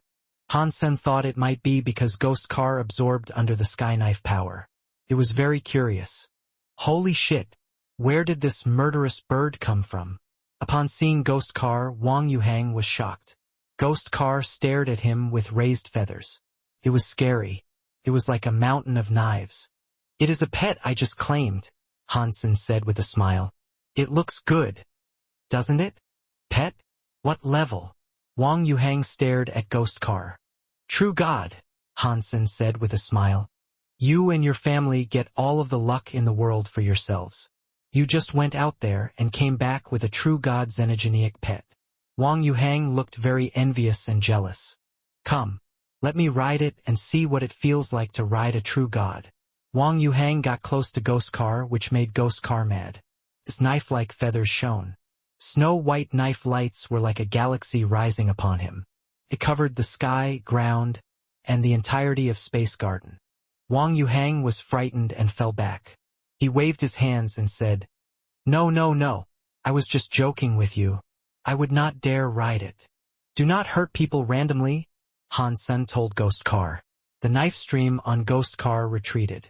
The bird still angrily stared at Wang Yuhang. Little uncle, this is a xenogeneic, Han Sen said with a laugh. It is not a beast soul mount. You cannot just ride it. Bauer and Linger were holding hands as they came running forward. They looked at Ghost Car with curiosity. The six-eared macaque and Holy Baby were behind them. They arrived like servants. Bauer pulled Linger next to Han Senator. She looked at Ghost Car. Dad? What is this bird? And why is it so ugly? Han Sun looked at Ghost Car and said, I do not know what it is called. Although its name was Ghost Car, it was a stone element that merged with Han Sen's under the Sky Knife power. It was not the true Ghost Car. Calling it Ghost Car, therefore, was not appropriate. Call it Little Nine. I am going to pick fruit with Little Sister. Tell Little Nine to take us there. After speaking, Bauer pulled Linger with her and jumped toward Little Nine. Han Sen was shocked. Little Nine was a true God xenogeneic and could get very angry. If its anger were invoked, it would hurt Bauer and Linger. Han San wanted to stop them, but the nine-headed bird, which had been named Little Nine by Bauer, put away its knife-like feathers. It lowered its body and allowed Bauer and Linger to climb atop its neck and sit. The six-eared macaque and Holy Baby wanted to follow. Before they could get close, Little Nine used its knife-like feathers to threaten them. It also screamed from its 9 heads. Little Nine, let's go, Bauer said while patting it on the head. Take me and Linger to collect fruit. Little Nine flew into the sky. It seemed worried about Bauer and Linger not being comfortable. So Little Nine flew slowly and kept its body balanced. How does that work? Han Sen was frozen as he watched. He was the one who claimed Little Nine, but Bauer had been able to commandeer it. It must be Little Nine knowing that Bauer and Linger are my daughters. They carry my blood. Hence they listen. I am the strongest. Han Sen tried to comfort himself. After thinking of that, Han Sen felt calmer. Although Little Nine had been tamed by him, its identity was still very weird. Han Sen did not trust the thing completely. He would not leave it in Space Garden alone. Han Sen planned on taking it outside of Space Garden so it could fight for Space Garden. If Bauer could control it, he did not need to do that. Han Sen thought. The stone tablet was absorbed by under the Sky Knife power. The Ghost Car Xenogeneics power has reached top-class True God. I feel safer with it protecting Space Garden. Even if people like Holy Pirate have a special power to sneak into Space Garden, it can protect Space Garden during my absence. No one will be able to do anything to it. Although it was a good thing to have Little Nine, Han Sen was still annoyed that he had been unable to claim any more deified xenogeneic genes. Speaking of that, the True God materials are deified xenogeneic genes, right? Am I able to eat them? Han Sen wanted to do that, but he forgot about it. Getting True God items was harder than killing butterfly xenogeneics. God area had many deified xenogeneics, but it all depended on luck whether or not one was encountered. Han Sen went to the God area twice. He had been there for a few days. He did not encounter another God spirit storm. It looks like hunting butterfly deified xenogeneics in God area is hard. What other places might have high-level deified xenogeneics? In Han Sen's head, a name popped up. The Big Barren Systems. That place was like a heaven for those in search of high-level xenogeneics. There were all kinds of deified xenogeneics, but all of them seemed to be in a perpetual rage. Therefore, it was a dangerous place to venture. With Han Sen's current power, there was no need to worry too much about it. Little Flower should be in the Big Barren Systems. With my current power, if I can find Little Flower, I will be able to save him from Old Cat. Han Sen made up his mind to go to the Big Barren Systems. Previously, the reason he had not gone was not that he did not want to save or care about Little Flower. It was because he lacked the necessary power. If he died in the Big Barren System, his family would die. He knew Little Flower was not in any danger. So, Han Sen kept a low profile while trying to slowly level up. Now should be the time. Han Sen set up things in Space Garden. He readied himself to go to the Big Barren System. There was nothing much to prepare. Ever since Qin Xian came to the Geno universe, she had been in charge of many things. She managed Space Garden very well. It made the Han Sen, who was a bad leader, a bit embarrassed. It is a shame Ning Yu has already become primitive. He still cannot get rid of the little green sword affecting him. The little green sword is stronger than I thought it would be. Han Sen was hoping for Ning Yu to get well soon so he could be useful again. Linger was sent back to the Alliance by Han. Senator Kindergarten was going to start again, so she had to return there to study. She could not stay in the universe. Although Linger's body could survive in the big universe, and she was able to adjust to the environment of the big universe and was better than most creatures in it, Han Sen wanted her childhood to be one of peace in the Alliance. Han Sen packed some necessities. He was preparing to use space teleportation to reach the Big Barren Systems. He suddenly felt something heavy on his back. Bauer landed on his back. She grabbed his neck and was being cute. "Dad, Space Garden is boring. Bauer wants to follow you. It is too dangerous this time. You should just stay home. I will take you out of here next time." Although Bauer was special, the Big Barren System was too dangerous. Han Sen was not planning on taking her. "No, Bauer wants to go now." Bauer used her hands to grip Han Sen's neck. She refused to let go. No matter what Han Sen said, she could not be convinced. She really wanted to go with him. Han Sen felt guilty, so he agreed to take Bauer with him. "Fine, but you must be good. You cannot just run off." Bauer on her own was not weak. Han Sen was also quite confident in his own abilities. Even if he was unable to fight, he could escape with Bauer. "Long live my daddy." Bauer happily jumped into Han Sen's chest and kissed him on the cheek. Han Sen felt bad. He rubbed Bauer on the head. He could not resist her. There were many ways into the Big Barren Systems. The most direct way was to make use of the 4-sheep cube. With it, he could enter the Big Barren System right away. He could even open the gate in the Alliance. Han Sen thought about it for some time. He decided to head there via the universe, searching from the outside to the inside. Han Sen read a lot of information about the Big Barren System. He did not see anything genuinely useful. Most of what he saw were just guesses driven by old myths and legends. That was expected. Ordinary deifieds who entered the Big Barren Systems rarely came back alive. Those that dared to go were either butterfly elites or higher. They would not casually post about their experiences in the Big Barren Systems on the internet. It was expensive, classified information. The space was all grayed out. He could see giant machines everywhere. There were planets with lots of holes. It was like most of the planets were snowing. In space, it was impossible for it to snow. These things, floating in space with the shape of a snowflake, were things Han Sen had no idea about. They were like ash from a volcano. This was the edge of the Big Barren System. Although he had just entered the Big Barren Systems, it felt lonely there. It made people feel rather bad. A broken battleship floated through space like an asteroid. He kept hitting other asteroids to make a deep sound. The pieces of the battleship and asteroids were covered in the gray dust. After the hit, some parts were showing. I wonder how far away from East Holy Kirin Garden we are. Han Sen went to East Holy Kirin Garden once before. This time, his way was different. He hadn't been here before. Dad, what is this? Bauer sat on Han Sen's shoulder, pointing at the broken ships. Han Sen looked to where Bauer was pointing. He saw the broken ships had been hit by meteors. The gray dust was like an avalanche that started to break. It was a battleship that was partially ball-shaped. Many of its parts were broken. It was like an apple that had been bitten in half. Because dust had fallen, one was able to see a broken spot. Some orange light seeped out. The orange light was fluctuating between bright and dark, which was why Bauer noticed it. Han Sen carefully flew to the ship. He used the Dongxian aura to keep scanning the battleship. He did not want to discover a xenogeneic inside. Fortunately, what worried Han Sen did not come to pass. He entered the battleship from the broken portions. He did not feel the presence of xenogeneics. Inside the battleship, however, was chaos. The tools and wires were all broken. Most of the stuff was covered in white dust. The flickering orange light came from a corner.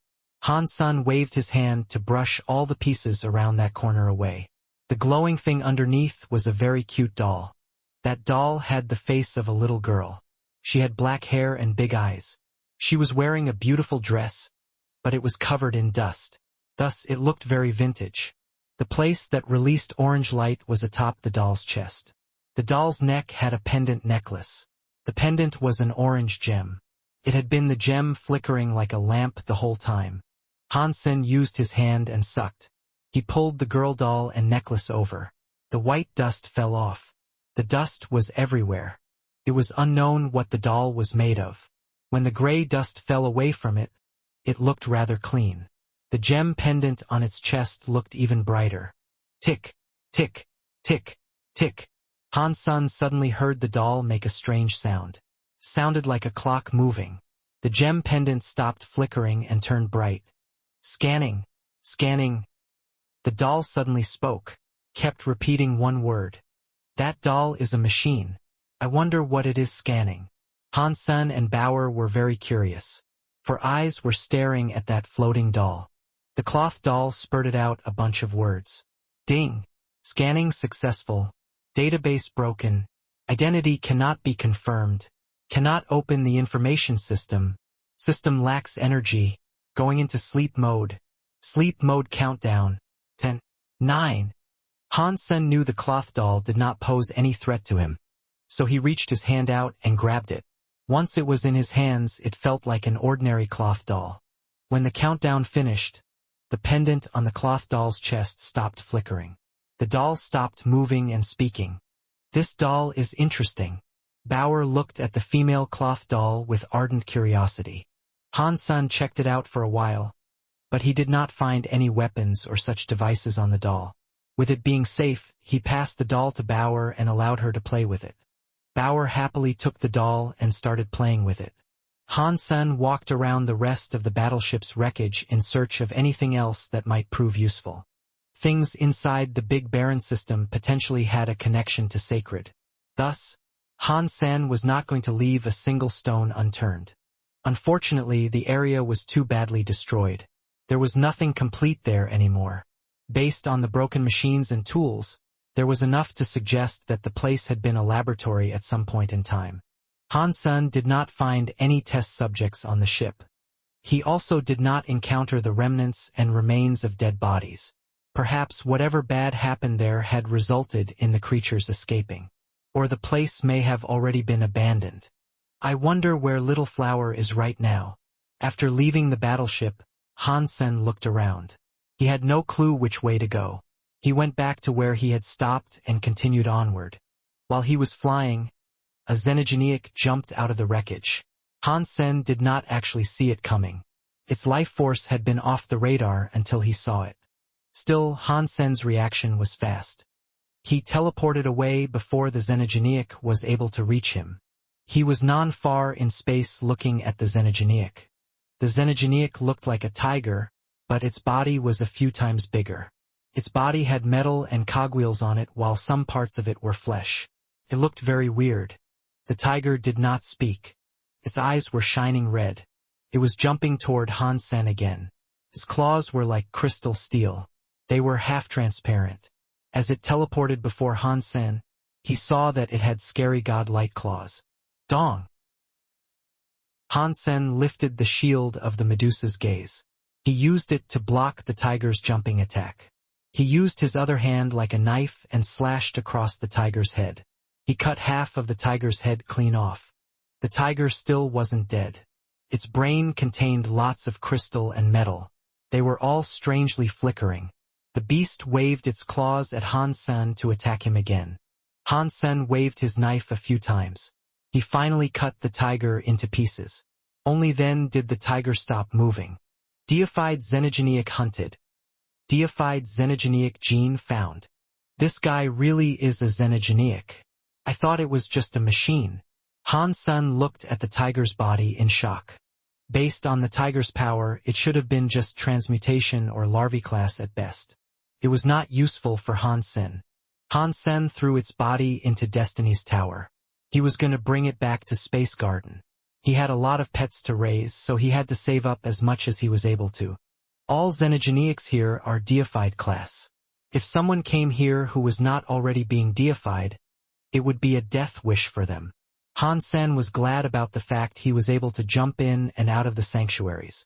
If he went to the universe via the Big Baron systems, he would likely not have survived. In the past, many powerful creatures were able to exit the Big Baron systems from the sanctuaries. They were now gone. They probably died in the Big Baron systems. There was no way they were able to live there. In the past, Han Sen saw a graveyard in the sanctuaries. Many powerful creatures had died there. It also had some geno-armaments. Due to the likeness to their blood, Little Gold and Little Angel received their geno-armaments there. After emerging from the sanctuaries, Han Sen was afraid all of the creatures there were dead. After thinking deeper, he did not think that was right. If those creatures had left the sanctuaries and met Big Baron systems xenogeneics, they would not have even been able to run with the powers they had. How would they have been able to get back to the sanctuaries? Even if they were able to run, they would have already generated their geno-armaments. That means they would be kicked out of the sanctuaries. Han Sen was very confused. Han Sen was flying aimlessly when he suddenly heard a voice say, "Tick, tick, out of the trail, out of the trail," came from the doll Bauer was holding. The pendant was flickering with a weak, red light. The red light steadily grew weaker. It was like an electric doll without any batteries. Han Sen was shocked. He took the doll from Bauer and tried using it to fly. The cloth doll repeatedly reminded Han Sen that he was flying off course. But the voice was getting weaker. The red light on the pendant was also becoming weaker. It was like its energy was going to run out any second. Han Sen tried changing course a few times, but the doll stopped making a sound after a while. The pendant's red light also ceased its constant flicker. Han Sen did not know if he had decided to go in the right direction or if it was just the simple fact that the doll had run out of energy. After thinking about it, Han Sen tried venturing in a bunch of different directions. The doll still did not act. It seemed as if it really had just run out of energy. I do not know what the history of this doll is, but where does this trail lead to? I do not have any other predetermined way to go. Let's try my luck. Han Sen gave the doll back to Bauer. He turned in a direction the doll hadn't commented on and soon teleported that way. Han Sen did not know if he chose the correct path. He kept going for a long time. He did not encounter a single xenogeneic. In those Big Baron systems, that should have been impossible. Han Sen did not keep on teleporting. He slowly flew to check around. He quickly found out there were many remnants of past fights strewn about. Although the senses had been wiped away, the fragile items and rising white dust were not recovering. Han Sen was still able to see the trail. It looks like other creatures have been here but not for long. Otherwise, even if they cleared the xenogeneics, more xenogeneics would be coming. Han Sen was becoming more curious. The ability to come to the Big Baron systems, kill xenogeneics, and do the cleanup was not something an average deified could do. One of the cleaners must have been a true god elite and a strong one at that. Han Sen kept looking around as he flew forward. If other people had been there, it meant Han Sen was on the right path. Although he did not know if he could find Little Flower, he knew he was sure to find something. The gray dust was everywhere. The whole of space looked as if it was snowing. The scene was extremely weird. After flying for a short while, a giant planet appeared in front of him. That planet was like 3 Loga planets, but that planet had a big treasure sword going through it.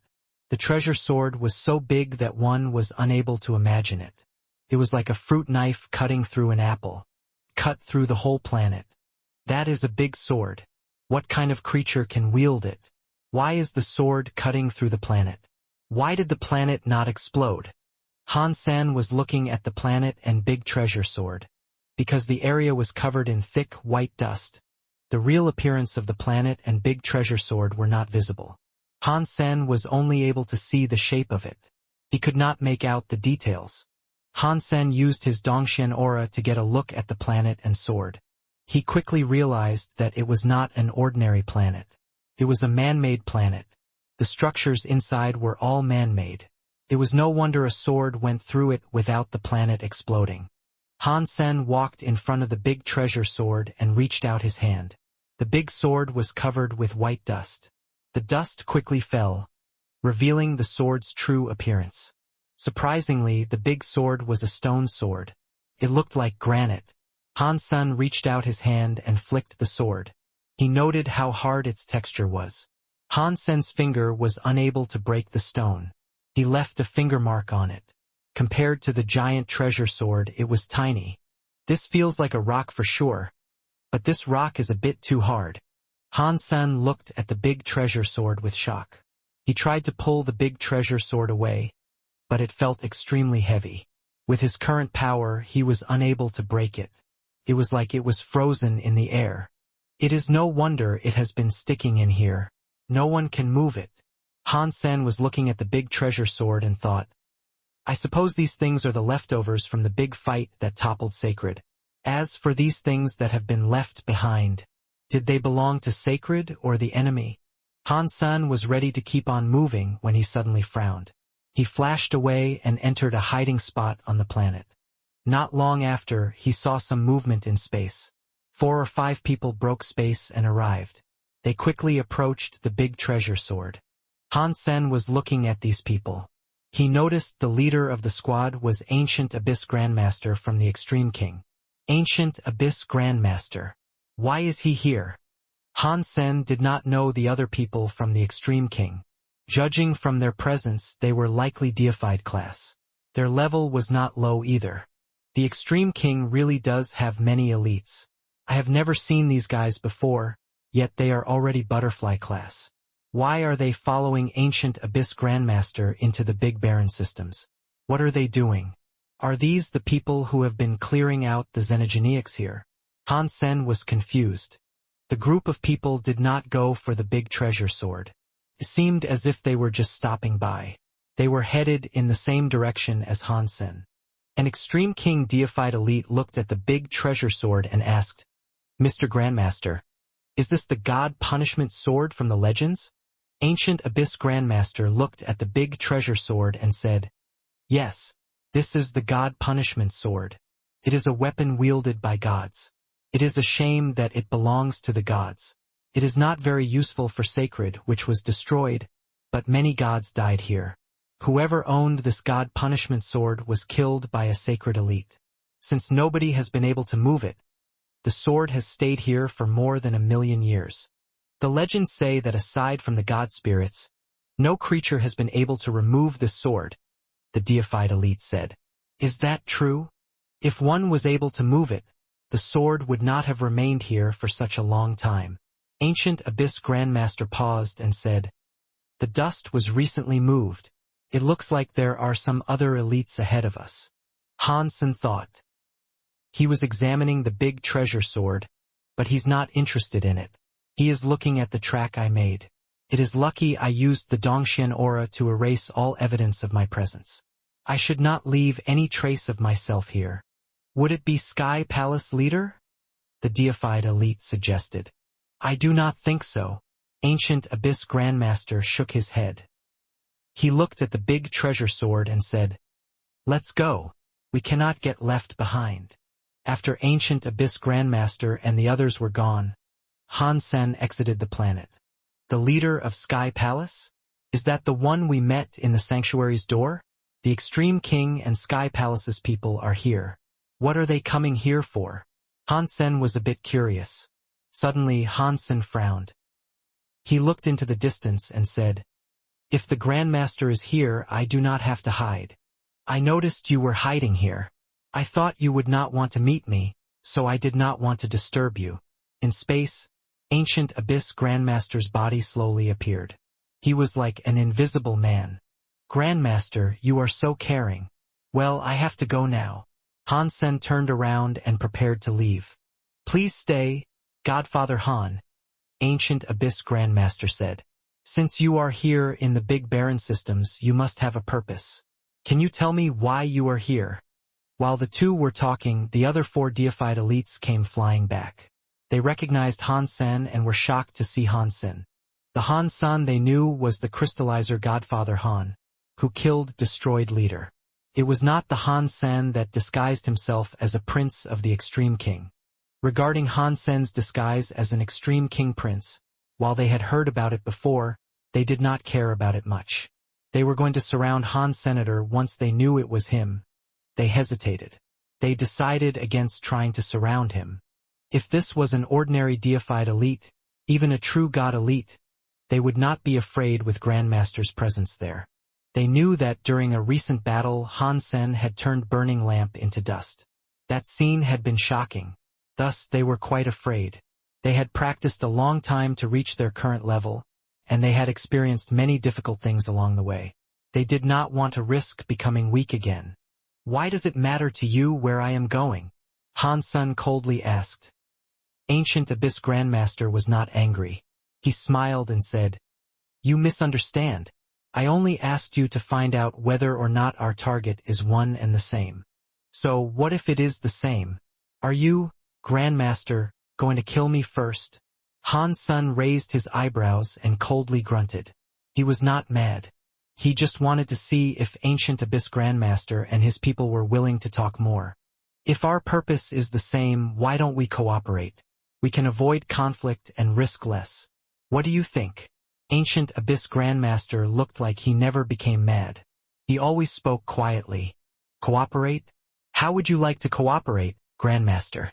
Han Sen was shocked, but this was perfect for him. He did not know anything. If he was able to get some information from Ancient Abyss Grandmaster and the others, it was not a bad thing to pursue. "It depends on what your purpose is." Ancient Abyss Grandmaster smiled. Ancient Abyss Grandmaster is such an old fox. Han Sen knew it would be impossible to get information out of him. He looked at the direction he wanted to go and said, "I do not know what Grandmaster's purpose is either. With things being that way, I believe we should just go our separate ways." After saying that, Han Sen turned around and started going in the direction he wanted to. Ancient Abyss Grandmaster did not stop him. He followed him, smiled, and said, "If we are sharing the same road, we should at least go together. We can look after each other. If something bad happens to us, perhaps we can cooperate in those moments. I do not own this path. If you want to go, Grandmaster, that is up to you." Han Sen ignored Ancient Abyss and the others. He took Bauer with him to fly away. Ancient Abyss and the 4 Extreme King deifieds followed. Ancient Abyss Grandmaster was a rare character. Even if the Extreme King and Han Sen were hostile, he was being surprisingly pleasant to Han Sen. It was not like Han Sen loved talking to him. It was just that Ancient Abyss Grandmaster was very intelligent and knew how to socialize with people. While he was talking to Han Sen, it was like he was talking to an old friend. It did not make him feel uncomfortable. The things he talked about, along with the way he spoke, made people very interested. When spoken by him, something that was very normal seemed very interesting, propagated an allure and desire to hear more. On the road, Ancient Abyss Grandmaster introduced to him the things they encountered. Han Sen and Bauer found it very interesting. He could not avoid talking to him. The atmosphere was quite pleasant. It was like they were a bunch of friends going on a hike. The more Hansen thought about it, the things ancient Abyss Grandmaster discussed did not help him out at all. Hansen really admired that. The more a person talked, the more at risk they were at leaking information they shouldn't. Ancient Abyss Grandmaster, however, despite flapping his gums for the longest amount of time, did not let a single thing slip. It made people feel very comfortable and that he was not being pushy. That was not something normal people could do. Ancient Abyss Grandmaster is a very special character. Hansen was now on higher alert. It was not scary to make enemies. It was scary when one had an enemy standing in front of them, but the enemy made them feel comfortable and at ease. Although he made it known he was the enemy, the hostile thoughts were less frequent. That was the scariest kind of enemy. The group of people flew for 10 days. Hansen was given loads of universal knowledge from Ancient Abyss Grandmaster. He learned about the legends of sacred and many more myths. Hansen suddenly saw an area that looked like a landfill. Many universal trash heaps were floating about. It was like an endless sea of trash. While overlooking the sea of trash, Ancient Abyss Grandmaster said, "This place is very close to the sacred core area back then. If we keep going this way, time and space will be all messed up. All kinds of energies and chaotic forces swell here. Plus, all the xenogenics here are top class. Even a true god elite would feel under pressure in a place like this. If you want to proceed, you should be very careful. Plus, you are taking a child along with you. You should be doubly careful. All this time, we have yet to encounter a single xenogenic. I say this big barren system is not as scary as the legends claim." Hansen only feigned his ignorance. With a serious look, Ancient Abyss Grandmaster reminded him, "Please, do not be so reckless. The reason why we can travel here safely is that an elite has come here before us. He has cleared the dangers that were here. It will not be the same if we proceed. Even the true God-class elite could not clear out all the dangers ahead." "Oh, really? Do you know who the elite ahead of us is, Grandmaster?" Hansen asked. "I do not know." Ancient Abyss shook his head. "They have deliberately erased the traces of their coming. Although you can still follow a trail, you cannot identify whose it was. That is something to worry about. I hope you will be careful about all this and not bring harm to that child." "Thank you for the reminder, Grandmaster. If it is that dangerous, I will not proceed. I think I will go elsewhere." Hansen bowed to Ancient Abyss Grandmaster. "Grandmaster, thank you for taking care of us. We appreciate it. I guess we will part ways here. Let's hope we meet again." After that, Hansen carried Bauer and traveled to another side of the trash sea. He understood that Ancient Abyss Grandmaster had not only told him all he had as a simple reminder to be careful. It was a sign of refusal. It was supposed to mean that the way forward was too dangerous, and they should not have trusted each other. It was not very nice if they were to go on together. Hansen understood what he meant, so he chose to leave. After Hansen was gone, an extreme king deified elite looked toward where Hansen departed and asked, "Mr. Grandmaster, do you think Hansen is here for that?" Ancient Abyss Grandmaster shook his head. "It is hard to say, but where he is going is possibly where we are headed to." Another deified elite quietly asked, "Do you think we should take him out first?" "Not yet," Ancient Abyss Grandmaster said. "If we do not do it now and reach that place, he has a weird geno-art that can prove troublesome to us," a deified elite said. "That is fine. Although his geno-arts are strange, I have a way to break them. Do not worry." After pausing, Ancient Abyss Grandmaster looked in the direction Hansen left and squinted his eyes. "Maybe he will even be able to help us." Hansen followed the outskirts of the trash sea for a while. He stopped when he was no longer able to see Ancient Abyss Grandmaster and the others. He looked around. The trash sea appeared endless. He had no idea how big it was. "Let's go in from here," Hansen said to Bauer, who was perched on his shoulder. "Don't you run off." "Bauer has been good," Bauer said as she blinked her eyes. "I have not run off." Hansen rubbed his cheeks and laughed. "Did you think I didn't know that when we were near the god punishment sword? You wanted to run off?" Bauer looked like she had been wronged and said, "I thought you were interested in the big treasure sword." I was gonna pull it out and give it to you. Can you pull it out? Hansen looked at Bauer with shock. I think I can, Bauer said with a nod. Why did you not do it? Hansen was curious as to how and why Bauer would resist. That was not her usual way. It was because there were baddies. The bad guys Bauer was referring to were Ancient Abyss Grandmaster and the others with whom he traveled. You are very smart. Hansen rubbed Bauer on the head and said, There is no rush. On the way back, we can pull out the big treasure sword. Now Hansen knew why Bauer was being so nice on the road. It was because of Ancient Abyss Grandmaster. They entered the sea of trash. Hansen felt as if the radius of his Dongxian aura had been severely reduced. He found it much harder to sense things. The power of the sea of trash was messed up. Even Dongxian aura was difficult to cast.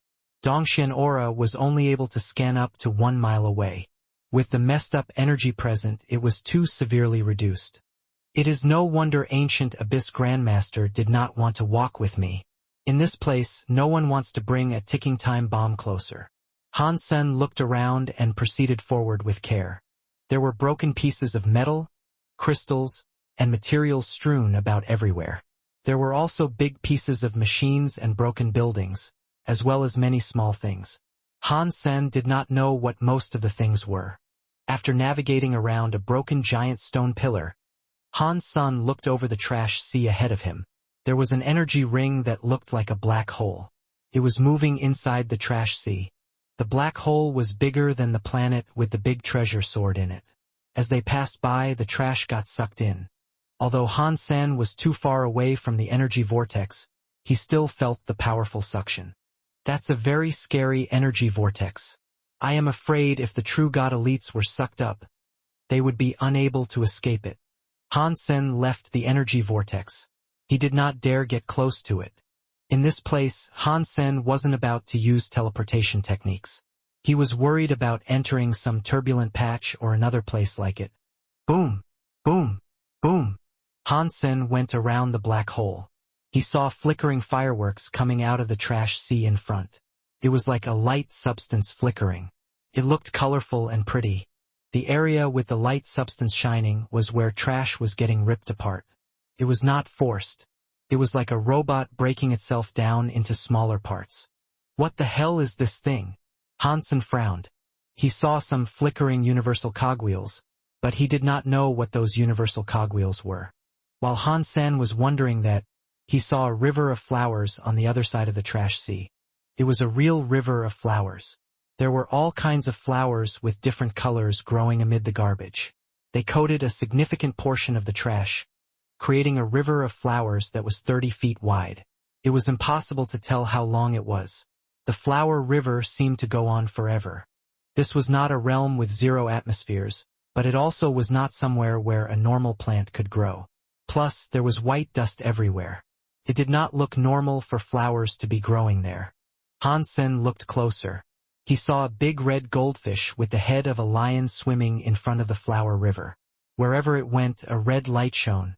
The trash around it had flowers growing in it. The scene looked miraculous and beautiful. True God-class xenogeneic? Hansen frowned. He noticed the presence the goldfish released. It was scary. It was sure to make the hearts of all jump. There was an 8 or 9 out of 10 chance that it was a true God-class xenogeneic. The goldfish xenogeneic swung its tail. Wherever it went, a path was cleared in the rubble. No matter whether or not it was metal or stone, flowers would grow in its wake. It was swimming toward Hansen. Good timing. If I kill this true god xenogeneic, my deified genes will have almost filled up. Hansen drew his causal karma knife and readied himself to fight the goldfish. When the goldfish drew a little closer, Hansen discovered that the goldfish was very strange. The scales were red. It was unknown what kind of metal they were made from, but inside it was flesh. It had the elemental powers of plants. It was really hard to tell what kind of xenogeneic it was. As the goldfish got closer, Hansen thought, the Big Baron systems are really weird. Why do the xenogeneics here have so many elements? Flowers were growing on top of the trash. The pale, white trash sea looked a whole lot livelier. Han Sen was ready to swing his knife and combat it. But the goldfish opened its mouth and spat out some bubbles. The bubbles were 30 feet long. They gently floated toward Han Sen. Han Sen's causal karma knife had purple air. He used Fong to slash the bubbles. The bubbles were very thin. It was like one touch could break them. When Han Sen slashed the bubbles, the knife air went inside. It seemed to be affected by some kind of power that spun around inside the bubbles. It was like he had fallen into a vortex. Does it have a water element power? Han Sen was shocked. He could not determine what the goldfish's element was. Seeing the bubbles float his way, Han Sen dodged them and lashed out at the goldfish. Before his knife air could get close to the goldfish spat out more bubbles. There were so many that they covered the entire area. Han Sen dodged twice. He noticed that the places where he had moved had been taken over by the bubbles. He was not able to dodge, so he pulled out the shield of the Medusa's gaze to shield his body. He also used Medusa's gaze. The weird woman on the face of the shield slowly opened her eyes. Some strange light came out from her eyes. When the weird light touched the bubbles, it was reflected. The light of Medusa's gaze kept being reflected in the bubbles, created even more light. Han Sen almost had it on him, so it made him hurriedly dodge. Pop! The places around were taken over by the bubbles. Han Sen had only just moved a bit when he touched a bubble. The shield of the Medusa's gaze touched the bubble and went inside it. Han Sen and Bauer fell into the bubble too. Han Sen did not dare use the Medusa's gaze.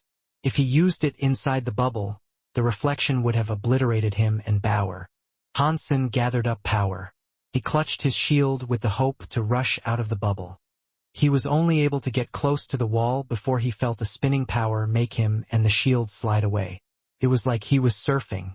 He kept sliding inside the bubble. Once Han Sen flashed away from the wall of water, it stopped. He frowned and said, "This xenogeneic's power is so weird. It can deflect the power of the shield of the Medusa's gaze." Pang, pang, pang.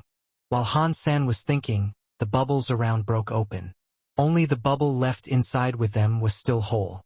The goldfish went in front of the bubble. Its eyes, which looked huge, were going to touch the bubble. Each eye was taller than Han Senator. The fish stared at Han Sen and Bauer inside the bubble. Han Sen watched as the big goldfish outside the bubble stared at them. He gathered up the Shen Yellow Sutra's power in his hand. He wanted to attack the fiend and see if he could downgrade its level. Before Han Sen struck, the big goldfish opened its mouth. There was a sudden pop sound. Han Sen, Bauer, and the bubble were sucked inside the big goldfish. After the big goldfish sucked the bubble in, its butterfly-like big tail swung. It traveled through space and swam around. Han Sen and Bauer were inside the bubble that had been sucked into the belly of the big goldfish. Outside the bubble, everything was completely red. It was very bright. It was like they were inside a red mist. Beyond the red mist, Han Sen slightly saw copper-looking metal walls. The weirdest part was that the metal wall had strange symbols and text on it. It was obviously a man-made construct.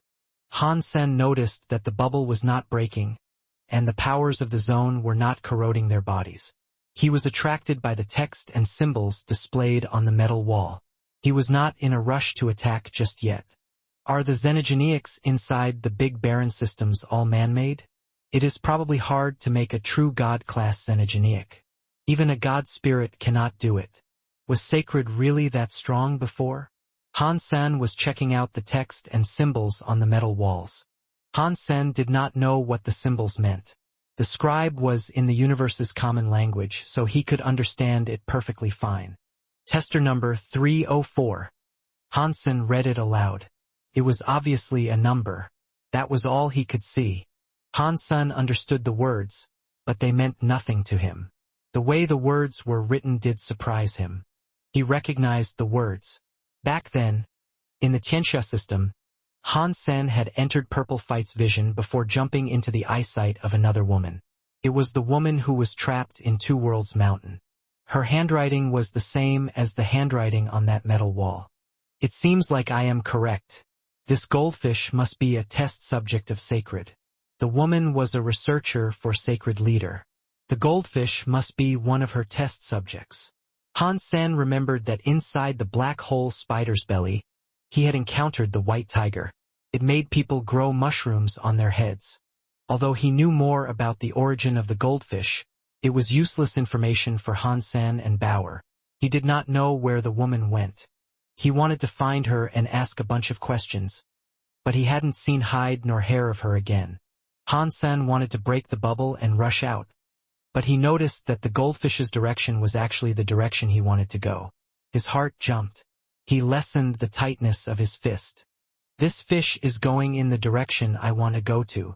Since we are in its belly, there is no danger. Let's take this for a ride. Perhaps it can save us a lot of trouble.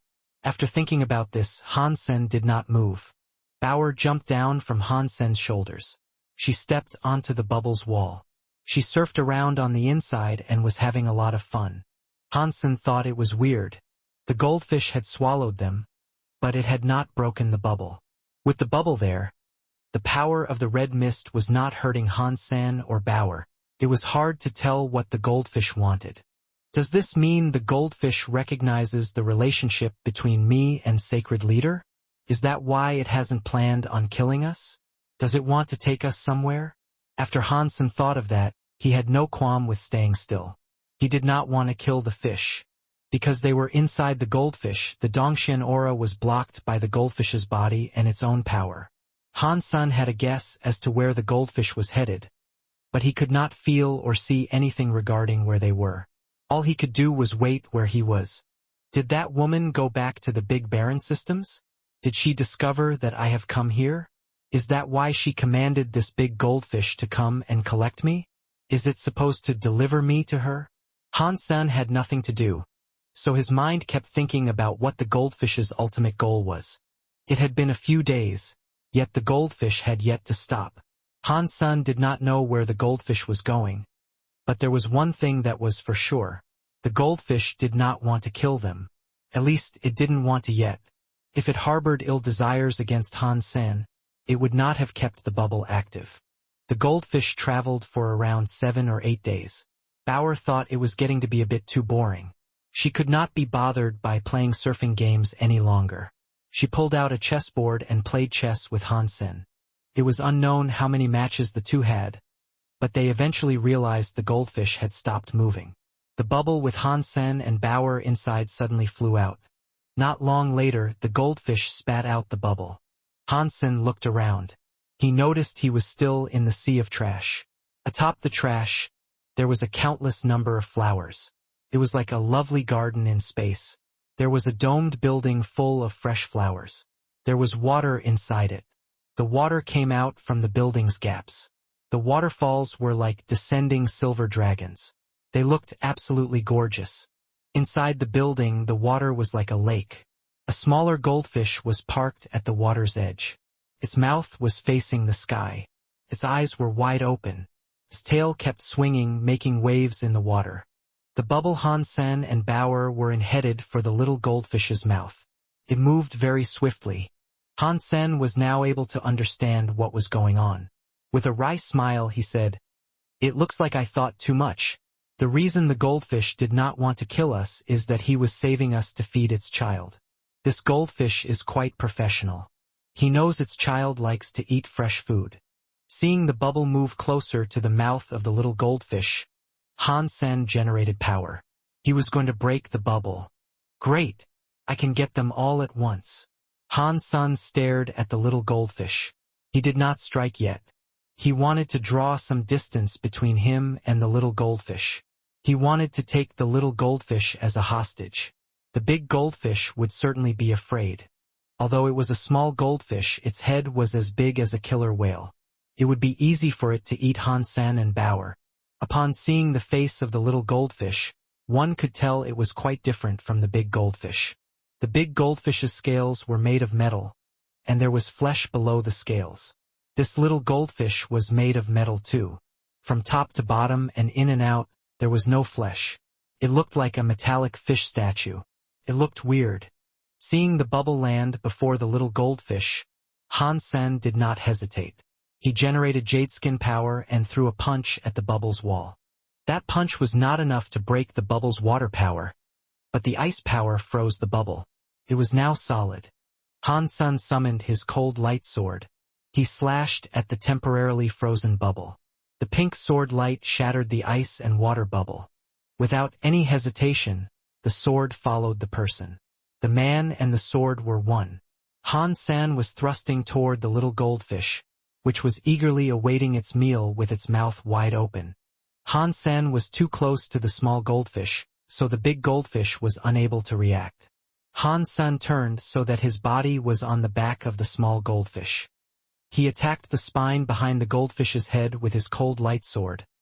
That small goldfish was not as strong as the big goldfish. Still, it was born deified, so it was not weak. Han Sen used all of his power and the power of the cold light sword to thrust the blade deep into the small goldfish's back. The little goldfish immediately felt pain, but it kept moving. Its mouth spewed out numerous bubbles. Its wounds were like lava fissures that bled. Han Sen clutched the sword tightly and did not let go.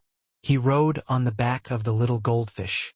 No matter how much it struggled, he did not let go. Upon witnessing this scene, the big goldfish was angry. All of its metal scales straightened and turned into 10,000 gold-scaled god lights. It was like there was a sky full of knife lights heading for Han Senator. They were going to slice and dice him into little pieces. Han Sen was not worried, nor was he in a rush. He held onto the cold light sword's handle.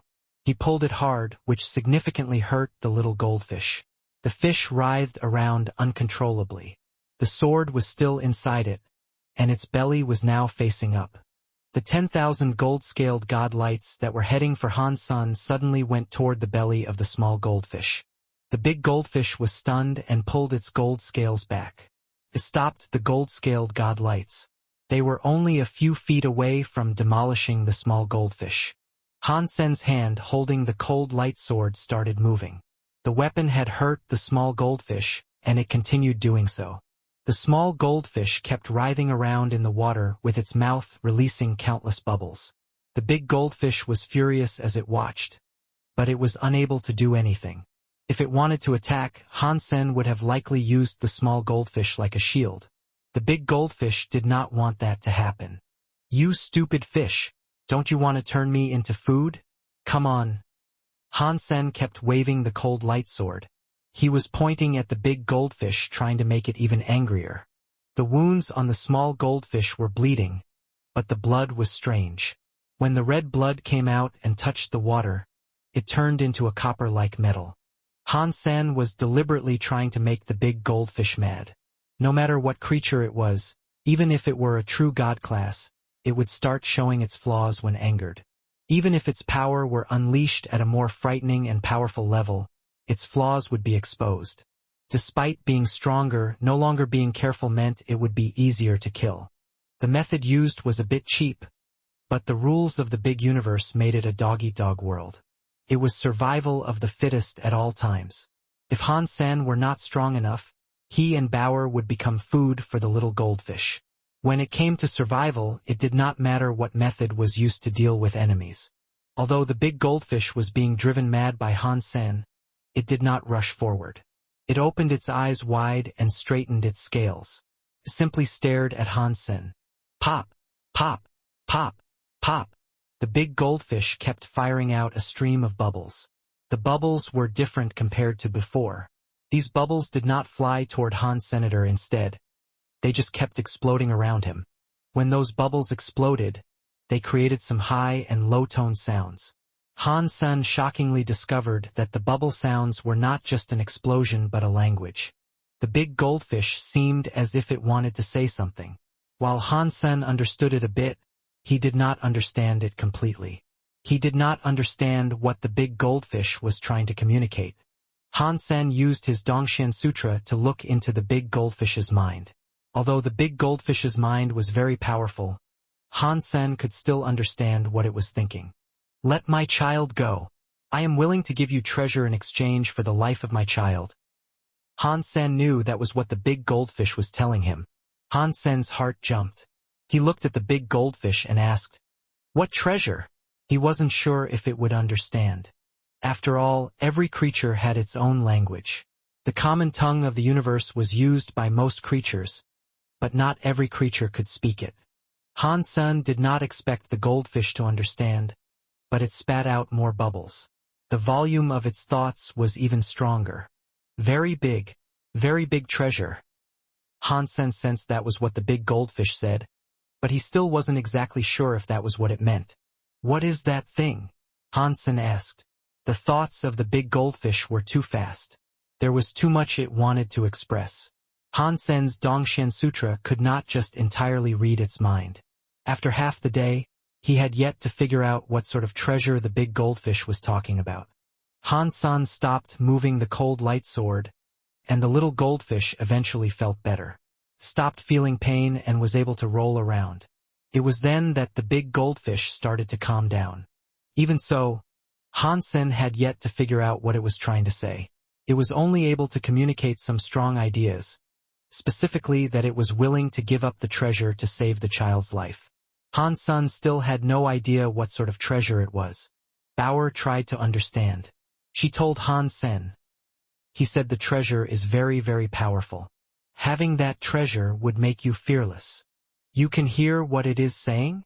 Han Sen was happy. I can understand a little, Bauer said with a nod. Excellent. Can you help me ask it what use the treasure is and where it can be found? Han Sen asked. The big goldfish was able to understand what it was saying. It did not need Bauer to translate. After Han Sen said his piece, the goldfish heard him and spat out more bubbles in response. He said the treasure could save your life and is very powerful. With that treasure, you can travel here freely. Bauer paused and observed the bubbles again. She then said, he said the treasure is someplace far away, but he will instruct you on how to obtain the treasure. You go get me the treasure, and I will spare your child's life, Han Sen said to the big goldfish. The big goldfish sounded as if it was in a rush. It spat out a lot of bubbles. It went on like that for a while. It was like it was trying to explain something. Bauer watched it for a while. When the bubbles completely broke, she said, it said it could not take the treasure.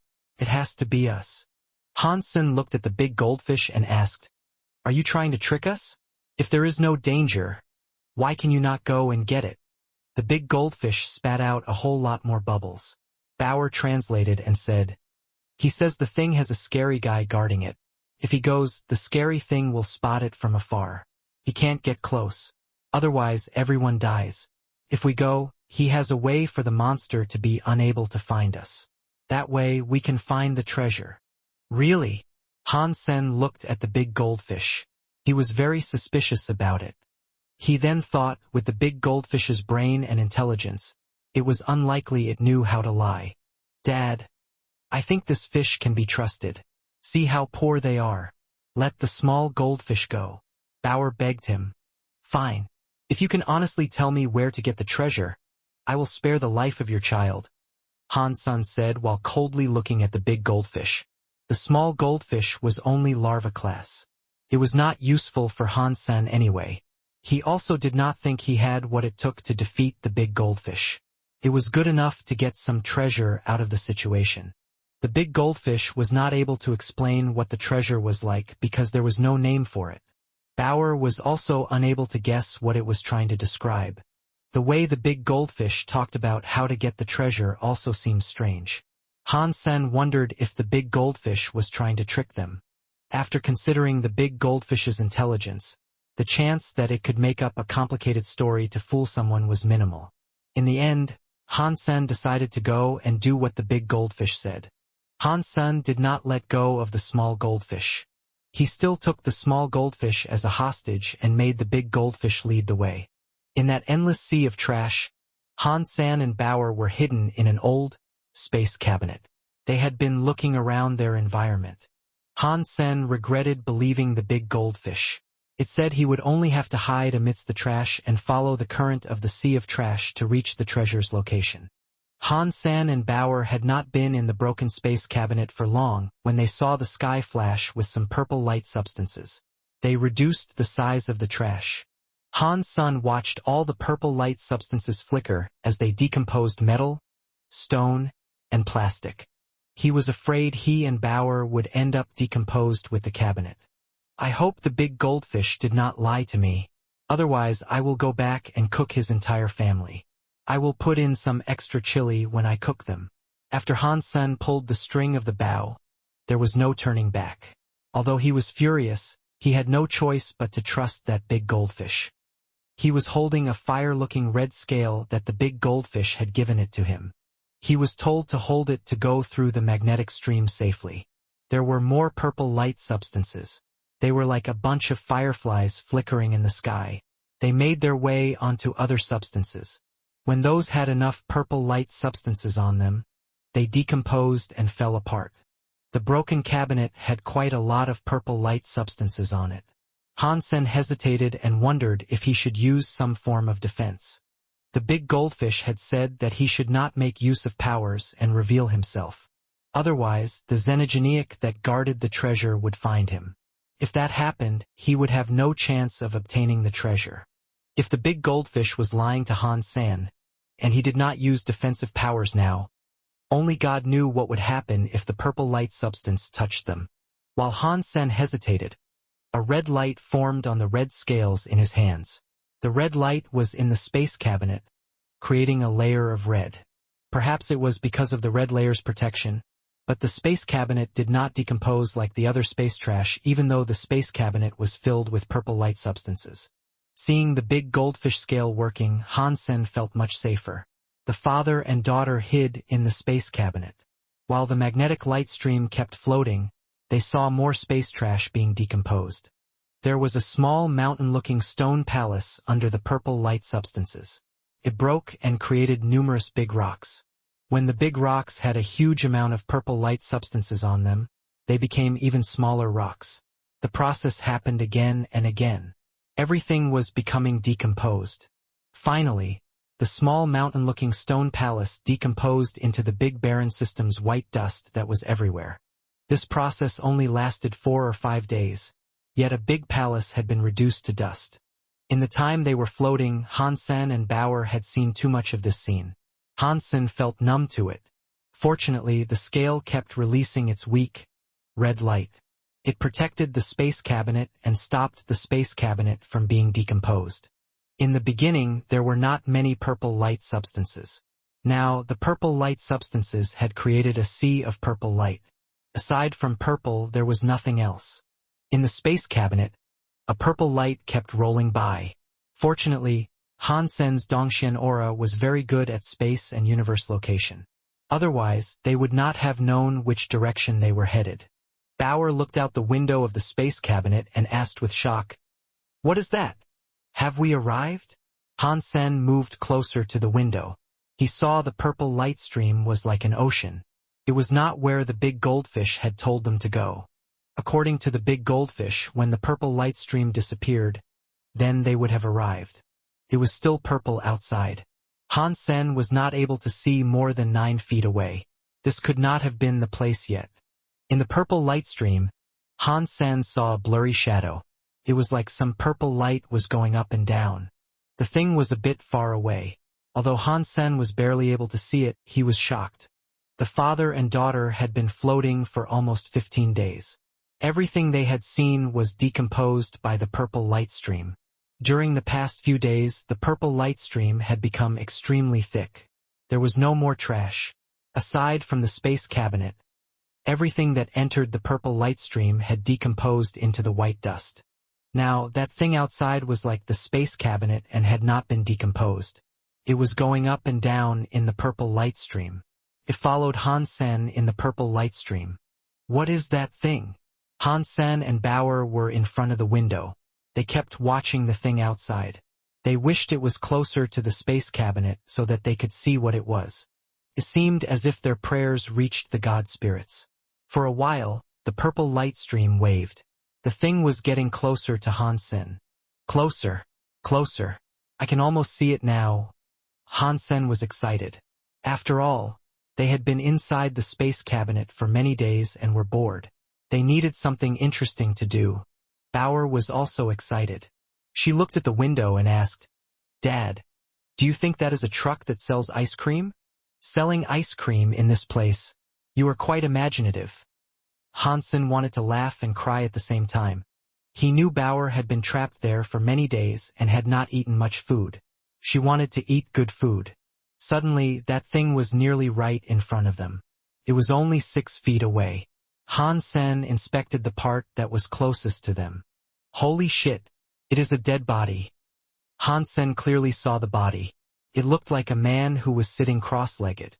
His clothes were still whole, but his face and hands were skeletal. There was no flesh. In that very bright, purple light stream, the skeleton looked like jade. Its eyes were purple. The scene was quite bizarre. His body and bones did not get decomposed. It does not look normal. Hansen was used to dead people, so he was not afraid. He was more focused on the dead body's clothes. There were many races in the universe, and there were many different kinds of clothes. They mostly saw protective clothing and armor. That was especially true of the Big Baron system. To venture there, they wore xenogenic armor or self-geno armor. The skeleton's clothing was a little bit different. It looked more like ordinary cloth or silk, and the style did not look protective. It was more like a simple fashion style. The clothes were loose like a robe and mostly blue. The sides of the clothing had black flowers for decoration. They looked loose yet somber. The purple light substances kept jumping across the clothing. It made the clothes shine brightly. The clothing was not decomposing, and the skeleton was not breaking. Hansen thought. To be able to be unharmed by the purple light stream, those clothes and the skeleton must be special. It is a shame I cannot use power. If I could, I would probably take the clothes for myself. Perhaps it is a high-level treasure. The skeleton was close to them, bobbing up and down. It was within the purple light stream and kept moving through the purple light substances. It almost hit the space cabinet a couple of times. Hansen was tempted to bring it inside. The space cabinet was only big enough to fit one person inside. It was quite tight for him and Bauer to be in there. There was no room for the skeleton to squeeze inside too. Plus, the big goldfish said they had to hide and not show themselves. Otherwise, it would have all been for nothing. Hansen kept thinking about it, but he eventually gave up on the idea. The space cabinet kept moving with the purple light stream. Hansen had no idea they were anymore. The skeleton was still wrapped up by the purple light stream. It occasionally drifted away from the space cabinet but never went too far. After a few more days, the red light on the scale started to become weaker. It seemed as if its energy was running out. The red light in the space cabinet had also dimmed. One was able to hear the space cabinet make some tsitsia noises. It sounded as if it was going to fall apart. This scale is not going to last. What if the big goldfish was wrong? Hansen looked outside. The purple light was still flickering. Pang! Both Hansen and Bauer shook. It felt like the space cabinet hit something and was rolling like a ball.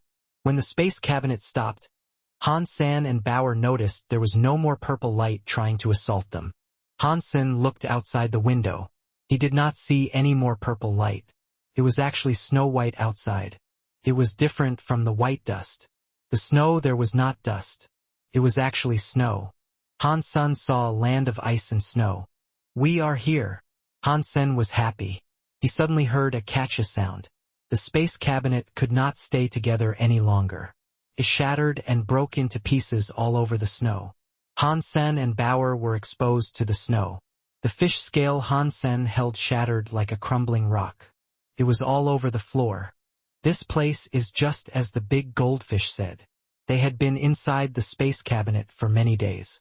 Bauer was happy to be freed from the cramped space. Pang! The two of them looked around the snowy field of ice. They wanted to locate the place the goldfish had talked to them about. Something suddenly fell from the sky and landed right next to them. Hansen and Bauer turned their heads. It was the skeleton. It had dropped right into the snow near them. Dad, it is that skeleton. Bauer ran over to the skeleton and squatted down next to it. She used her finger to poke the skeleton's brain. The skeleton's brain suddenly turned. There was no more movement. Hansen walked over and smiled. His clothes must be good stuff. There is no point in him holding on to them. He should do something nice and give them to us. We can bury him in exchange. We all benefit that way. After Han Sen said that, he started prodding the skeleton. He wanted to see if, aside from the clothes, there was another treasure inside the pockets. He did not find any treasures. Inside one of the pockets, he saw something. He could not tell what it was. He put his hand inside and pulled the thing out. It is a pair of glasses. These cannot be the same glasses the crystallizers had. Han Sen was looking at the glasses. The glasses kind of looked like toad sunglasses, but the lenses were black. They were not transparent. They were as solid as ink. Han Sen put the glasses on. The moment he did that, the glasses displayed a weird sort of power. The power only spread onto Han Sen and did not go anywhere else. "Oh, Dad, why did you turn into a big ape?" Bower's eyes were opened wide as she looked at Han Sen. The sunglasses were not transparent, but Han Sen could see everything. He looked at himself and realized he had been turned into a big ape. He was shocked. He took off the sunglasses, and his body returned to normal. This is a God personality armament. Han Sen looked at the sunglasses in his hands. His heart jumped. The sunglasses vanished. They appeared in the Sea of Soul. This was different from the Sky Vine Radish God Lance. After killing the God Spirit, that God personality armament should have been one used to make the other God personality armament. It was just like the Sky Armor Scabbard. It was not a God personality armament one collected right away. "Dad, let me try it. I want to be a big ape." Bower approached Han Sen with a look of excitement. Han Sen gave Bower the sunglasses. She put them on and her body changed. Her face changed, but she did not become a big ape. She became a bee that was the size of a fist. She flapped her wings and buzzed in Han Sen's ears. "Dad, I became a little bee," Bower said while happily flying. "These glasses can change people's bodies. That is fairly amazing," Han Sen thought. Bower, who was a little bee, landed on the floor. She then turned into a white rabbit. "Dad, I became a white rabbit." Bower was very excited. She kept jumping. She suddenly turned into a pigeon in the air. In a short amount of time, Bower was able to turn into many different things. Han Sen was frozen. He said, "Holy crap, this thing is like the Monkey King that can change 72 times. After watching her for a while, Han Sen got bored. He squatted down and tried to take off the skeleton's robes. The robes had been able to survive the purple light stream, so they had to be made with some good stuff. This cannot be another God personality armament, can it? Han Sen took off the robe. He did not put it on yet. He looked at the skeleton and started digging a hole in the ice. He put the skeleton inside. He closed his hands and said, "I put you in the soil. No, I put you in the ice so that you do not have to be exposed. Thanks for the items you have given us. But now we no longer know each other." After burying the skeleton, Han Sen put on the robe-like clothing. He was not afraid of dead people's things. Plus, the clothes did not look dirty. They actually looked rather new. Things such as bacteria had been decomposed by the purple light substances, so nothing dirty was left. When Han Sen put the clothes on, he tried using power to activate the clothing's power. He thought if it was not a God personality armament, it had to at least be a treasure. No matter how much Han Sen tried to activate it, the blue and black robe did not move. It was like something normal without any energy. This thing cannot be a treasure. It did not get decomposed in the purple light stream, so it is at least deified. Why does it not have any reaction? Han Sen thought it was strange, but there was nothing he could do if the clothes did not do anything. He tried to tear the clothing up, but they were too tough. Even with Han Sen's power, he was unable to shred the clothing. Han Sen thought, "Never mind, I will wear them like armor. With this robe, power like wind, fire, thunder, and lightning cannot come to me." Han Sen looked around. He saw 3 black stone mountains far away across the ice fields. Those 3 stone mountains looked very unique. They were different from the ice mountains and snow mountains. The ice mountain was like a blade, and the snow mountain was like a ring-shaped volcano. Only the black stone mountain looked like the petals of a lotus flower. The 3 mountains looked like the Chinese character for pin. This should be the place. Hansen picked up Bauer. He stepped on the snow and walked toward the 3 black stone mountains. According to the big goldfish, after arriving they had to walk across the snow. They were not able to fly or teleport. Otherwise, they would not get their treasure and likely be attacked by scary xenogeneics. The big goldfish was a top-class xenogeneic. If it was afraid of these xenogeneics, so they had to be extraordinarily powerful. Hansen did not want to risk it. This place is very bright. If we fly, we will be seen. But won't we also be seen while we walk? Hansen felt rather suspicious about all of it. Since they were already there, no matter whether it was true or false, he had to give it a shot. On the road, it was just like the big goldfish said. It was just ice and snow around. There were no creatures. There were no xenogeneics either. Everything around just seemed dead. The father and daughter did not face any danger. They only wasted some time by walking to the 3 black stone mountains. At the foothills, they looked up at the 3 mountains. They were very big and pretty. The 3 stone mountains were each about 30,000 feet tall. They were all lined up together. In the center of the hills they were on, the 3 mountains spread out. It was like a lotus flower that had just opened. Following the mountain crags, they went the 7 or 8 miles the big goldfish had told them to travel. They stopped at stone stairs, which would take them up the mountain. They followed the mountain wall. It was like one long staircase ascending to heaven. After they arrived, Hansen did not go up straight away. He looked at the stone staircase. His heart was racing. According to what the big goldfish said, he and Bauer had to face away from the stairs and close their eyes. To go up, they had to blindly feel their way up. They could not use any powers either. They could not even use powers like area casts or anything of the sort. The big goldfish also reminded them that while they walked up the stone staircase, no matter what noise they heard behind them, they could not look away and open their eyes. They had to keep going no matter what. When their hands felt as if they were running across a stone carving, they could keep feeling their way forward until they found the treasure. After they found the treasure, they still couldn't open their eyes. They had to keep their eyes shut and go back the way they came. If they descended the mountain, they still would have only succeeded halfway. With that goldfish's intelligence, I do not think it could compose such a complicated plan to trick us. Hansen froze. He picked up Bauer, put her in his arms and smiled. The big goldfish told you what I heard too. When we are on the mountain, we cannot open our eyes. If you really cannot help but open your eyes, you must tell me. Bauer was in Hansen's arms. She closed her eyes and excitedly said, "Dad, I am ready. Let's go up the mountain." Hansen closed his eyes. He used one hand to touch the wall and went up the stone staircase backward. He could not use his Dongshin aura as an aid or use his eyes. He had to use his ears, so he focused on listening. Aside from the wind, he did not hear anything strange. The stone staircase was not difficult to ascend.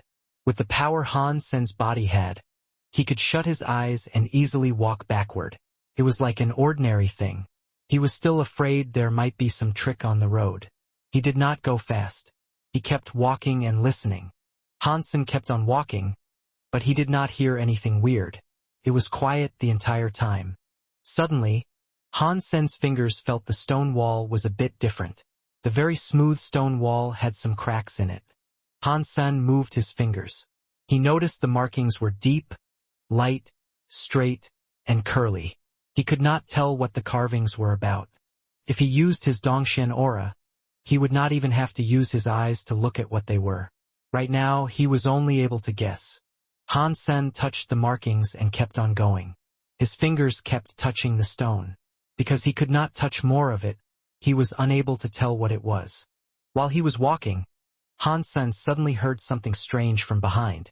It sounded like a snake hissing. It was very quiet, but it made one's head itch and body flare up with goosebumps. The sound was getting closer to Hansen. It felt like a toxic snake was approaching him from behind. Very quickly, it was almost on his back. What the fuck? Hansen could not do it anymore. If he had to compare himself to the big goldfish, he trusted himself more. He would rather face the danger and fight for the treasure than put his life at risk by believing the big goldfish. Hansen used his Dongshin aura.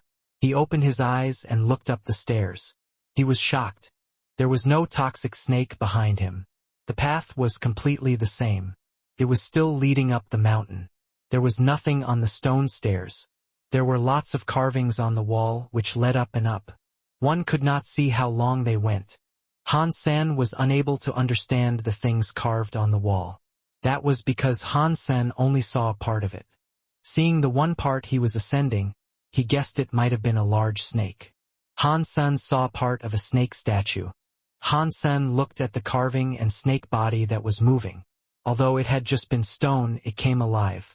The black scales smelled like blood. Han-sen looked over at it. The stone statue turned into living flesh. The black scales were moving. A scary presence was all over the place. That goldfish didn't lie. I should not have opened my eyes. Although Han-sen knew the goldfish had not lied to him, he did not regret it. Han-sen needed to control his own fate. He could not expect to keep meeting good people all the time.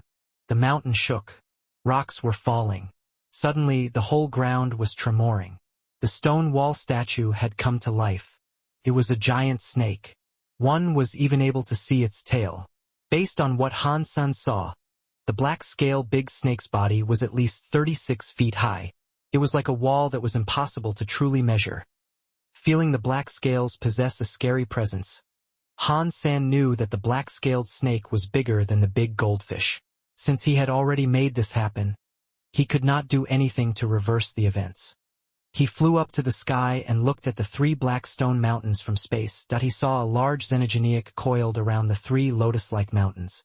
His body had black scales, and it was dark in color. Its head was around the 3 lotus mountains.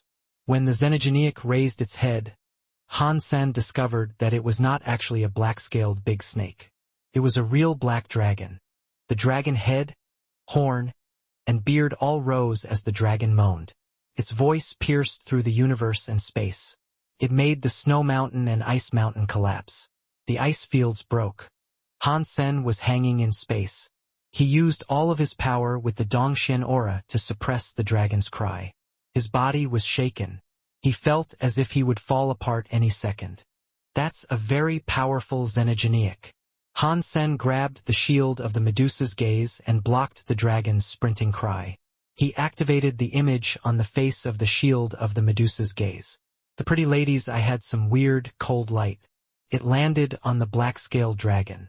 Han-sen wanted to strike first. He wanted the black-scaled dragon to freeze on the stone mountain. The dragon's eyes were like bottomless black holes. It looked into the weird eyes of the Medusa. It looked like 2 black holes were creating a vortex that sucked the Medusa's eyes into them. The body of the creature did not get frozen. Han-sen wanted to start the Medusa's gaze again because the black-scaled dragon's eyes could absorb the staring light. Other bodies would not have been able to block the light. Before Han-sen activated the Medusa's gaze, the black-scaled dragon's head raised. His body kicked up a black cloud of smoke. The dragon's mouth opened and spat something out. Han-sen had the traditional culture's effect. He thought the black dragon would be spitting out some Dragon Ball to play with him, but the dragon's mouth did not spit out a Dragon Ball. It was a lantern. It was a black stone lantern. Based on its appearance, it looked like a Geno Hall race lantern. But the lantern did not have a race mark. The lantern was burning with a fire that possessed a holy white color. The white flame was glowing brightly. It made the old stone lantern more mysterious and serious. Han-sen instantly reacted. When the big goldfish described the treasure, it mentioned something about stone and fire. Han-sen had no idea what that meant. Now that he saw the stone lantern, he realized what it was. The treasure the big goldfish spoke about was this lantern. But the stone lantern is inside the dragon's mouth. Even if I closed my eyes and walked there, how was I supposed to retrieve the lantern from the dragon's mouth? Han-sen did not understand, but things were already in motion. He could not waste time thinking about things like that. To freely collect the stone lantern, he needed to kill this xenogeneic. Afterward, he would get the black-scaled dragon's xenogeneic genes. That was like killing 2 birds with 1 stone. Han-sen thought about that before doing anything. The stone lantern flew out of the dragon's mouth. The black-scaled dragon reached a claw out. It put the stone lantern in front of its dragon mouth and blew fire into it. As the black dragon presence went through the flame, it turned white. It was like a tide going for Hansen. The dragon presence covered the entire area. Unless Hansen risked teleporting to unknown space, he could not evade that scary dragon presence. Hansen gathered up all his power. He held Bauer and placed her behind the shield of the Medusa's gaze. He used the shield to block the dragon presence that came with the lantern fire. Pang! Hansen felt a scary power strike his shield. His arm almost broke. The shield hit his body, which sent him flying. He flew through space for what seemed like forever. As the dragon presence messed with his senses, he kept his body tight to stabilize himself. Hansen felt as if his body had been shattered, but he still had the shield in his hands. He was shocked. The surface of the shield was burning with a holy white flame. It was just like the flame on the stone lantern. The white flame had no heat, so it did not burn the shield of the Medusa's gaze. The white flame was quickly spreading across the shield. It seemed as if it was going to be devoured in no time at all. Hansen used his Dongshin powers. He tried to put out the fire on the shield, but he could not stop it. He watched the shield become surrounded by a white flame. He did not want it to spread onto his hands, so he had to let the shield go. As Hansen let go of the shield of the Medusa's gaze, the shield was surrounded by white flame. The purple, metal-looking shield looked like it was surrounded by a holy white flame. It actually looked holy. The black-scaled big dragon's talons suddenly moved. Hans still did not have complete control of the shield of the Medusa's gaze. It was flying toward the black-scaled dragon. Once it got closer, the dragon grabbed it with its talons. Hansen saw that the big dragon's eyes were full of disdain. With the talons wrapped around the shield of the Medusa's gaze, the weird woman on the front opened her eyes. She fired out a weird light. How is that possible? Hansen's face suddenly changed. The shield of the Medusa's gaze was not normally something a stranger could take and use, but the black-scaled dragon was somehow able to do so. That was a bit difficult to believe. The shield of the Medusa's gaze could only be used by the Gana's special element power. Hansen used the Dongshin Sutra to simulate Gana powers. That was how he was able to make use of the shield of the Medusa's gaze. The black-scaled snake dragon had a different element from the Gana. Hansen was certain about that. So how was it able to activate the shield? Time did not grant Hansen the chance to think about it too much. Seeing the Medusa's gaze light about to land on him, he flashed away. He teleported out to dodge the light emitted by the shield. Hansen understood the Medusa's gaze quite well. The black-scaled dragon kept on firing Medusa's gaze like bullets. All of those kept being launched, but not a single one was able to harm Hansen.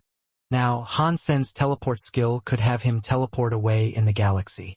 The Medusa's gaze light could not keep up with his teleportation speed. The black-scaled dragon continuously attacked and repeatedly failed. It seemed to lose patience. It opened its mouth wide and spat out some dragon presence. This time, the dragon presence did not go through the stone lantern's flame. It was like a black cloud covering the sky and ground. It did not allow Hansen to move. Hansen looked at it. There were waving watermarks on his body. The dragon's presence covered the sky and earth. It looked extremely murderous, but it could not get close to Hansen's body. His time ghost beast soul delayed time in the area. It made the dragon presence unable to reach Hansen. Without true god elite powers, it would have been very difficult to survive. Luckily, he had a skill like Under the Sky Knife.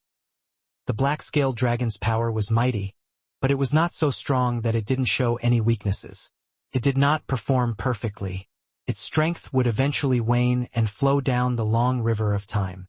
Unless the black-scaled dragon's power was able to rip the time area right away, and its speed was fast enough to ignore the time delay and bolt through the time area, it did not matter how ferociously it attacked. It was not able to harm Hansen. Time Ghost was one of the top-class true god xenogeneics in the universe. The power of its beast soul was like a true god treasure. It did not matter how strong the black-scale true dragon was. It was not fast enough to tear through the Time Ghost area. Hansen dared to visit the Big Baron systems for an adventure. The time area was one of his trump cards. When he had met the big goldfish, he hadn't tried using any of his tricks. He had not used the time area. Now that the shield of the Medusa's gaze had been taken away by the black dragon, Han Sen was not going to keep his true strength concealed any longer. He had no qualms about using the time ghost beast souls. Han Sen stepped through space, running toward the black-scaled dragon. The dragon's mouth fired draconic presence at him, and the shield of the Medusa's gaze fired its staring lights. When the dragon presence and stare lights entered the time area, they were severely delayed. Even the staring lights, which normally traveled at the speed of light, took a whole light year to travel just a few feet. They disappeared before they reached Han Sen.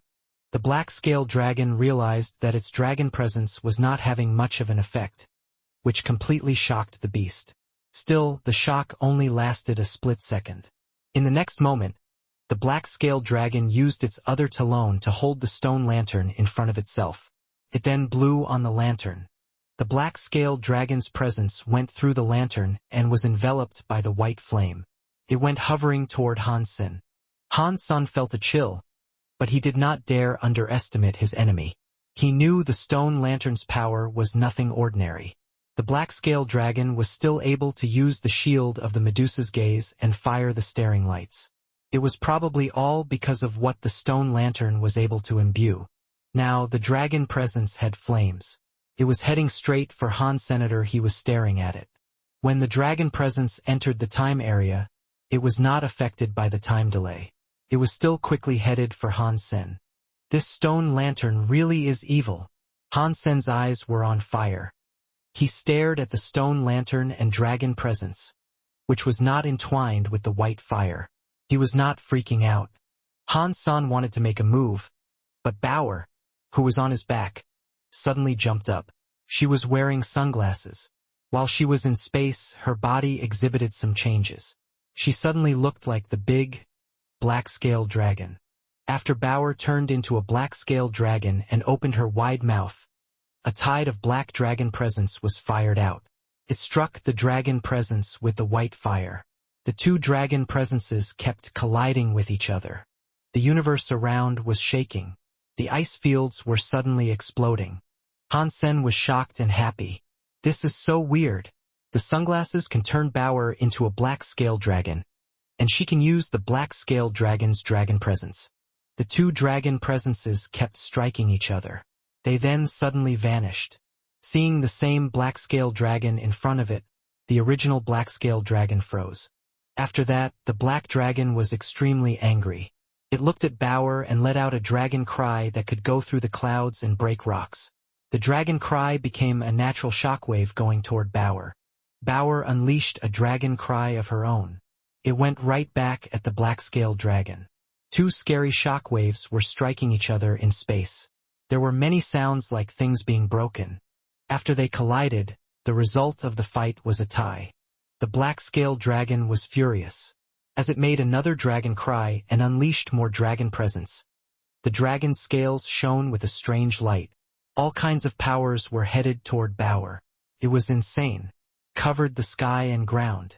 Bauer was not weak. She also used many powers.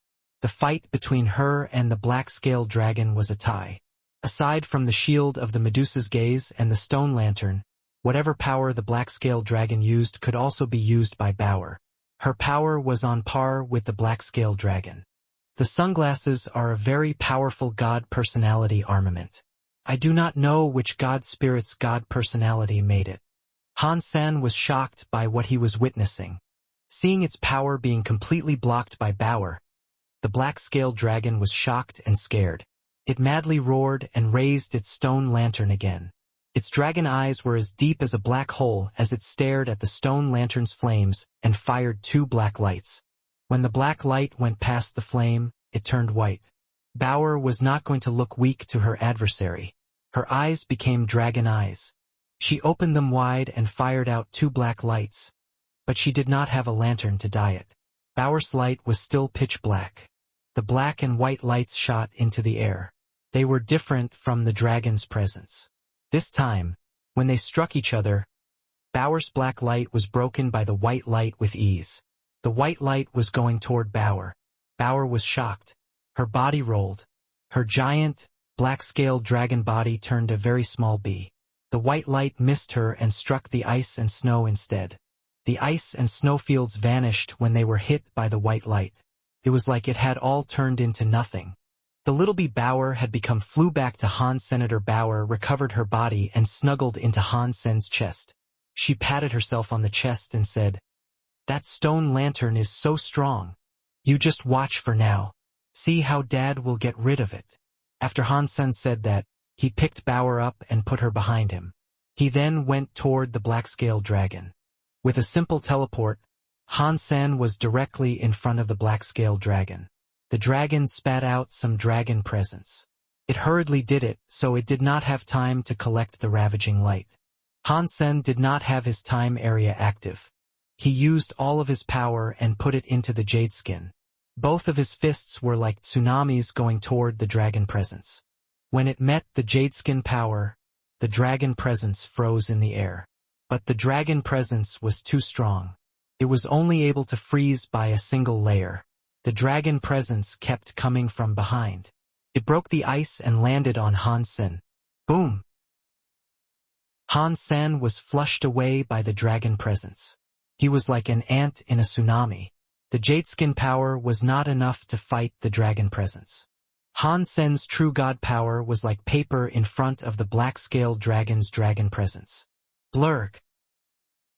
After the dragon presence weakened, Han Sen's body flew away. He coughed up blood, but he was not injured. His clothes were not harmed. He had hurt an organ but not by much. Why am I not injured badly? Han Sen thought he would be badly wounded, but his wound was very small. He looked at himself. It was the effect of the blue and black robe. The black dragon saw it worked and got excited. The dragon cries and dragon presence were all beckoning Han. Senator the dragon was not in a rush to use the stone lantern. Han Sen's heart jumped. He raised his hand and pulled the black and blue robe out. He threw it to Bauer. He waved his fist toward the black dragon's dragon presence and shouted, "Hold on to my clothes. Watch how Daddy kills the black dragon." Pang, pang, pang. Han Sen's body kept shaking in space. The dragon presence, dragon eye lights, dragon scales, and many other dragon different powers were hitting him. Although Han Sen tried his best to block them, because of the difference in power levels, he was getting more wounded with every second. Blood that looked like crystals was coming out of all of his wounds. God only knew how many bones had been broken in his body. It made Han Sen's entire presence look terrible. The black-scaled dragon was very excited. Kept firing dragon breath. All its dragon scales cut across Han Sen's body. The beast really enjoyed killing, and it was not in a rush to use the stone lantern to get rid of Han Sen. Pang! Han Sen's shoulder was struck by the dragon eye light. His left shoulder bone totally vanished. It was like he had been bitten by an invisible monster. The wound shone with blood crystals. Han Sen was in extreme pain. He frowned, but his expression did not change. He coldly looked at the black dragon and said, "Are you having fun?" Han Sen's body was now riddled with 1,000 holes. There was no telling how many times the black dragon had hit him. If Han Sen had been an ordinary true god xenogenic, he would have died. Luckily, Han Sen's body had been reinforced 4 times. That was what had enabled him to survive up until now. Of course, he had deliberately done that. Otherwise, half of the wounds on his body could have been avoided. Han Sen had not planned on dodging. He even deliberately used his body to make sure he got hit. The only attacks he evaded were the ones that would have surely killed him. Roar! The black dragon did not care about any of that. It released some dragon cries. It wanted to hurt Han Sen again. This time, Han Sen did not allow his body to take the hit. He pulled out a Buddha light, which was shaped like a moon, from his waist. It was a very thin knife. The moment Han Sen pulled out the knife, the Buddha light covered his body. Han Sen's wounds almost instantly disappeared. His body was back in tip-top condition. The cause karma knife unleashed the Buddha light on his aggressor. It was like a sun flooding the universe in bright light. Han Sen did not say anything. He slashed toward the black-scaled dragon's dragon cry attack. The scary knife light was like a blade that tore through the sky. It broke the dragon cry's shockwaves and proceeded toward the black dragon. He used the cause karma knife for this attack because it had the ability to absorb all the damage he had just endured. The power that had accumulated was almost equal to all of the attacks Hansen had accepted. With Hansen's own power, along with the powerful knife skills, even a true god top-class xenogeneics like the black-scaled dragon was shocked. It did not dare accept such an attack. Twisted its body. It was like a dragon in space trying to escape. It was a shame it had underestimated the cause karma knife power so much. The cause was already there and the karma would come. The black-scaled dragon had to use its own power to block it. Could not escape the light. The dragon saw the knife light coming right for it. It was tearing through space. No matter what the beast tried to do, it could not establish a distance between it. It lowered its head, wanting to blow the stone lantern in its hands. It wanted to use the stone lantern's firepower to break this attack. The dragon breath came out from its mouth as if it was miles away. It was unable to blow the lantern flame in front of him. Hansen's time area could not affect the stone lantern, but it was able to affect the black dragon. Hansen used a time area to limit the dragon from emitting its dragon presence. He delayed his opponent to buy time. The dragon presence could not reach the flame of the lantern, which was actually quite close to it. When the dragon realized what was going on, it was too late. At that moment, the knife light came down. It struck the black dragon's forehead. The black dragon was past the point of no return. It did not plan on doing anything else. It gathered up power and used its head to take the hit. Catcha! Dragon blood came out like a spring of water. The dragon's head was cut open by Hansen's knife. It was cut clean through the center. The purple knife light also traveled through it with a scary ripping power.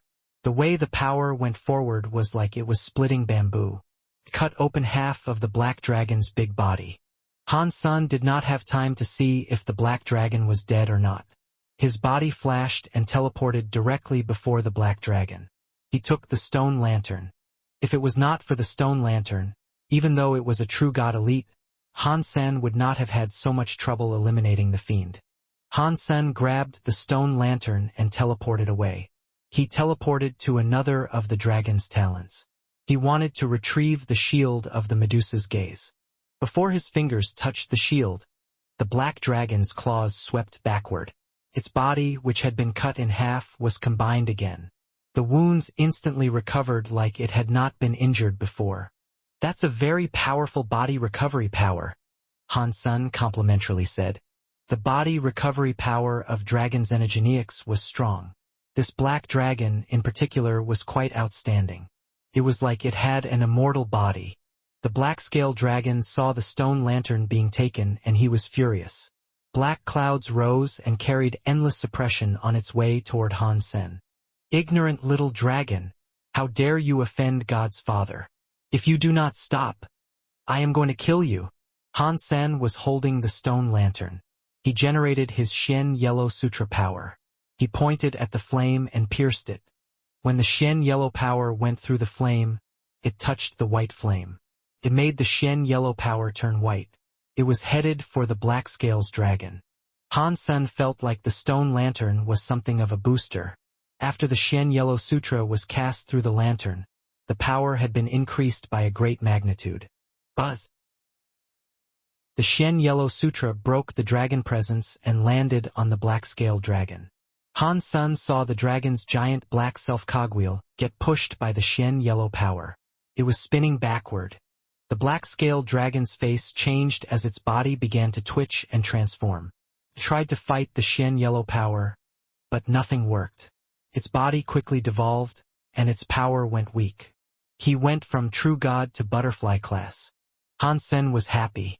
With the power he had, it should have been hard to turn the Black Scale dragon's self-cogwheel. Now he had the stone lantern to close the gap. He made the big, Black Scale dragon turn into butterfly class. It didn't take long, but it was still very shocking. This is a very good stone lantern. It is so powerful. I am afraid this is stronger than a god personality armament like Sky Vine Radish. Han Sen was elated. Now, he did not have the time to admire his handiwork. He pulled out his knife and slashed toward the black-scaled dragon. The dragon had been true god class, so Han Sen was unable to beat it. Now that it was butterfly class, Han Sen could easily beat the black-scaled dragon. Using the time area, the black-scaled dragon was unable to escape. It slashed like mad, cutting the black-scaled dragon into pieces.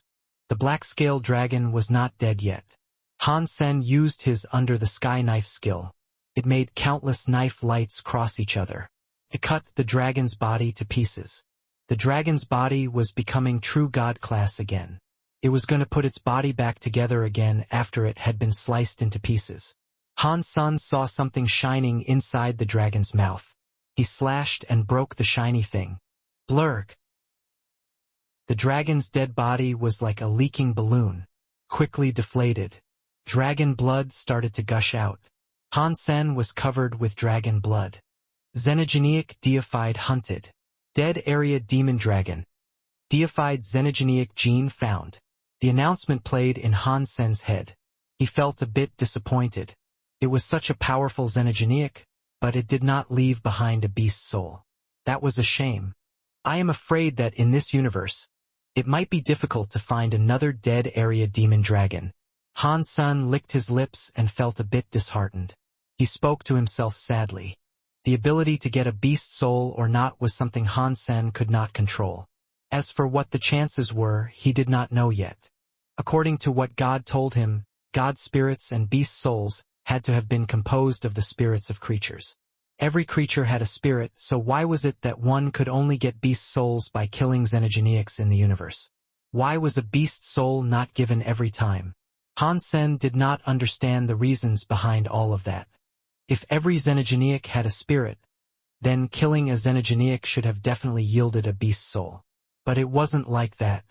This dead area demon dragon's deified xenogenic gene should be enough to get my deified gene tally up to 100. But this guy is too big. I do not know how long it will take me to eat it all. Han Sen looked at the dragon's body, which looked like a giant rock. It made a wry smile develop on his face.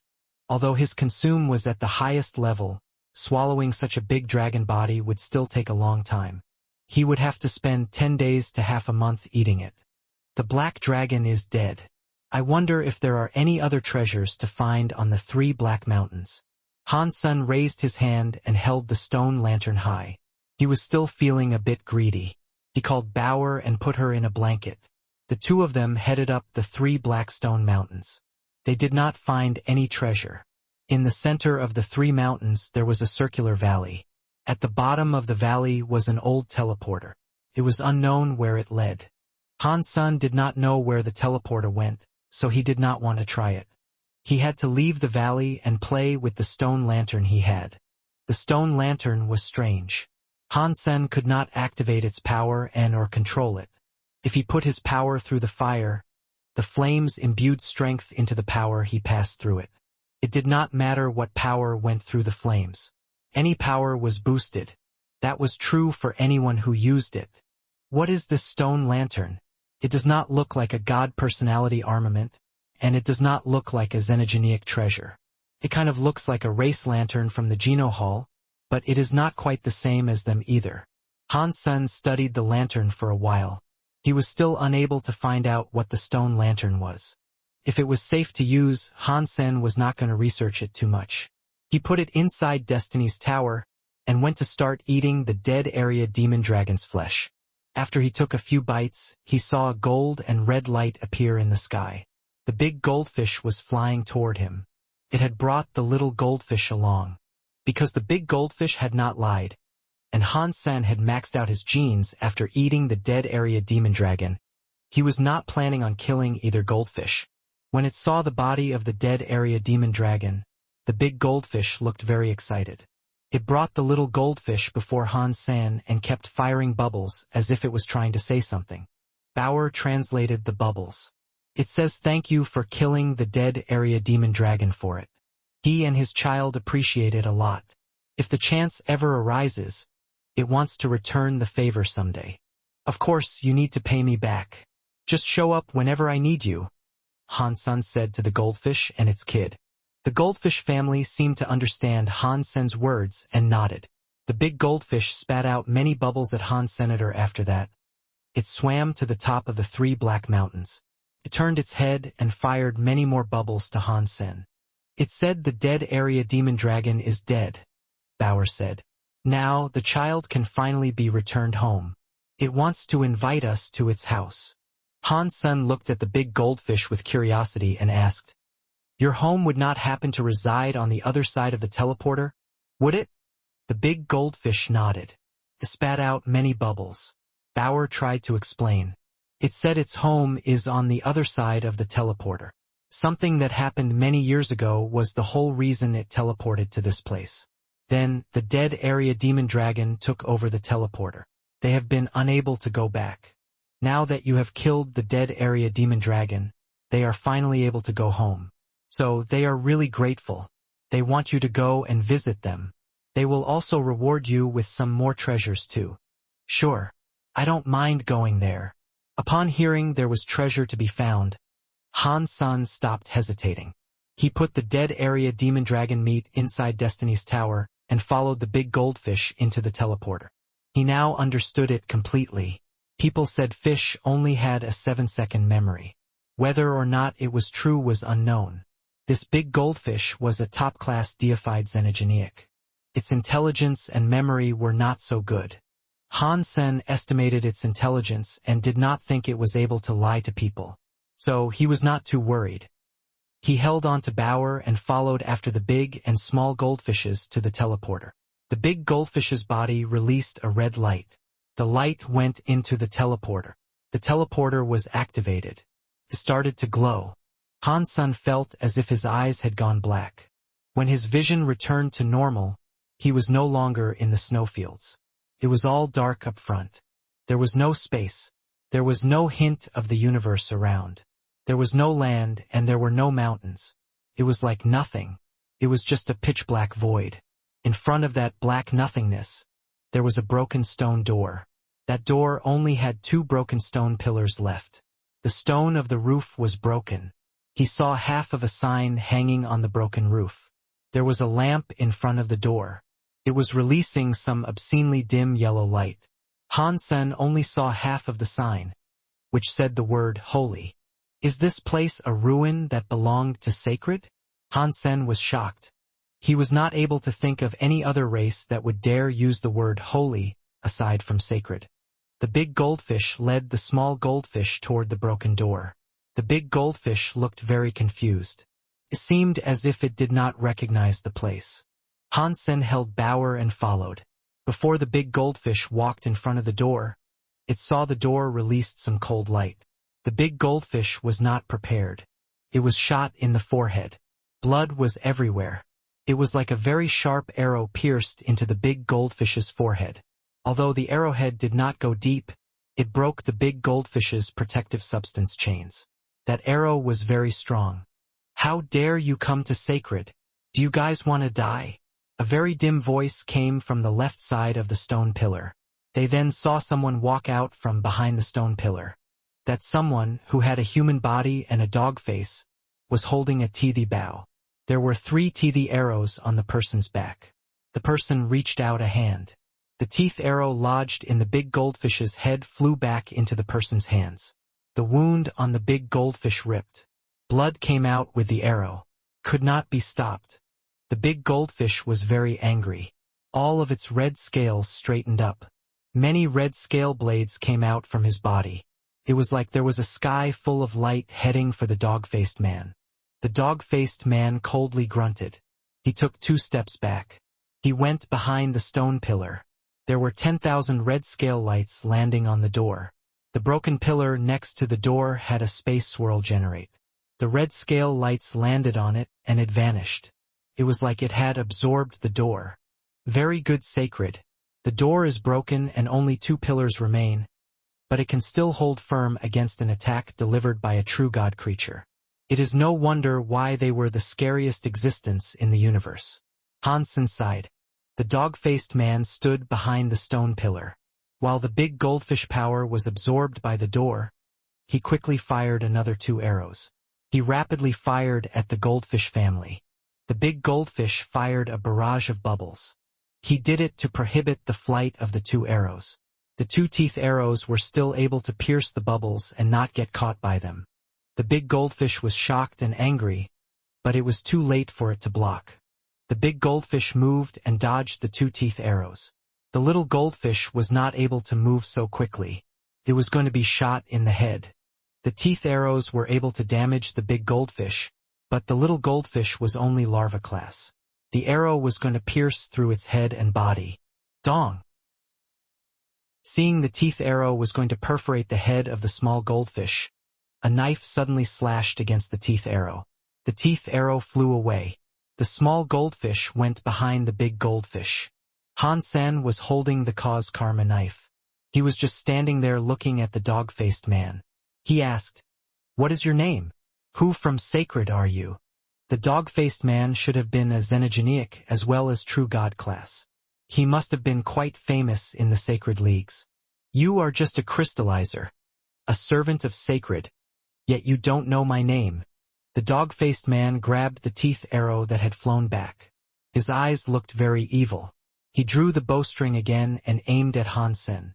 When the bowstring was pulled, Han-sen felt a huge amount of power go into that draw. It made people feel very scared. It was like some toxic snake was ready to launch itself at any second. As Han-sen stared at the bow, he thought, "This dog-faced man's power is average for a true god. He is not as strong as me, but his bow is a bit weird." The dog-faced man smiled. The teeth arrow in his hands was launched. The teeth arrow disappeared in space. It was like it could teleport through space to land on Han-sen. "Ha! You have a death wish." Upon seeing Han-sen get shot, the dog-faced man let out a cruel laugh. In the next second, the dog-faced man saw Han-sen appear in front of him. The area on Han-sen's body that had been hit with the arrow was fading. Pat!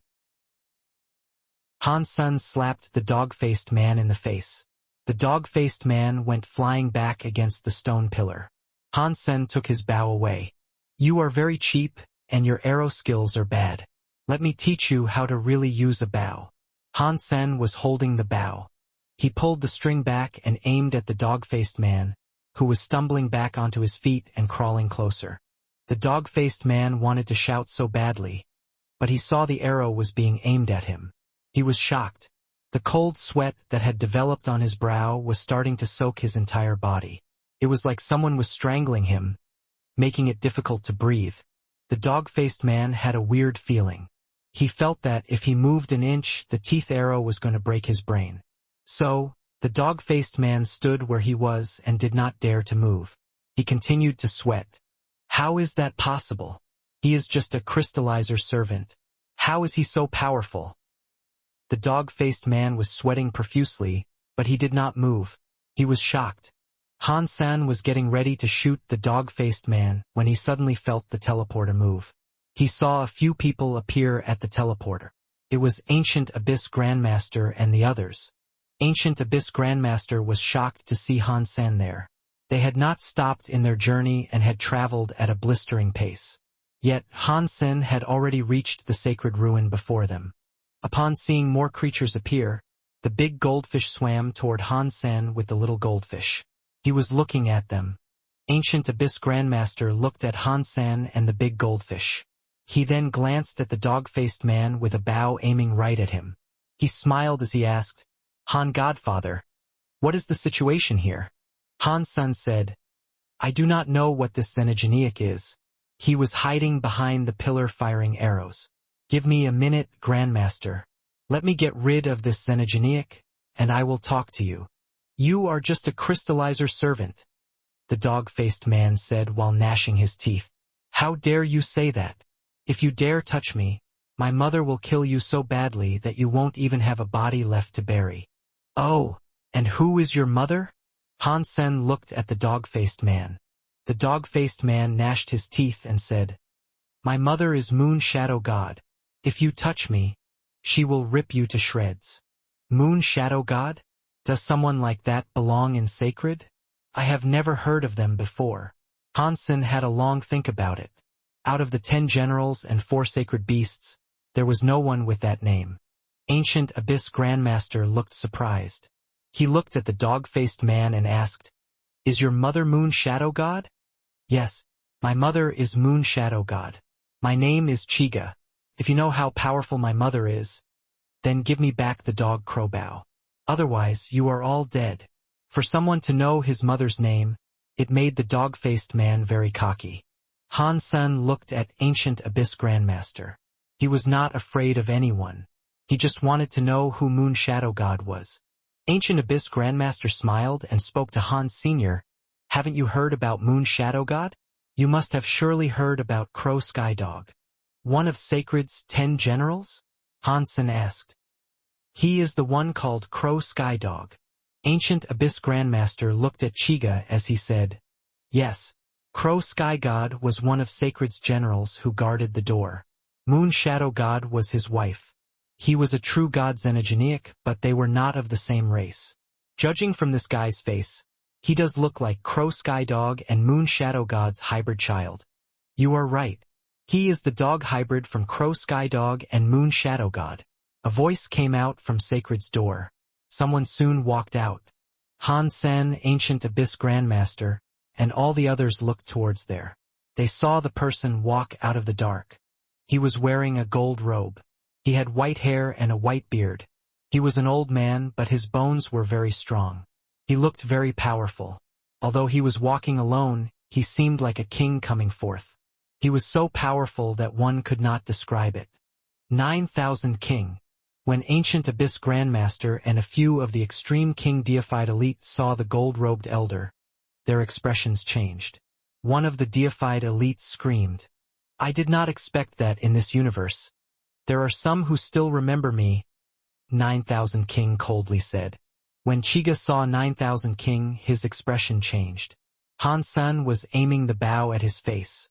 He didn't dare to move, but his face kept changing. Hansen frowned and looked at 9,000 King. He did not know who he was. Hansen did not know much about Sacred, and he had never heard of this person. 9,000 King looked at Han Senator. He then glanced at Chiga and quietly said, "This dog hybrid is not important to me." After that, 9,000 King walked over to Chiga. It was like he did not even notice Hansen was standing there holding the bow. Hansen kept the bow trained on Chiga.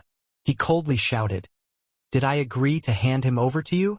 If there is something I want, I do not require the approval of anyone to take it." 9,000 King did not look at Han Senator. He continued walking over to Chiga. Hansen's eyes were locked on his target. The bow in his hands released a scary power. It was going to fire the teeth arrow. Ancient Abyss Grandmaster suddenly said, "Brother Han, Chiga's father is Sacred's door guard general. Maybe he knows about the Sacred inside. Perhaps we should just keep him alive." Hansen knew he was saying that to smooth the tension that had arisen between him and 9,000 King. "Thank you for reminding me, but this is my prey. No one else can touch him." Hansen did not move. The power in the bow was becoming stronger. Chiga sensed that if Hansen let go of the teeth arrow, he would be killed. He would not even be able to dodge it. His body was full of cold sweat. He rolled his eyes before looking at 9,000 King and begging, 9,000 King, I am willing to lead the way for you. Please help me."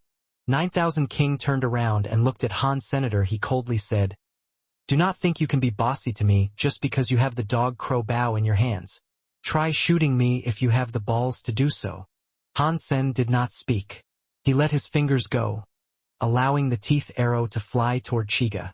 There was a buzzing noise, resulting in the dog teeth arrow disappearing midair. The dog crow bow was able to rip space. The arrows fired from it had teleportation powers.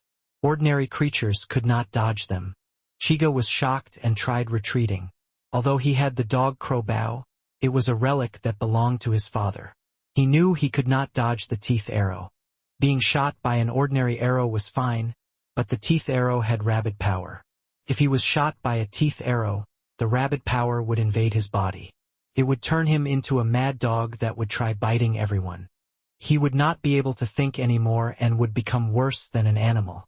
As Chiga was falling back in shock, a hand appeared in front of him.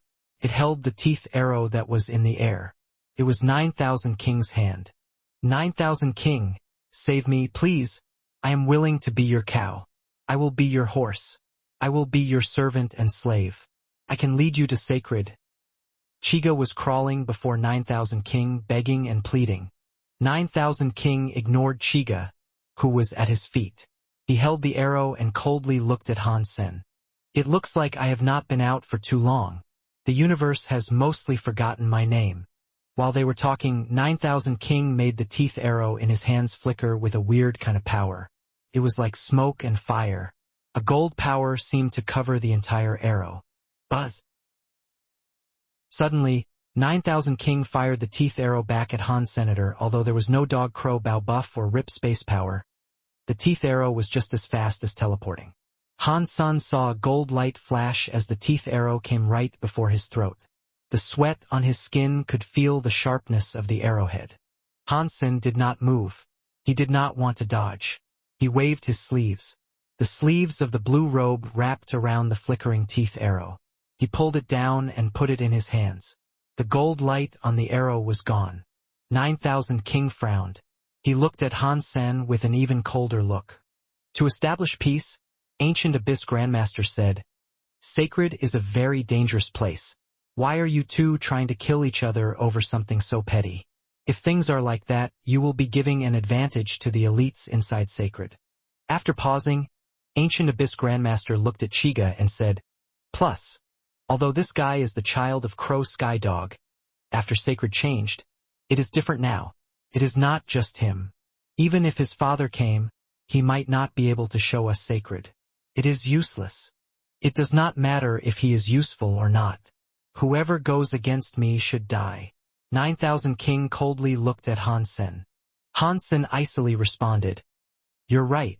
His usefulness does not matter. He is my prey. I will not let anyone else touch him." The two of them stared at each other. Their bodies simmered with a scary presence. Neither one of them wanted to take a step back. Suddenly, a shadow flashed near the door. Someone else had arrived. This time it was a pretty woman in black clothing. Chiga saw the black-clothed pretty woman and crawled over to her. "Mother! Save me! Moon Shadow God! Stay out of this!" 9,000 King said. He reached out his hand to pull back Chiga, who was in the process of running over to the black-clothed pretty woman. Some invisible power drew Chiga back. He was rolling back to 9,000 King's hands. Moon Shadow God's expression changed. Her body turned into a shadow. She appeared in 9,000 King's shadow. A black shadow knife came thrusting toward 9 Shadow King. 9 Shadow King shone with a bright, gold light. It melted the knife shadow. The countless knife lights were headed for Moon Shadow God, which forced her to retreat. At this time, Chiga was sucked into 9,000 King's hands. He was grabbed by the throat, so he started to cry. Moon Shadow God's face looked angry as she shouted, 9,000 King, let go of my child. I can let him go. If you listen to me, he can be half my son. I would not hurt him then." 9,000 King looked evil as he checked out Moon Shadow God. "How dare you!" Moon Shadow God was furious. She was shaking. A shadow flickered on her body. It turned into a night blade that covered the sky. It went straight for 9,000 King. 9,000 King did not move. He grabbed Chiga and released 1,000 lights. All those knives cut Chiga and made his body bleed as he screamed. "What do you want from me?" Moon Shadow God had to stop the assault of her night blades. If she kept going, Chiga would be killed first. "Back then, you were stolen by that bastard evil sky dog. I am going to take you back. You just follow me and I will treat you guys nicely. When I get Sacred Leader's relic, you will be rewarded by it." 9,000 King flashed an evil smile. Moon Shadow God looked frightened. Before she spoke, Chiga was getting cut by the gold light. He was screaming and crying, "Dad, you will be my dad. We will follow you. It is our pleasure to follow you. Mother, Dad is very strong. To be able to follow him, it is our pleasure. Just agree with him." Upon seeing this, Han Sen and the Extreme King's deified elites present were frozen. They had never seen such an obscene creature before. He was a true god creature, yet he behaved like that. He was already worse than an animal. Moon Shadow God was so angry that she was shaking. She shouted, "Shut up!" 9000 King laughed and let go of Chiga. He let him land next to his feet. He touched his face and laughed. "Good. You are a good boy," Chiga quickly said. "To have a powerful father like you, I must have fulfilled a few lifetimes of good deeds to be rewarded so handsomely. I don't just have to be your child either. I can be your cow. I can be your horse. I can be your servant and slave. It would be my pleasure. I never dreamed of being able to have such an amazing, invincible father like you before." Han Sen and the Extreme King could not watch this anymore. After all, this was a child of the 10 generals. They did not expect him to behave like this. When 9000 King heard what was said, he smiled. He squinted his eyes and placed his hand on Chiga's head. He looked at Moon Shadow God with a cocky expression. "Moon Shadow, now that your son has agreed, you should be fine with this too." Moon Shadow God was furious. She also knew that regardless of how much Chiga begged, if she did not agree, 9000 King would crush Chiga's head. No matter how much she did not want to, Chiga was still her son. She didn't have an option to say no. She did not want to see her son die in front of her. While 9000 King, Moon Shadow God, and her son were entangled with their own matters, Han Sen went over to Ancient Abyss Grandmaster and asked, "Who is this 9000 King? I have never heard of someone like that in Sacred before." Ancient Abyss Grandmaster did not immediately say anything. A voice soon sounded in Han Sen's ear. Although 9000 King was not one of the top 10 generals, he was an officer of Sacred. Although he was not as famous as the 10 generals, he is not someone ordinary. After Sacred was destroyed, people assumed he was dead. I did not expect to find him alive. While the Big Baron power was the weakest, he came to the Sacred ruins. It looks like he wants that thing from Sacred. Han Sen nodded. He knew many scary people were going to the ruins, so this could not have been a coincidence. Han Sen did not say anything. Besides, he did not know much about the topic. It was just a coincidence that he was there. The more he spoke, the more wrong he was. He preferred not to say anything. "Moon Shadow, have you thought about it?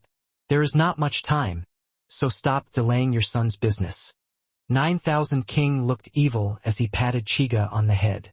Moon Shadow God replied, 9000 King, let go of my son. If you do, I will let you do anything." Although she really wanted to kill him, she had to think about her son with evil Sky Dog. He was the only connection they had now, and she did not want to see it severed. "Ha! Ha!" 9000 Kind looked at the sky and laughed. "Moon Shadow, do not worry. Why would I do anything bad to our son? He is such a good son. I will be happy to accept him. I will reward him and not hurt him." Chiga was very happy. He kowtowed as he shared his gratitude. "Thanks, Dad." 9000 King was still acting cocky. He patted Chiga on the head and smiled. "Good, son. Very good, son. I really should reward you." Chiga rolled his eyes. He stared at Han Sen and said, "To be your son is the greatest reward. I would not dare try and take your rewards, but that crystallizer slave dared to disrespect you. He deserves to die. I am not strong enough to fight him. Otherwise, I would skin him alive in the name of avenging you. As for the dog crow bow, I want to retrieve it so I can give it to you. It will be a gift for the gratitude I feel for you." Han Sen looked at Ancient Abyss Grandmaster. They thought that guy was the ultimate rare thing. He was like an extreme animal. Even now, he still wanted to bite Han Sen. "Good, son. That is not so hard." 9000 King looked at Han Sen and quietly asked, "Did you hear him? Give the dog crow bow back to my son." Chiga shouted, "Dad, stop talking crap with him. Just kill him." Han Sen looked at Chiga. He raised the dog crow bow again and coldly said, "I said the life of my prey is decided by me." The bow was being pointed at Chiga. He was shocked, but he saw that 9000 King was right next to him. He had the courage again to mock Han Sr. "How dare you to misbehave before my father? You have a death wish." Han Sen ignored him. He thought Chiga was a mad dog and stupid. 9000 King must have been worried about something. Otherwise, he would have already attacked. There should have been no need for simple provocation. Even 9000 King did not dare do anything. He was a fox trying to prove that he was a tiger. Buzz! Han Sen let an arrow loose. The teeth arrow was gone. It was clearly going for Chiga. Chiga's expression changed, but it quickly returned to normal. He saw 9000 King raise his hand again. He thought 9000 King would catch the teeth arrow just like before. Suddenly, the teeth arrow pierced through Chiga's head and came out the other side. Chiga's eyes were wide open. He could not believe he was about to die like that. Time power! 9000 King's expression changed too. His hand only reached out a short distance, so he was unable to catch the arrow. Moon Shadow God looked shocked and very conflicted. She ran to hold Chiga's dead body. She gnashed her teeth, looked at Han Sen, and screamed, "I will kill you!" After that, she turned into a shadow. She blended in with the darkness and disappeared. 9000 King steadily stared at Han Senator. His power seemed red. He was suppressing Han Sen, who was just standing there. He looked like he was going to kill Han Sen any second, but he had yet to do anything. Ancient Abyss Grandmaster asked, "If you guys fight here before entering Sacred, are you not going to benefit other people? I will let you live a bit longer." 9000 King coldly grunted. He turned around and fled through the door. He vanished into the darkness. Ancient Abyss Grandmaster turned to Han Sen and said, "Brother Han, you really should not have killed Chiga. Now we have offended two scary elites at once. That mad dog was worse than an animal. He bit whoever he saw. It was better to just kill him." Han Sen did not care. He planned on going to Sacred to save Little Flower. Even if Sacred's 10 generals or 4 holy beasts were there, they would not stop him.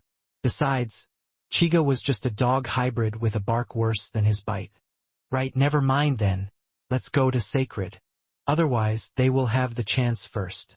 Ancient Abyss Grandmaster paused. He smiled at Han Sr. "If you do not mind, why don't you come with me? Then we will all have backup. If you don't mind our presence, of course, we will come." Han's son called Bauer, who was riding atop the big goldfish. They followed Ancient Abyss Grandmaster through the door. As for Chiga's dead body, Han Sen did not bother looking at it. There was only a killing announcement in his head and no mention of beast souls. There wasn't even a xenogenic gene. Chiga was obviously useless rubbish. It was completely dark behind the broken door. Aside from a long, bright lantern that shone on a part of the area, nothing else could be seen. After Han Sen stepped past the stone pillar, he realized that behind every pillar there was a long, bright lantern. They looked like street lamps that went all the way into the darkness. Aside from the very dim, long bright lanterns that shone, every other area around them was pitch black. Even with the Dongxian Sutra's feeling power, one could not go into the darkness. Han Sen saw many broken universal cogwheels on the edge of the darkness. Everyone was shocked by the scene. What kind of fight took place here? Even the most basic universal cogwheels that built the foundation of the universe are broken. Han Sen felt a chill. He did not dare be reckless. The darkness was like a silent big beast. It was open like a scary and bloody maw. If anyone entered the darkness, the big beast would consume them. That was a feeling that struck everyone's mind. Even the extreme king deified elites felt very serious about the situation they were in. They looked into the darkness with proper nervousness. "Brother Han, the darkness down that way is very dangerous," Ancient Abyss Grandmaster said. "Even if a true god elite was to fall into the darkness, he would not live. Therefore, we have to follow the long, bright lanterns. We cannot leave the radius of light cast by the lanterns." "Thank you for telling me, Grandmaster." After Han Sen said thank you, he looked at the big goldfish. It had been hurt by the dog teeth arrows earlier, and the wound had not yet been fixed. The fish was still bleeding. Although it did not bleed much, the big goldfish did not look too good. Its face was a bit twisted, and its eyes did not look too well. The life force of the creature was fine, but Han Sen did not think its body was. Did that arrow have a poison power? Han Sen used his Dongxian aura to scan the big goldfish's wound. He soon found a red substance. It was drilling through the big goldfish's wound. It was like there were many small bugs inside the wound that could not be seen. Han Sen used a few healing geno-arts, but they were not working on the red bugs inside the wound. Han Sen had a closer inspection. He noticed that the big goldfish's eyes had a lot of blood in them. The blood was actually those red bugs.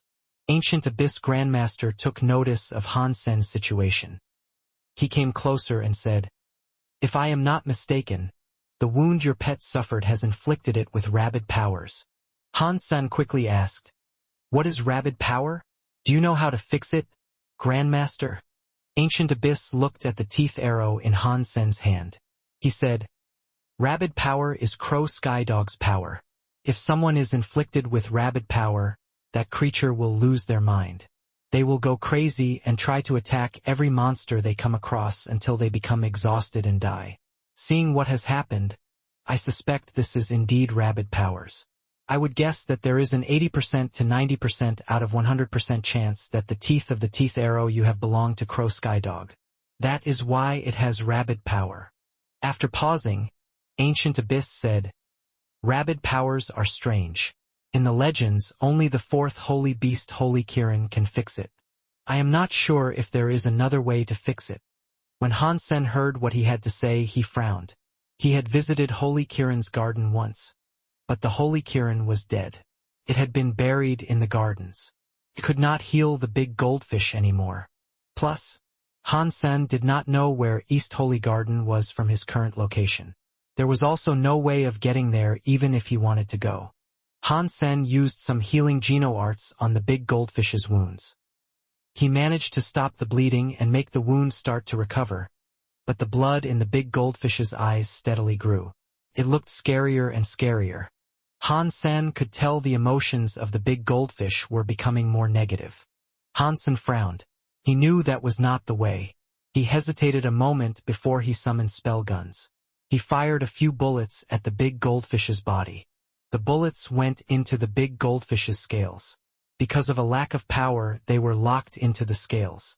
Perhaps it was because of the rabid power, but the goldfish did not feel any pain or resist. Han Sen fired 100 bullets from top to bottom.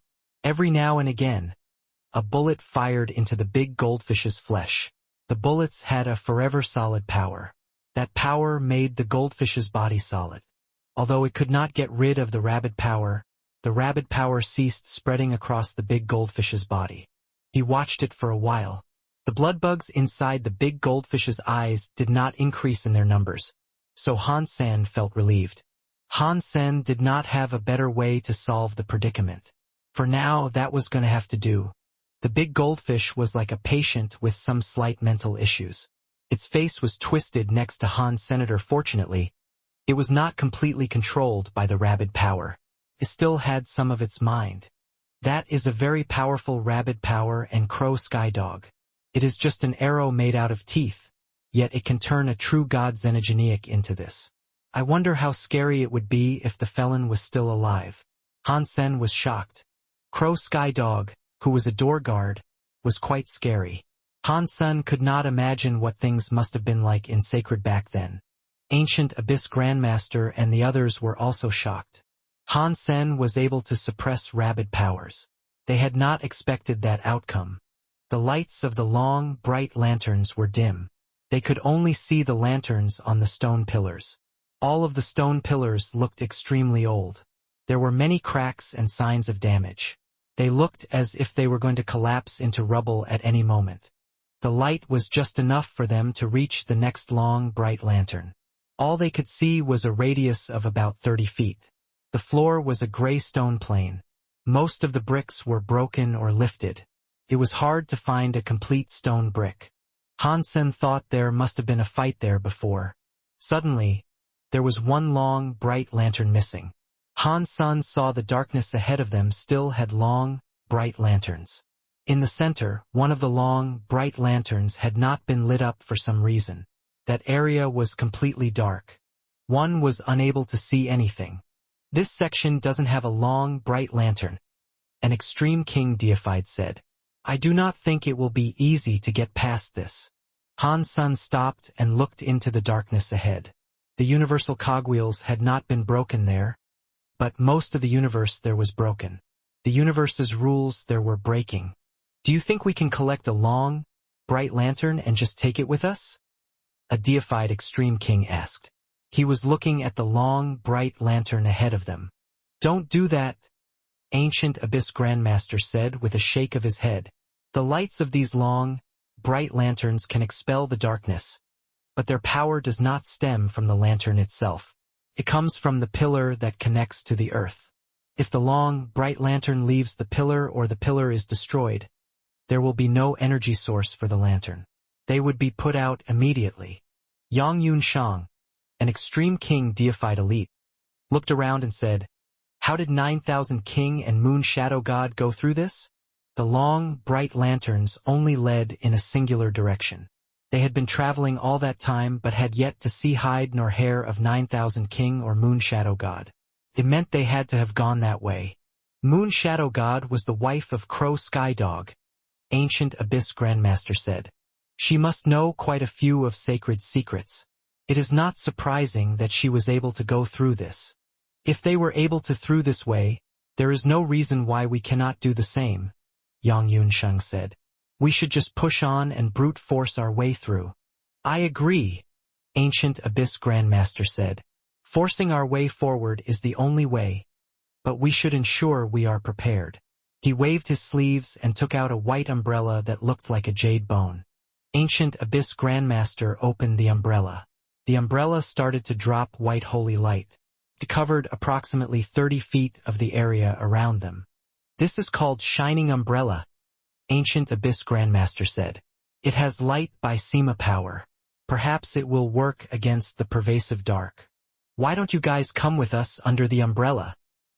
He looked at the big and small goldfish and said, These two goldfish are too big. The shining umbrella won't cover them. Why don't we just leave them here and go on ahead? Thank you for your good intention, Grandmaster. Since I brought them this far, I cannot just leave them behind. Grandmaster, you can go on ahead. I will search for another way through this mess. Han Sen was not willing to let go of the goldfish family just yet. It was not like Han Sen had a strong bond with them. It was because they were creatures that belonged to sacred. They likely knew more about sacred than anyone else present. Ancient Abyss Grandmaster tried to convince him. Han Sun kept insisting on bringing the goldfish family, so there was nothing else he could say. He raised the shining umbrella and went into the darkness with Yang Yunshang and the others. Han Sen saw the shining umbrellas by Sema keep colliding with the darkness. The light of the umbrella was fairly suppressed. There were only 6 more feet of the radius left for them. Ancient Abyss Grandmaster and the others were all squeezed together.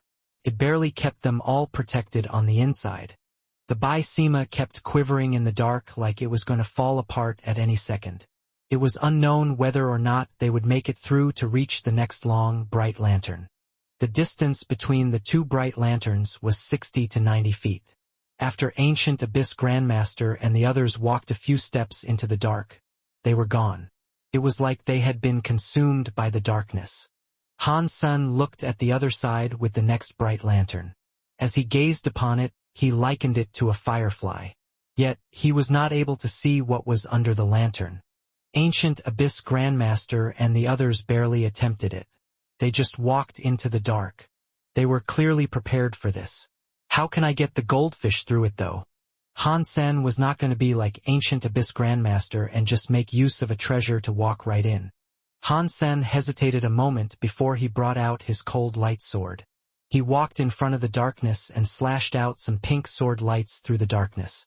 The sword lights ran out into the darkness, but they vanished within a second. They did not create anything. There was no reaction. Han Sen frowned. He slowly put the cold light sword's tip into the darkness. The sword barely touched the darkness. Han Sun felt the tip of the cold light sword being twisted by some sort of power. He almost lost his grip on the blade. Han Sen quickly removed the cold light sword from the dark. The cold light sword light had a few cracks in it. That is very scary darkness. Han Sen gasped. He was shocked that the cold light sword, which was almost as good as a true god weapon, had been affected like that. If that dark power was applied to his body, it was difficult to imagine what might happen. Han Sen was a bit annoyed. He did not know how to get through the dark zone. Bauer, who was on his shoulder, asked, "Dad, didn't you get a stone lantern before? Can you light up this place with that?" "I can try to." Han Sen had already been thinking about making use of the stone lantern, but the stone lantern's lantern flame was different from the flame that adorned the long, bright lanterns around. He did not know if it would work, but he resolved to give it a go. Han Sen took the stone lantern out of Destiny's tower. The stone lantern was the same as before. The flame was about the size of a thumb. It was not very bright. Holding the stone lantern, Han Sen tiptoed closer to the darkness. Where the light shone, the darkness melted and fell back, carved out a lit area. It really does work. Han Sen was extremely happy. He held the stone lantern and kept moving forward. Large amounts of darkness were chased away. The stone lantern did not look very bright, but in the dark, it was able to light up an area that was several dozen feet wide. In the radius of the stone lantern, the universal cogwheels returned to normal. They did not break again. It looks like this stone lantern is better than these long, light lanterns. I do not know what the stone lantern is, but it is very weird. Han Sen stroked the stone lantern hard. He really loved it. A significant portion of the zone was lit up. It was not difficult to bring the goldfish family through with him. Han Sen held Bauer and sat atop the big goldfish's back. He enabled the big goldfish to lead them. Han Sen held the stone lantern to keep the area bright.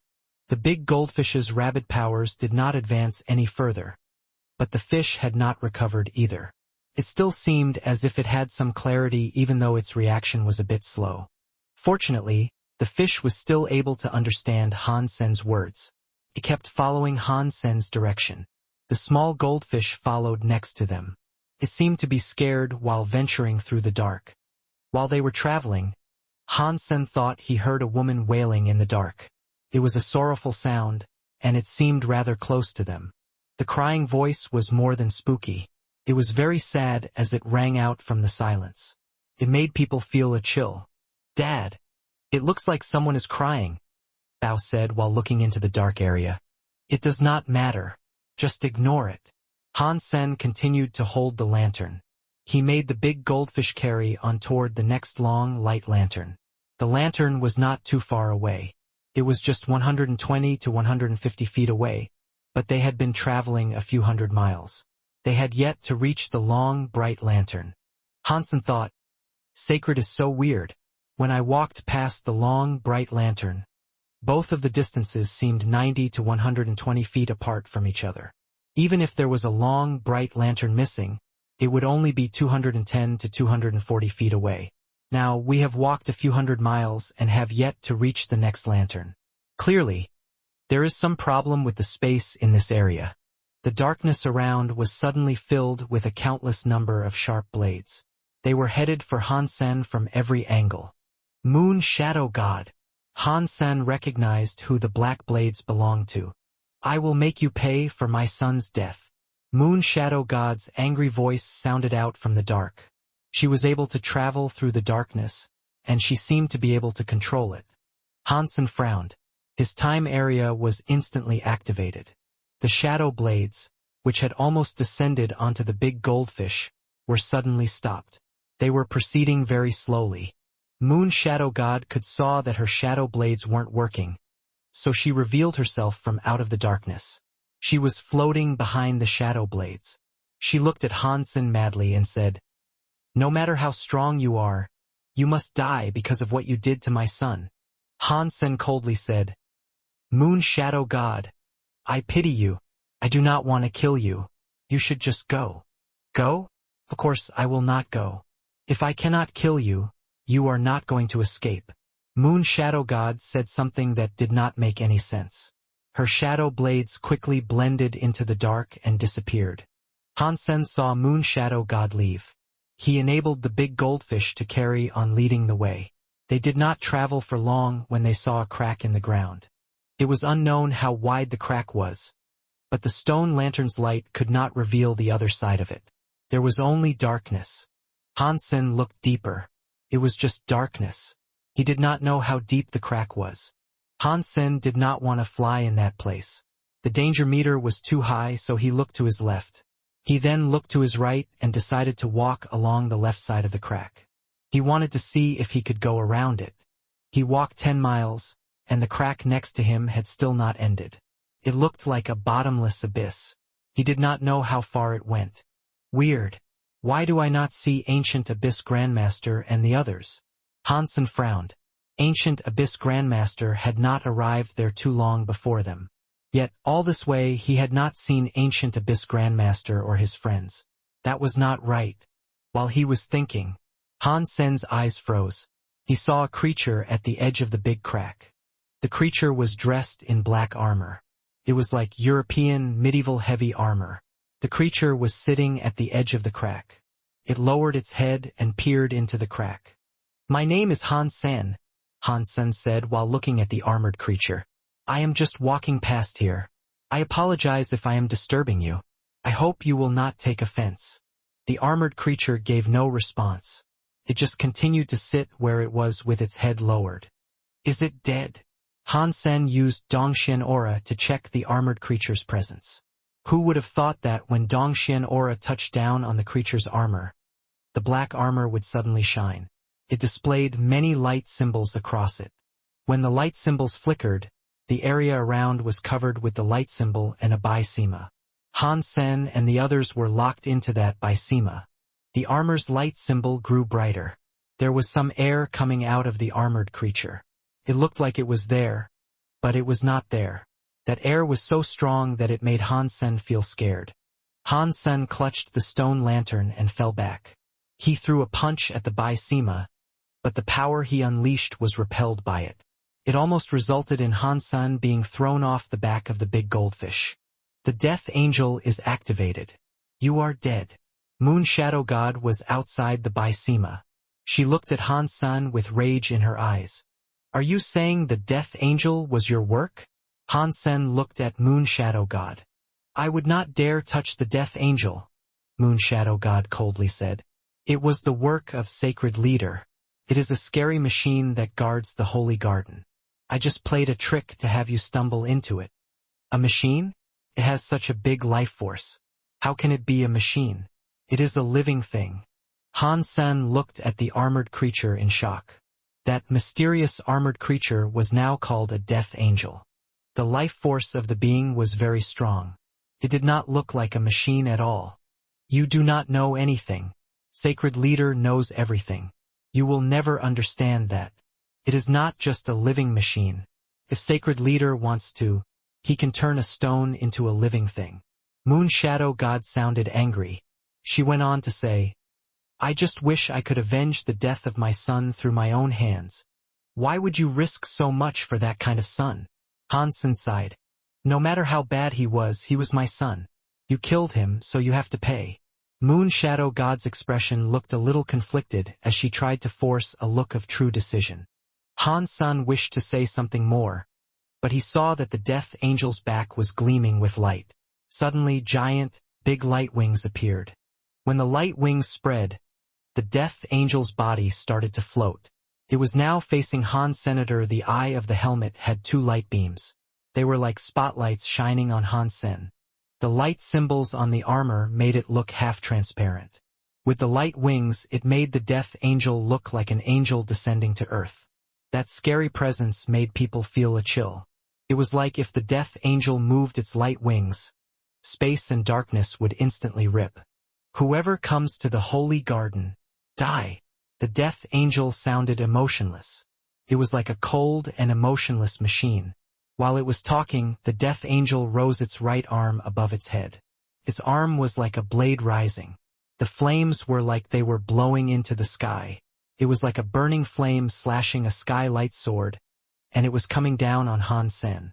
"This place does not look like the Holy Garden." Hansen looked around. Aside from the big crack, all he saw were broken rocks. He did not see any buildings, and there was certainly no garden. Even though the garden was broken, he should have still been able to see the ruins of it. There was nothing of the sort anywhere to be seen. Upon hearing what Hansen said, the Death Angel appeared to be shocked. It lowered its head and thought, "This cannot be a machine. It must be a creature." Hansen did not think the Death Angel was a machine. No machine was able to think the way it did. Moon Shadow God coldly laughed as she said, "You are happy too soon. That big crack was supposed to be in the Holy Garden. Where you are standing is the entrance of the Holy Garden." Of course, the Death Angel only thought for a moment before saying, "This place is the Holy Garden. You entered the Holy Garden, so you should die." After that, the Death Angel's armor carried a strong flame. It was headed toward Hansen. "Dad, let me do this." Hansen wanted to move, but Bauer suddenly spoke. She jumped off of his back. She was in the air. Her sunglasses flashed. Bauer's body started to change. She suddenly looked just like the Death Angel. The armor on her was very bright, and the light wings were big and white. Pang! Bauer raised her arm too. She was learning Death Angel's position of attack. Two powers collided in mid-air, which created a big explosion. It blew open the Death Angel's bysema. They actually tied, and neither of them was hurt. How is that possible? Who is this girl? How was she able to turn into the Death Angel? Moon Shadow God looked at Bauer. She was in shock. Hansen knew it was the power of the sunglasses, but the sunglasses could only morph a person into the shape of a creature. Once the creature was scanned, one could adopt the appearance of the creature. Then one would also have the power of that creature. Unfortunately, the sunglasses' scan speed was not fast. It required time, and the scanning changes required a lot of power and energy. It was not just limited by time. One was not able to change into anything one wanted to. There were a lot of limitations. The sunglasses scan turned Bauer into the Death Angel. Most parts of her were the same as the Death Angel. The fight was very hard, so it was difficult to tell if either one of them was going to triumph before the end. Hansen did not watch Bauer and the Death Angel fight. He sat on the back of the big goldfish and held the stone lantern. He was holding his cause karma knife and slashing toward Moon Shadow God. Moon Shadow God wanted to retreat into the darkness. Hansen realized she was very nimble, but her moving distance with each evasion was very short. It was like she hadn't moved at all. The radius of the time area was very small. Unless the enemy was at a close distance, it was very difficult to restrict and restrain the movements of an opponent. Earlier, Moon Shadow God thought Hansen would be killed by the Death Angel. There was also a bysema to keep them apart. That was why she stood so close to Hansen. Only the bysema kept them apart. She wanted to watch Hansen get killed at close range. But Bauer had turned into Death Angel. After hitting the Death Angel, the bysema broke. Moon Shadow God was exposed, and directly in front of Hansen time area was able to touch Moon Shadow God. Moon Shadow God could not move by much, but Hansen's knife air hit Moon Shadow God, like it was hitting a shadow. It went right through her image. He was unable to damage her. Hansen slashed a few times, but it was the same result each time. He was not able to touch Moon Shadow God's body. Moon Shadow God coldly laughed and said, "Time area is such a strong power. How long are you going to last? When the time area disappears, it will be time for me to avenge the death of my son." "I am afraid you will never have that chance," Hansen coldly replied. He put the stone lantern in front of him and brought out the shield of the Medusa's gaze. He activated Medusa's gaze. Two weird lights went through the flame, which was dyed white. When the gaze went toward Moon Shadow God, she was trapped by the time area. She was unable to move. She had to generate Moon Shadow power to fight it. Medusa's gaze, which had been boosted by the fire, froze Moon Shadow God's body. It made her freeze in the air. Medusa's gaze was a true god weapon, and it was reinforced by the lantern. Even a true god would not be able to block it. She was frozen. She was like a dead person. Hansen ignored Moon Shadow God. He looked at Bauer, who was still fighting the Death Angel. He noticed Bauer had an advantage on the enemy, and she was able to keep suppressing the Death Angel. When the Power and Geno arts were in the same situation, Bauer's power and Geno arts had the Han family legacy. Her timing and understanding of combat were impeccable. At the very least, it far exceeded the Death Angel. She was beating the Death Angel, which had the same level of power as her. Dong! Bauer was slashing on the Death Angel's chest. She cut open its chest armor. Han Sen noticed that the Death Angel's armor did not show flesh beyond. There was only white light. It really isn't a living thing, Han Sen complimentarily said. Everything Sacred Leader does is a bit beyond belief. I cannot believe he made such a powerful machine. If he was able to make many Death Angels, it would be easy for him to conquer the world. The Death Angel kept getting injured, but it refused to concede. It was like it did not know about pain or fear. Continued to fight Bauer. Catcha! The Death Angel's head was cut off by Han Senator. It didn't die though. The fire from its neck continued to burn, and it was still headed for Bauer. Bauer's body flashed. She slashed open the Death Angel's chest piece, revealing a white-colored crystal inside. Bauer flew right at her enemy. She grabbed hold of the crystal. Suddenly, the white light of the Death Angel's body was gone, which led to the armor crumbling into itself. Dad! Bauer flew back and returned to her true self. She looked very tired. It looked as if she had used the sunglasses too much. Han Sen quickly held her. Bauer was like a cat in Han Sen's arms. She looked super tired. She almost immediately fell asleep in Han Sen's arms. Han Sen rarely saw Bauer tired. He thought, using the sunglasses is quite the drain of energy. Even Bauer was unable to last long. He picked up the Death Angel's crystal, which was in Bauer's hands. There were a lot of sides to the crystal. The shape of it was rather oval. It was shiny on the inside, and it released a scary power. I wonder what this thing is made of. If there are no announcements for its killing, I presume it cannot be a xenogenic gene. Han Sen did not understand what the crystal was for, so he put it away. Han Sen was going to exit the area, but he suddenly thought about Moon Shadow God. Next to the big crack was the Death Angel and the entrance to the Holy Garden. Han Sen thought, I do not know what sort of place the Holy Garden is. If Sacred Leader wanted the Death Angel to guard there, that means there must be something important worth guarding. If the Death Angel that guards the door is dead, maybe I should go into the garden and see what is there. Perhaps I will find something. He had entered Sacred to find Little Flower. He also wanted to learn more about Sacred. This was a very important place, so he had to explore it. Han Sen was holding the stone lantern. He shone its light below the big crack. It was very dark. There did not seem to be a bottom. It was unknown how deep it was. Han Sen held the stone lantern and carefully entered the crack. After he flew down for a short amount of time, he was able to confirm that there was no danger. He then allowed the big goldfish and little goldfish to fly in. Han Sen held the still sleeping Bauer as he descended atop the big goldfish's back. It was pitch black down there, so Han Sen did not dare allow the big goldfish to fly down too quickly. He went down slowly. After an hour, he saw something flicker down below. A long, bright lantern. Han Sen stared at it for a while. He suddenly noticed a door by the long, bright lantern. He let the big goldfish go toward the long, bright lantern. The closer he got to the long, bright lantern, the more he used its light to highlight the stone door.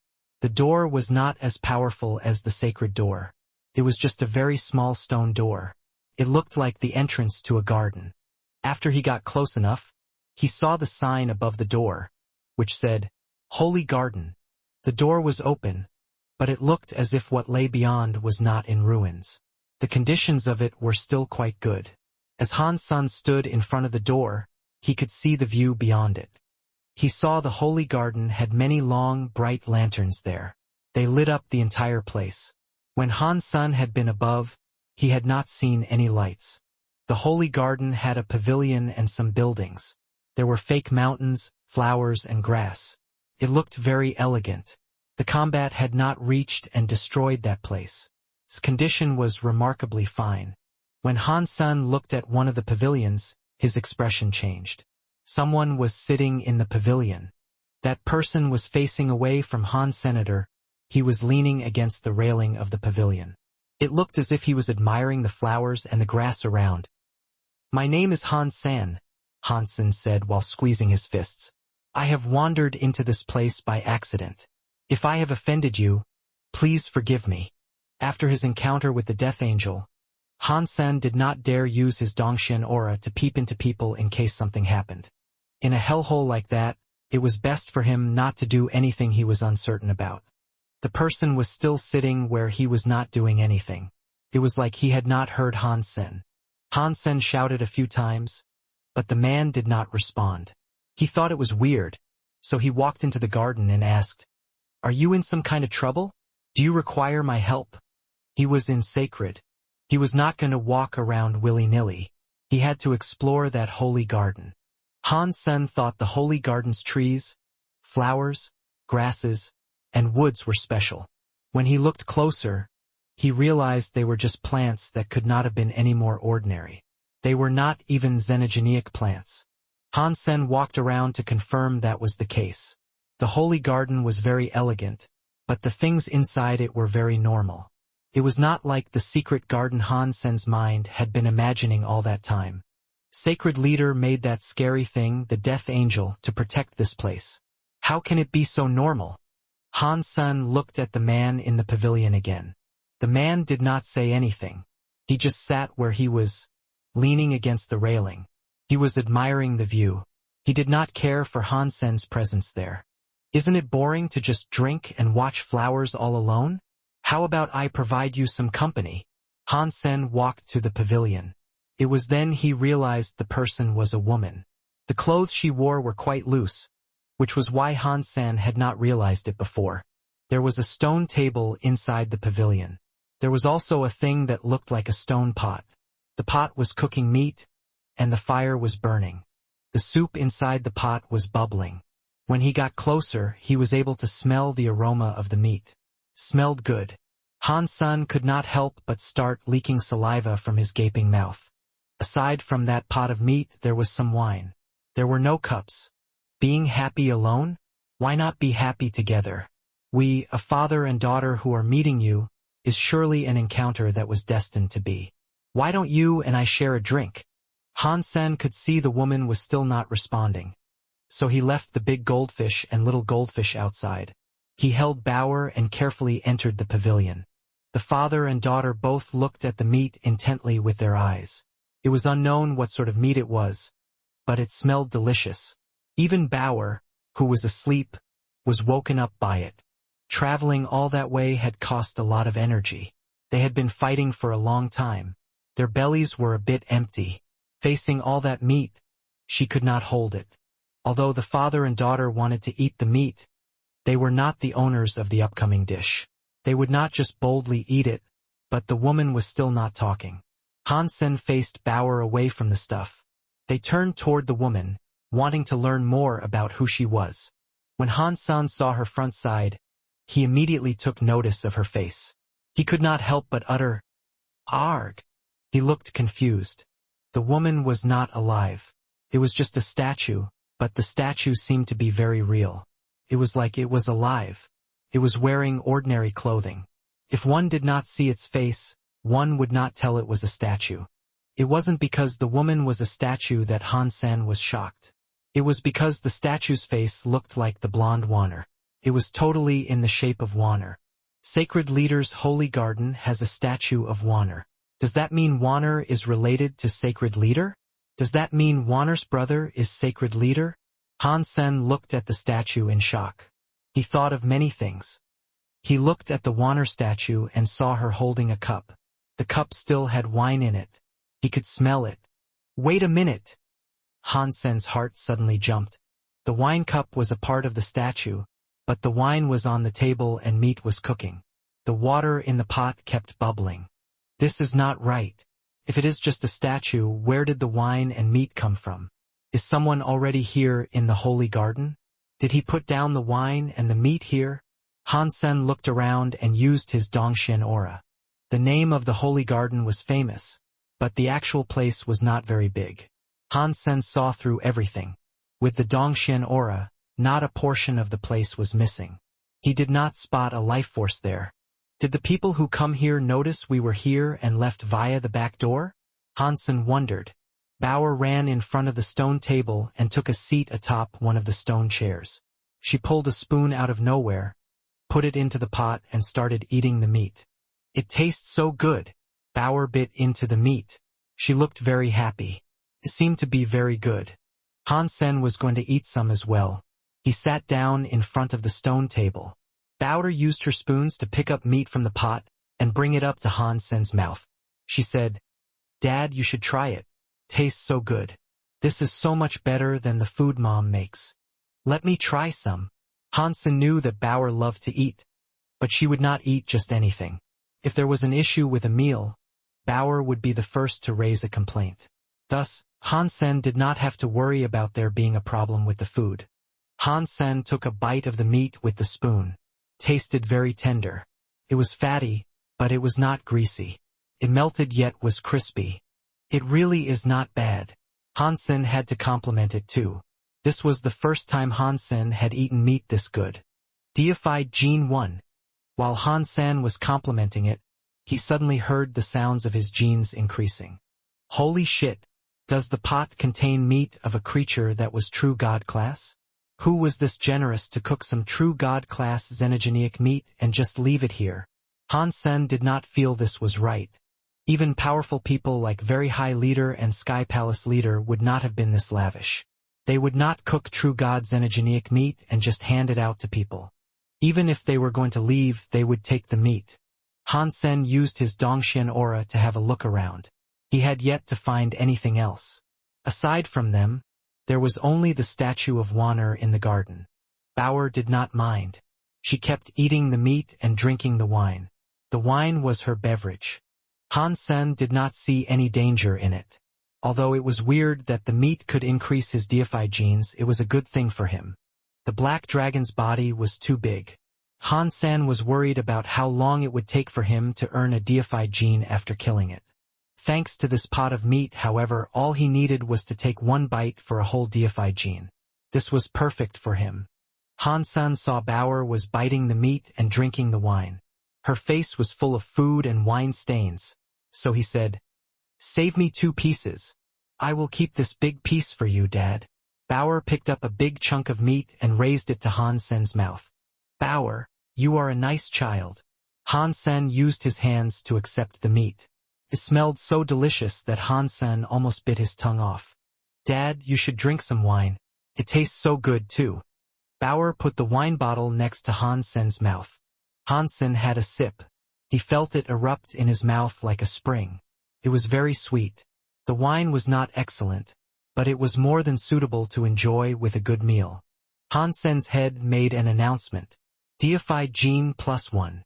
Holy shit! Can this wine increase my deified genes too?" Han Sen was shocked. After he ate the piece of meat, there hadn't been that announcement. Now that he had taken a sip of the wine, he received the announcement. That wine was something special. "I leveled up. It really did make me level up." Han Sen was very happy. The father and daughter merrily drank their wine and ate their meat. Not long later, they had consumed all of the meat in the pot and the wine in the bottle. Bauer picked up the whole stone pot and drank the leftover soup in one large gulp without stopping. She pulled out her tongue and licked up all the remaining juices that had messed up her face. It looked as if she wanted more. Although Han Sen had not eaten enough, his deified genes had already reached the max. There was no need for him to be greedy. Han Sen felt quite satisfied as he sat against the railing. Bauer was holding her full belly and leaning next to him. The father and the daughter both looked satisfied. "This wine and meat were really good, but I do not know how to make it myself," Han Sen said. "If I could, I would make it myself. We could eat it every day. If I can eat meat that nice and drink such nice wine every day here, I would be willing to stay here forever." Bauer looked very hopeful for that to come true. "There is no rush. I remember the taste," Han Sen said. "When we go back, we can try to replicate it in our kitchen. I can get that same taste back." He thought that even if one chef could not replicate that taste, he could surely get the best chef in the alliance to bring back that same taste. Yes, and I am going to eat meat and drink wine every day. She was really happy about the prospect. Han Sen was thinking about the good life to come. The father and daughter were sitting against the rail thinking about the future days of eating meat and drinking wine. At the same time, they were resting. They did not know what they might encounter later, and there was no telling if they would receive another moment of rest. It was very rare to find a safe place like that. It was a good thing for them to gain as much energy as they could before hitting the road again.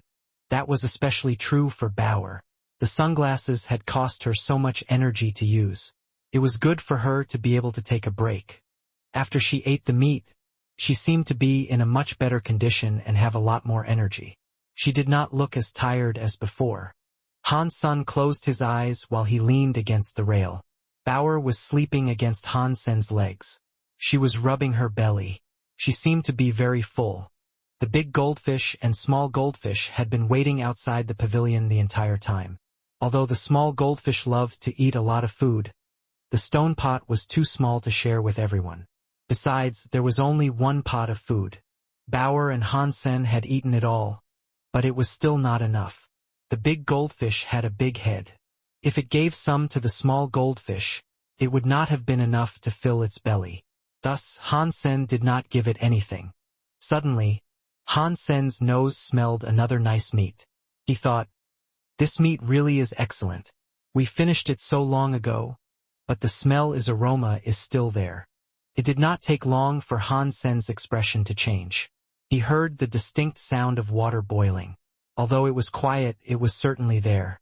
Han Sen opened his eyes wide and looked at the stone pot atop the stone table. He saw that the stone pot, which Bauer had completely drunk all the soup out of, had another tub of meat. Another pot of meat! Bauer was as much shocked as she was happy. She stared at the meat inside the pot. Han Sen was not as happy. Although this was not very normal, the stone pot was right next to them. How could there be another pot of meat? Han Sen's heart jumped. He quickly picked up the wine from the table. His expression changed again. Of course, the wine bottle that the father and the daughter had been drinking out of had more wine in it. What is this? Han Sen used his Dongxian aura to scan the holy garden a few times. He had yet to learn anything. Han Sen's vision landed on Wanner's jade statue. She was still sitting there in the same position. She looked at the garden outside as she held the wine cup. There had been no changes. This is so weird. Who is able to do this without me seeing? Han Sen frowned but did not speak. Bauer was already in front of the stone table collecting more meat to munch on. Han Sen wanted to stop Bauer and ask her not to eat yet, but he heard a familiar voice sound from the holy garden's entrance. Han Sen, why are you here? Han Sen saw a person walk into the holy garden. Han Sen turned his head. The person who had come to the holy garden was one of the extreme king deified elites that followed ancient abyss. His name was Yang Yun Sheng. Why are you here? Where is ancient abyss grandmaster? Han Sen looked at Yang Yun Sheng with confusion. There was no one else out there. Yang Yun Sheng looked bitter as he said, "I do not want to talk about it. The grandmaster brought us into the darkness. We thought we could reach the long, bright lantern ahead, but we walked a few hundred miles only to remain in the darkness. We then heard something get closer in the dark. Something attacked the shining umbrella. The Grandmaster allowed us to keep the umbrella and proceed while he ran out of the umbrella's safety to confront the enemy." Han Sen did not speak. He knew something else must have happened. Otherwise, Yang Yunshang would not have come there alone. Yang Yunshang went on to say, "The four of us were holding the shining umbrella as we kept going for the light. We did not get very far before something else sought to attack the shining umbrella. After a few hits, the shining umbrella was destroyed. I did not see what the monster looked like, but I was hit away by it. I fell into the darkness and kept on falling. It was like I was plummeting into an abyss. The power of that darkness was like a grinding machine. I tried my hardest, but I could not block it. Even the protective treasures have been broken. As I was thinking about how I was going to die, I landed in a place with a long, bright lantern. I stood inside the lantern's glow to survive. With the long, bright lantern there, the creatures of the dark did not show up again. Even so, I could feel something watching me in the dark. It did not dare enter the light though. As he spoke, Yang Yunshang felt a chill. He looked outside the holy garden and could still feel a monster watching him. Did the long, bright lanterns lead you here? Han Sen asked. No, there was only one long, bright lantern, Yang Yunshang said. Around it was all dark. I thought I was going to die down there, but something weird happened. What weird thing? Han Sen looked at him with interest. Yang Yunshang had a wry smile as he said, In the dark, I heard a woman crying. A woman crying? Han Sen was shocked. He himself had heard a woman crying once before, but then Moon Shadow God appeared. Han Sen believed it to be Moon Shadow God's voice. Now, with Yang Yunshang having heard the crying sound too, it was weird. Yang Yunshang said, You will probably laugh when I tell you this, but at the time I was trapped there and feeling hopeless. Hearing the crying sound actually made me incredibly angry. I thought I was going to die anyway, but if I was going to be trapped and die, I preferred dying quickly. So I ran toward the crying sound. I was going to fight that thing in the dark without caring about whether I lived or died.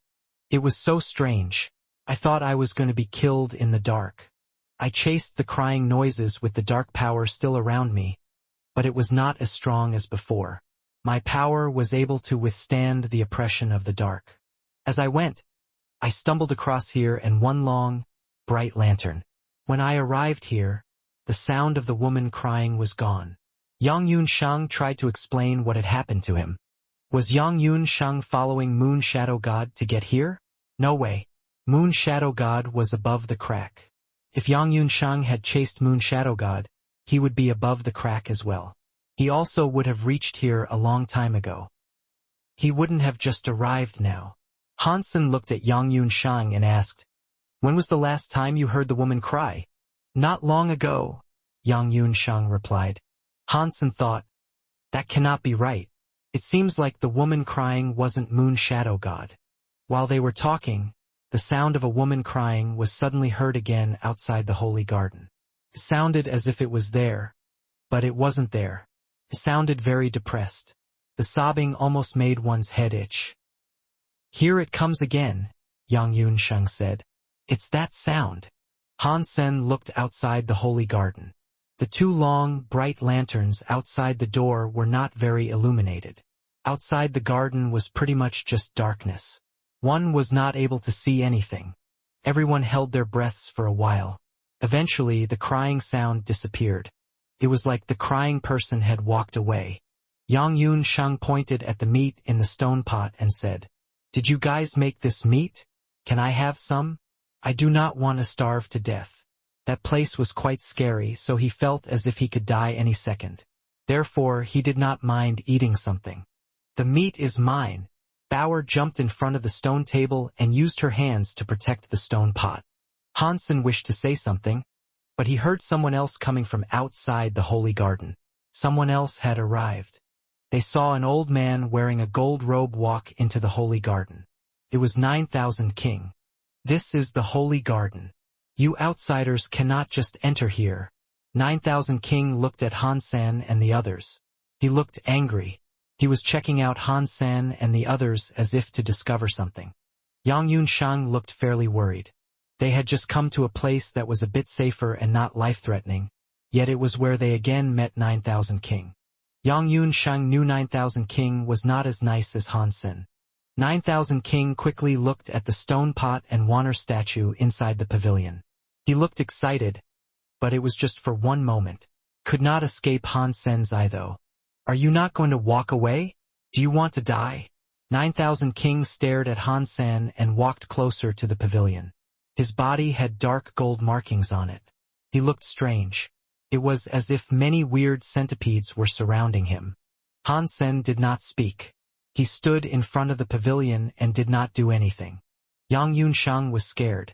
Although he was a butterfly deified elite, 9,000 King was an old monster who hailed from Sacred's era. One was not able to tell how much he had evolved in all that time. He could have been one of the top true gods in existence. No matter, he was not able to beat him. Seeing 9,000 King approaching, Yang Yunsheng appeared as if he was facing off a big enemy. 9,000 King did not even look at him. He looked at Han Sen, showing no care for him. 9,000 King's body was becoming stronger. From what Yang Yunsheng saw, it was like a giant monster that could break the sky and could not be beaten. He thought 9,000 King was going to perform a strong attack on Han Sen. Instead, 9,000 King walked right before the pavilion without making an attack. He used his power to suppress Han Sen and the others. He said, "I am afraid to damage the leader's legacy. Do not make me break anything." Bauer laughed out loud and said, "You are just afraid of my father hurting you. You make it sound so nice." 9,000 King's face did not move. He coldly laughed and said, "I have traveled across the universe following sacred leader and slaughtering countless true gods. Your ancestors at the time were probably drinking milk from nowhere. Killing you guys will be easy. I just want to earn some karma by letting you go. Do not misunderstand." Han Sen smiled at 9,000 King, but he did not speak. Bauer ignored 9,000 King too. She used her spoon to pick up more meat from the stone pot. "Stop!" 9,000 King's expression changed. He madly shouted and rushed toward the stone pavilion. He reached his hands out at Bauer. The air on his body turned into the aura of a dark gold centipede. He was coming for her. Han Sen jumped before the pavilion, clutching the shield of the Medusa's gaze. He activated Medusa's gaze. A weird light shone against the dark gold centipede air, trapped them all in the air. Freezing skills are strong, but to me, the king, they are trifling tricks and nothing more. 9,000 King's eyes looked cold as he drew a blade from his waist. The sword looked extremely weird. Han Sen had seen many rare swords before, but he had never seen a sword this weird. The sword was 2 fingers wide and 4 feet long. It looked to have been crafted from blood jade. The weirdest thing was that the sword had eyes. From the tip to the handle, there were some weird eyes all across it. Some of them were open. Some of them were shut. Some of them were half open. They all looked different from each other. They all lined up and looked extremely weird and disgusting. They made people feel very uncomfortable. It gave people goosebumps. 9,000 King said, "9 eyes go through 1,000 ancients. 1 sword slashes the underworld. Under my 9-eyed sword, nothing can survive. I, the king, believe in good morals. I was gonna let you guys go. But if you guys want to die, then it is not my fault." He then raised the 9-eyed sword. 9,000 King raised his jade sword. The 9 eyes on the sword were all open. The pupils flickered, emitting some evil light. One easily saw it spread.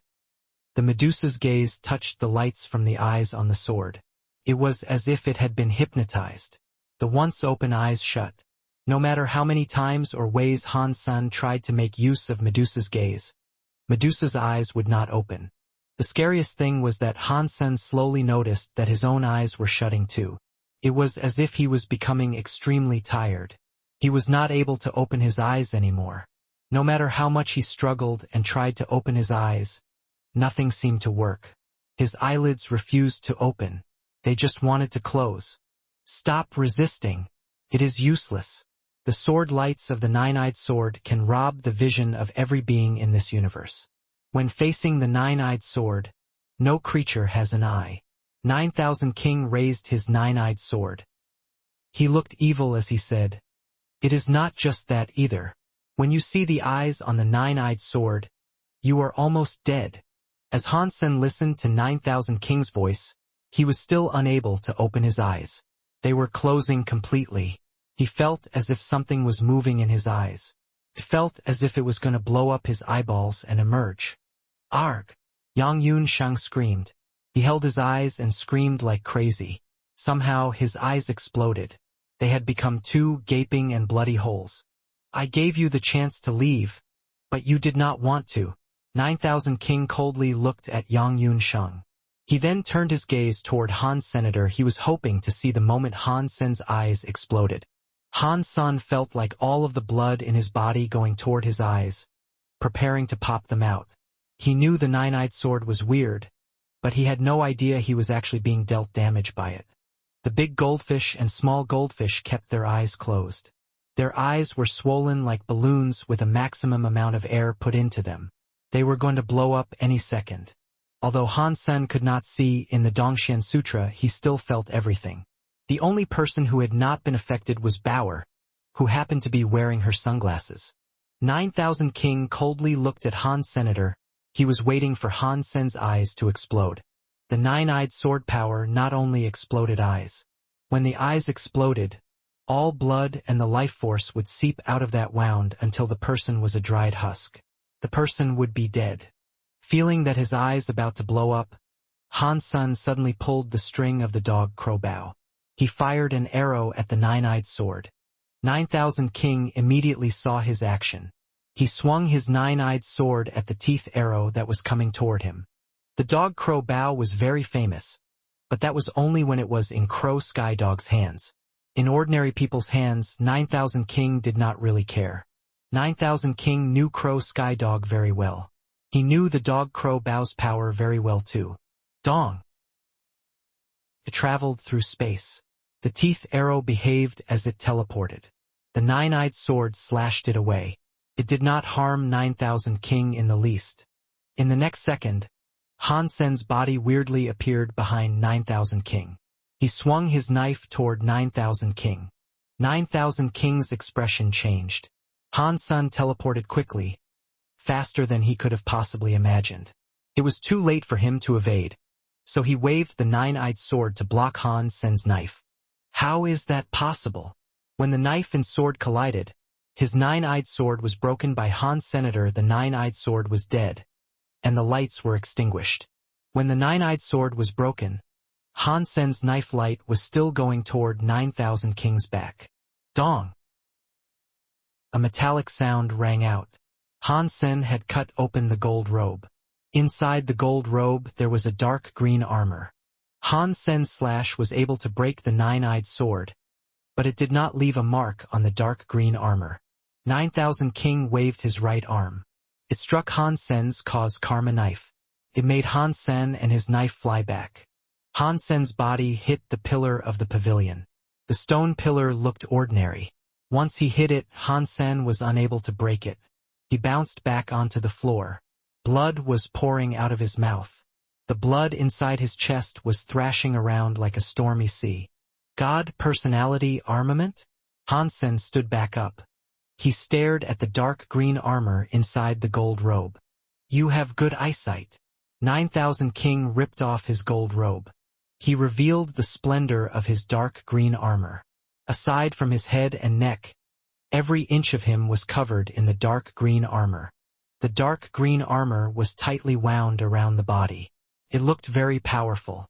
There was a small gap on the plate of the armor. Han Sen looked closer. He saw a closed eye. It made people feel a chill. This is the God Personality Armament 1000-Eye Battle Armor. This nine-eyed sword was just one of the toys I built to try and copy the 1000-Eye Battle Armor. The power it has is not half as strong as the 1000-Eye Battle Armor. 9000 King looked very menacing as he said, "Since you have seen my 1000-Eye Battle Armor, I will not let you live anymore. It is too late now, even if you want to live and leave." Han Sen did not budge an inch. He held the cause karma knife and coldly said, "You can put your God Personality Armament 1000-Eye Battle Armor to the test. See if it can kill me." 9000 King frowned. He looked at the God list fights before. He knew the power of the cause karma knife. He had learned the power of the cause karma knife. The nine-eyed sword's damage to Han Sen had been completely absorbed. The cause karma knife was much stronger than 9000 King had imagined. If I cannot kill him with one hit, it will be annoying to have him use the cause karma knife power, 9000 King thought. Han Sen suddenly said, 9000 King, what you want is the item in the pavilion. We don't have to keep fighting. If you can answer me a few questions, I can give you the treasure inside this pavilion. Are you serious? 9000 King looked at Han Sen with curiosity. He had not expected Han Sen to say something like that. I am serious, Han Sen said. If you cannot answer me, then it does not count.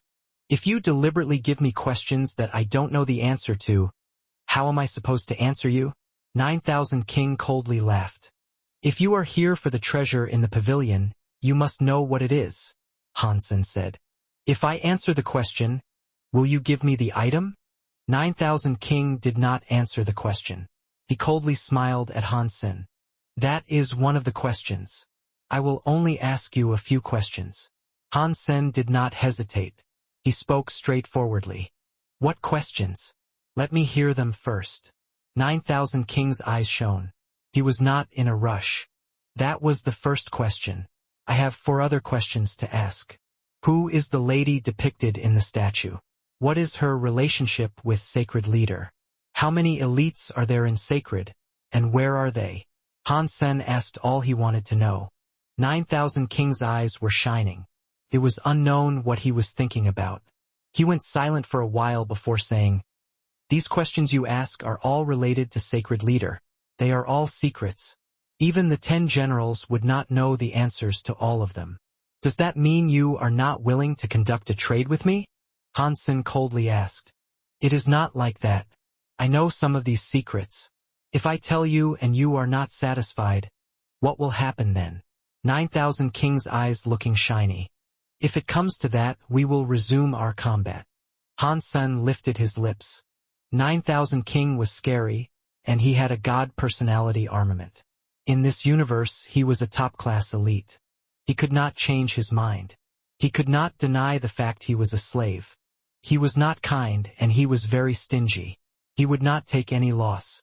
9000 King's personality was very suspicious.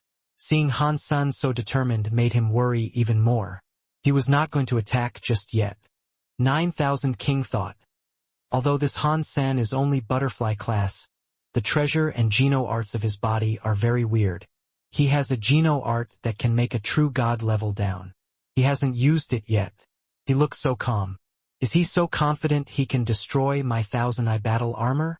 It had to be said that in the geno god list fights, Hansen had become famous in the whole universe. Many antique elites were afraid of Hansen's Shen Yellow Sutra. 9000 King laughed weirdly and said, "This place is the leader's dear garden. It is bad to destroy it. Fine, I can answer these questions you have asked. If you still aren't going to behave after I tell you the secrets, you cannot take it out on me for attacking you." When Hansen heard 9000 King say that, he did not feel weird. He casually said, "If you are not going to answer me some random thing, I can give you the treasure inside." When Hansen said that, he was actually thinking, this holy garden is so weird. The meat we just ate reappeared in the pot. The wine we drank is back in the bottle. That is so weird. In fact, what shocked Hansen the most was when he saw his deified genes. He noticed that after eating the meat in the pot, which filled up his deified genes, he was missing the 6 he required again. He returned to how he was before he ate the meat. That was not normal. If he could not figure out what was going on, Hansen was not going to feel safe about it. Plus, there were other important questions. These were questions that had been on Hansen's mind for a long time. 9000 King went silent a bit. He pointed at the stone pot and said, "This stone pot is the item Sacred Leader used to eat from. It is not some famous treasure, but it has a treasure that not even true god-class elites have. If you put the flesh of a xenogeneic inside to cook, it can turn the xenogeneic genes into a sort of power we can absorb. It can make creatures evolve easier than if they were to consume a vat of genofluid." Just that. Hansen looked at 9000 King. 9000 King laughed and said, "It is just a dining apparatus. It is not bad for it to have that function. What makes it important is the meat in the pot. If I have seen it right, inside this pot is the flesh of one of the 4 holy beasts. It is Holy Kirin's xenogeneic genes." "What? That is the flesh of the Holy Kirin inside the pot?" Hansen was shocked. He did not rightly believe the claim. "Yes, it is the Holy Kirin's flesh," 9000 King confidently said. "No way. I have been to East Holy Kirin Garden. Holy Kirin's flesh is there in the garden, and the flesh of the Kirin is bad. How are you able to cook it?" Hansen frowned. He thought 9000 King was trying to trick him. Upon hearing Hansen say that the Holy Kirin's flesh was inside the East Holy Kirin garden, 9000 King was just as much shocked. He thought for a moment and said, I did not expect the Holy Kirin to survive the disaster, but don't worry. Listen to me, and you will know that I am not lying. I am listening, Hansen said. 9000 King looked at the pavilion statue, which looked like Wanner, and said, This thing is related to your second question. It is related to the owner of the statue. Oh? Who is this person depicted in the statue? Hansen asked. The person in the statue is the leader's little sister, 9000 King said. In regard to her name, I do not know the answer to that. If it is Sacred Leader's sister, she must be someone special within the ranks of Sacred. How can you not know her name?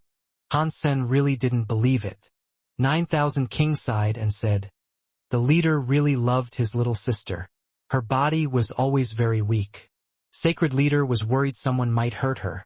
So he placed her in the Holy Garden to allow the Death Angel to protect her. Even the 10 generals of the 4 holy beasts were unable to gain access. No one really knew Sacred Leader had a little sister. The leader was really nice to his little sister. No matter what she requested, even if it was the head of a god, she would get it. He would do anything to ensure a smile would adorn his sister's face. The only reason I know about her is because she snuck out of the Holy Garden. She happened to bump into me. She said she wanted to walk around, but then something happened. That is why I know her. Regarding her name, I did not dare ask her for it. I see, Hansen said. What was her connection to the meat in the pot? 9000 King sighed and said, Our leader was very nice to this little sister, but she was sick. She could not live for long. Our king tried his best, but she could not keep on living. The time she snuck out of the Holy Garden, Sacred Leader immediately knew. He followed her and showed up when she passed out. He took her away and put her back. What did he say? Hansen asked. Our leader said it seemed like only the flesh of the Holy Kirin would extend her life, but even that was for only a few years. 9000 King looked at the flesh that was bubbling in the stone pot. He went on to say, God knows how many years have gone by, but ever since then, the meat has still been cooking. Meat that can be cooked inside a stone pot for so long must be something special. That is why I presumed it to be the flesh of the Holy Kirin. After Hansen heard that, he thought, that means Wanner really is Sacred Leader's little sister. If that is true, why did she end up in a tree hole? In the Sacred Era, her lifespan was almost all gone. She required the flesh of the Holy Kirin to extend her life by a few years. It has been billions of years since then. She is still alive. What is that all about? And then, Hansen asked, there is no more. I only saw her once. I never saw her after that. Ever since then, Sacred started to have many problems. Not many years later, there were many big changes. I was on a business trip for the leader, which is how I survived. As to what happened in Sacred, I have no idea. 9000 King shook his head. Hansen looked at 9000 King and asked, if you don't know what happened to Sacred in the past, how were you able to answer my last question? 9000 King coldly laughed. I actually don't know how many scary existences still remain with Sacred. If they are still alive, they will be in that place. Only by being there could they stay out of the fight. Hansen looked at 9000 King and did not say anything. If Sacred really did have such a place, even a scary fight like that could not be held at bay. If so, Sacred would not have disappeared down the river of time. 9000 King had an expression that implied he understood what Hansen was thinking. He coldly laughed. This place is where the Sacred people lived. Even god spirits cannot access that place. For Sacred to rule the whole world and kill countless god spirits and remain standing for billions of years, it was all because of that palace. Even god spirits could do nothing more than look at it. If the elites in Sacred were still there back then, they would be in that palace even now. The race called Sacred, aside from Sacred Leader and his sister, who else is still there? Hansen asked. I have answered your questions, 9000 King said. You still have not told me where this Sacred palace is, so you have not answered me, Hansen said. Right now, Sacred is already like this. It is already messed up. How am I supposed to know where the palace is? 9,000 King coldly grunted. That means you did not really answer all of my questions. So it does not matter if you answered any of them. Hansen frowned. Do you want to break your promise to me? 9,000 King's face grew dim. Indeed I am. You don't know if the flesh is truly holy Kirin's. You don't know the name of sacred leader's sister, and you don't know where the race palace is. What is the point of you giving me useless answers? Han Sen and 9,000 King had a staring contest. Neither of them relented. It looks like you weren't committed to upholding the promise whatsoever. 9,000 King was a bit angry. The eye of the dark green armor was starting to open. The outline of the eye was glowing with a weird green light. It is not like that. The answers you gave me are useless. I am sure you are aware of that. How about this? If you answer a question about sacred, then this is yours. Han Sen pointed at the pavilion while he spoke. 9,000 King's eyes were flickering. He looked murderous. He stared at Han Sen for a while and coldly said, "If I answer this question and you're still yanking my chain, even at the risk of destroying this garden, I am going to mop the floor with you." "We crystallizers keep our promises," Han Sen said. "All you have to do is answer me. The sacred race only has sacred leader. There was nobody else. Are you happy now?" 9,000 King walked toward the pavilion. "Hang on. That's not right," Han Sen said as he stopped 9,000 King's advance. "Sacred leader had a little sister. How can the sacred race only have one person? Your answer is hilariously fake. Who said sacred leader's little sister was from the sacred race?" 9,000 King coldly laughed before saying, "Sacred leader is a unique existence in this universe, the sole being of his kind. Another does not exist that can be considered a part of the sacred race. What you say is very contradicting. Is that lady not sacred leader's biological sister?" Hansen frowned. He looked at 9,000 King's face, but it did not seem as if he was lying.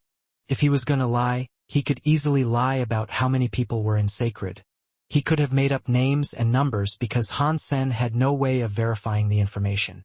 Instead, he had given Han Sen that strange answer.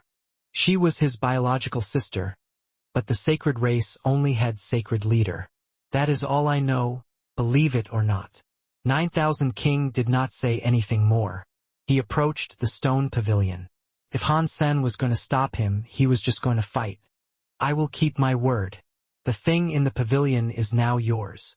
Han Sen picked up Bauer and left the stone pavilion. The nine-eyed sword was broken. The power affecting the eyes of the big and small goldfish and Yang Yunsheng was now gone. They were no longer damaged, but Yang Yunsheng's eyes, which had exploded, could not be recovered. Han Sen was not an enemy of Yang Yunsheng. Since he had a grudge against the Extreme King, he was not going to fix him. They left the pavilion and watched 9,000 King enter it. Han Sen wasn't leaving the pavilion because he wanted to keep his promise. It was because the stone pot was too weird. He and Bauer had eaten all the meat inside it, but more meat had appeared. Han Sen's deified genes had increased for a time, but that progress had been removed. It was hard to believe, so Han Sen wanted to see how 9,000 King dealt with it. At that point, maybe he could fight him. Han Sen only said he would let 9,000 King take the treasure. He never made a promise not to rob him. Upon seeing Han Sen leave, 9,000 King looked happy. He did not want to fight Han Senator. It was good for them to avoid a battle. 9,000 King walked in front of the stone pot and reached out his hand. A chunk of meat from the pot went flying out of the water and into his hands. "It really is the flesh of the holy Kirin." 9,000 King examined it. He excitedly swallowed it. After he ate it, 9,000 King's eyes turned bright. It looked as if he had received some benefits from it. Suddenly, 9,000 King opened his mouth. He faced the stone pot. The meat and soup in the stone pot all went flying into his fat gob. 9,000 King ate it all within a few seconds. "Ha! Ha! The Holy Kirin's blood really is legendary." 9,000 King was cackling. Clearly, that pot of meat had provided him many benefits. Han Sen was just watching. He did not see anything strange. 9,000 King had eaten it all the same way he did. He had merely just done it faster. You guys, since you kept your promise, are okay. I will let you go for now. 9,000 King left the pavilion. He was going toward the Holy Garden's back door. He was going to explore the Holy Garden. They watched 9,000 King reach the back door. He opened it and left the place. Han Sen ignored 9,000 King and looked at the stone pot on the table. He wanted to see if the meat in the pot appeared again. Han Sen heard suddenly some footsteps from the Holy Garden's gate. He frowned and asked, "Who is coming now?" When Han Sen turned his head to take a look, he was frozen. The person who emerged from the Holy Garden's gate was 9,000 King, who had just left via the back door. "Why are you back again?" Han Sen asked with confusion. The back door and front door should not have been connected. It was unknown how he had come back so soon. 9,000 King was confused too. "Weird. I left through the back door. Why have I come in from the front door?" Han Sen was shocked by his words. He went to look at the stone pot. He immediately had goosebumps. Within the blink of an eye, the meat and soup that 9,000 King just ate had returned. He saw the pot was boiling with the meat inside. Smelled really good. That scene was supposed to be a delicious one, but Han Sen only felt an icy chill. What is going on here? Han Sen was confused. 9,000 King saw Han Sen observing the stone pot. He looked at it too. After seeing the meat in the pot, his expression changed. He ran over to the stone pavilion and stared at the meat that had returned to the stone pot. The more he looked at it, the worse 9,000 King's face appeared. After a while, he suddenly turned around and looked at Han Senator. He asked, "Did you guys eat the meat in the stone pot too?" Hansen nodded, but he did not say anything. After 9,000 King confirmed that, his expression grew even direr. He did not say anything. He quickly ran to the Holy Garden's gate and ran out. Once 9,000 King ran out, he immediately returned at the back door. He looked at Han Senator. Han Sen saw that 9,000 King's expression was glum. It almost looked like he was going to cry. "Damn it, I should have known that the Holy Garden was not a fine place to visit," 9,000 King madly said. Han Sen picked up Bauer and walked out of the Holy Garden's gate. After walking out of the Holy Garden's primary gate, he noticed it was not the entrance they had come in from. They were still in the Holy Garden. Behind them was the Holy Garden's back door. Hansen frowned. 9,000 King was furious. He waved his hands to unleash a horizontal shockwave. It cut most of the grass and flowers in the garden. It was like he was a chef slicing and dicing chives. Shredded grass and broken flowers were everywhere. 9,000 King's eyes suddenly opened wide as he observed the ruined garden. Hansen knew what 9,000 King wanted to do. He looked at the shredded grass and broken flowers in the garden. It was not long before a weird scene occurred. The whole garden returned to normal right under their noses. All of the grass and flowers, trees, and wood returned to normal. It was like it had never been damaged. It all happened within a second. Han Sen and the others watched as it happened, but they were unable to figure out how or why it was happening. The feeling was like watching a movie get trimmed. It was a ruined garden. After its trim, it connected with the perfect garden. The ruined garden suddenly became perfect and immaculate again. Damn it! It is a time cycle. 9,000 King's face looked even worse. His god personality armament's eye opened. Seeing him from afar, 9,000 King looked like a monster with green eyes all over him. The evil eyes were flickering with green lights. They covered 9,000 King's entire body. BZZT. The eyes on the armor unleashed some scary power. It made 9,000 King's body tear space. It was headed for space. In the next second, Han Sen and the others saw 9,000 King come out of the other side of space. He was still inside the garden. Oh no! Oh no! It is sacred power. It is Mr. Sacred Leader's sacred power. 9,000 Kings looked frightened. His body started to shiver and shake. He looked to be very afraid. Upon hearing 9,000 King's words, Han Sen suddenly thought of something. While he was in the Geno being scroll fights, Little Flower used the name Sacred to join the fight. It looked like he used powers that could control time and space. Han Sen did not witness it personally, but he had heard about it. It was a power that was similar to Sacred Leader. The power Little Flower used could only change the movement of time. It was not like what they were seeing now, in which they were caught in an endless loop. Even 9000 King did not talk about sacred power. The situation now only made people think of the time cycle. In a certain area, time kept looping, and time kept repeating itself. Time would not go forward. That was why the area around them kept on repeating. It was like the meat that was eaten. Because of the time cycling, it would return to how it was. The meat in the pot would appear again. Clearly, this was not just time recycling. There was space recycling involved too. Otherwise, if they walked out of the door, they would not come back unless the space around there was twisted too. It was like a Mobius strip that carried an infinite amount of space. The beginning and the end connected together. No matter how they entered or left, they could not escape the Holy Garden. Han Sen thought, if this really is a time cycle, it means that unless our power isn't enough to break the time and space powers in the Holy Garden, we cannot get out of here. 9000 King turned pale. His body kept on shaking. Although he was now free and a top elite in the universe, he was a servant of Sacred back then. Sacred Leader was still a very powerful figure at the forefront of his mind. After he thought about the Holy Garden being controlled by Sacred Leader's sacred power, he felt utterly hopeless. 9000 King, since we are trapped and cannot leave, why don't you tell me more about this sacred power? Let us figure a way out of her. Perhaps we can break through the Holy Garden's trap and escape this place. Han Sen wanted more information from 9000 King. 9000 King screamed and said, impossible, we cannot leave.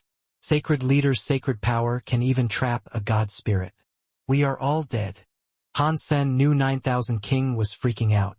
He deliberately sounded cold as he said, no matter how strong sacred power was, Sacred Leader could not keep that power entirely in the Holy Garden. As you said, Sacred Leader loved his little sister. Why would he use sacred power to contain his little sister? When 9000 King heard Han Sen say that, his eyes turned bright. He said, right, Sacred Leader would not trap his little sister in here completely. That means there has to be a way for us to get out of here. What happened next made 9000 King's expression change again. He looked even more scared. No, the leader's little sister did not have much of a lifespan. The leader used sacred powers to control the Holy Garden. It is because he wanted to freeze his little sister in this time area, so she would never leave him and always exist in this loop. Han Sen shook his head. If that is the case, then what is in the Holy Garden? Isn't that a statue? That would be Sacred Leader's little sister. 9000 King was frozen upon hearing that. He looked at Wanner's statue and said to himself, no, how could this happen? Why does a statue remain here? Where did Sacred Leader's sister go? The Holy Garden was not destroyed, and the sacred powers are still intact. If the leader's sister was trapped in here, she should still be around. 9000 King, we are in the same boat now, Han Sen said. If you know something, please tell us. The more heads we bang together to figure this out, the better. It is better than trying to work it out by yourself. 9000 King raised his head and looked at Han Senator. He gnashed his teeth and said, I already told you what I know. Regarding the other stuff, I don't really know much. There is a legend about sacred power. The legend says Sacred had a woman that figured out how to break the sacred power. Who was that woman? Han Sen asked with confusion. Han Yufei. 9000 King uttered a name that surprised Han Sen. Han Sen had seen that name before, but it was only once. He still remembered her. In that scroll there were many names of god slayers. Han Yufei was one of them. Her crime was not that of a god slayer though. It was for her committing blasphemy against a god spirit. The punishment for blasphemy toward a god spirit invoked a punishment that was worse than killing a god. That was what Han Sen remembered. There was another reason he remembered. It was because the woman had the same surname as him. It was Han, so that was another major point as to why he recalled the name. Which race was Han Yufei? What was her position in Sacred? Han Sen asked. 9000 King shook his head and said, I don't know. No one knew what race Han Yufei belonged to. She was a very mysterious woman. Even Sacred Leader treated her extra nice. He did everything she told him to do. The leader had many secret experiments going on. That woman was in charge of many of them. The legends claim that Han Yufei researched the leader's sacred power and discovered a way to break it. But that is just a legend. There is no knowing if it is true. Even if it is true, it will not help out the situation as it stands. We cannot locate Han Yufei from here. What does Han Yufei look like? When Han Sen heard 9,000 Kings description, his heart jumped. This Han Yufei sounds so familiar. Could she be the woman trapped in Two Worlds Mountain? Han Sen thought that had to be correct.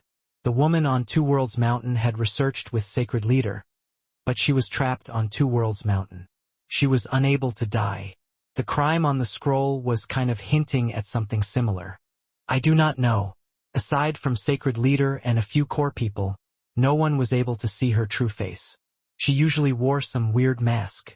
Even a true God-class see-through Geno art could not enable you to see what was behind the mask. Aside from Sacred Leader, who had seen her face, the most likely person who would have also seen her face was probably the General Purple Fight. Sacred Leader let Purple Fight protect Han Yufei. 9,000 Kings stopped talking. He looked grumpy again. He said, "It is useless to talk about all this now. Don't you have a Geno art that can downgrade a true god? Can you use this Geno art to break the sacred power?" Han Sen shook his head and said, "My power only works on creatures. The Holy Garden is not a creature, so my Geno art will not work." It was not that Xian Yellow Sutra was completely useless. Even if it was useful, Han Sen would not break the restrictions on the Holy Garden. He wanted to unearth more secrets from 9,000 King. Han Sen did not know if 9,000 King really did not know much or if he was simply too scared to blab about everything, but Han Sen had been unable to learn anything more useful from him. Yang Yun Sheng's eyes had managed to get a bit better. Han Sen saw the holes in his eyes, which looked like bloody pits, and thought, "It looks like the time and space loop only affects the items that are already in the garden. Outsiders like us are not affected by the time and space loop. At least our bodies did not go back to how they used to be. As for the meat we ate, the deified genes are all gone. That means if things are removed from here, they will be recovered." Han Sen looked at Wanner's statue. If this was built for Wanner, and she used to live here, perhaps she knows how to leave. Han Sen did not plan on waking up Wanner. He watched 9,000 King on the sly. 9,000 King was walking around looking all grumpy. He rushed out of the front door and came back in via the back door. The Holy Garden was like a scary prison. It was a prison there were never going to be released from. Suddenly, 9,000 King was standing in the pavilion. He stared at the pot. He screamed as he stared at Wanner's statue. "Have you found something?" Han Sen quickly ran over. He looked at 9,000 King. He saw the statue was still the same. There were not any visible changes.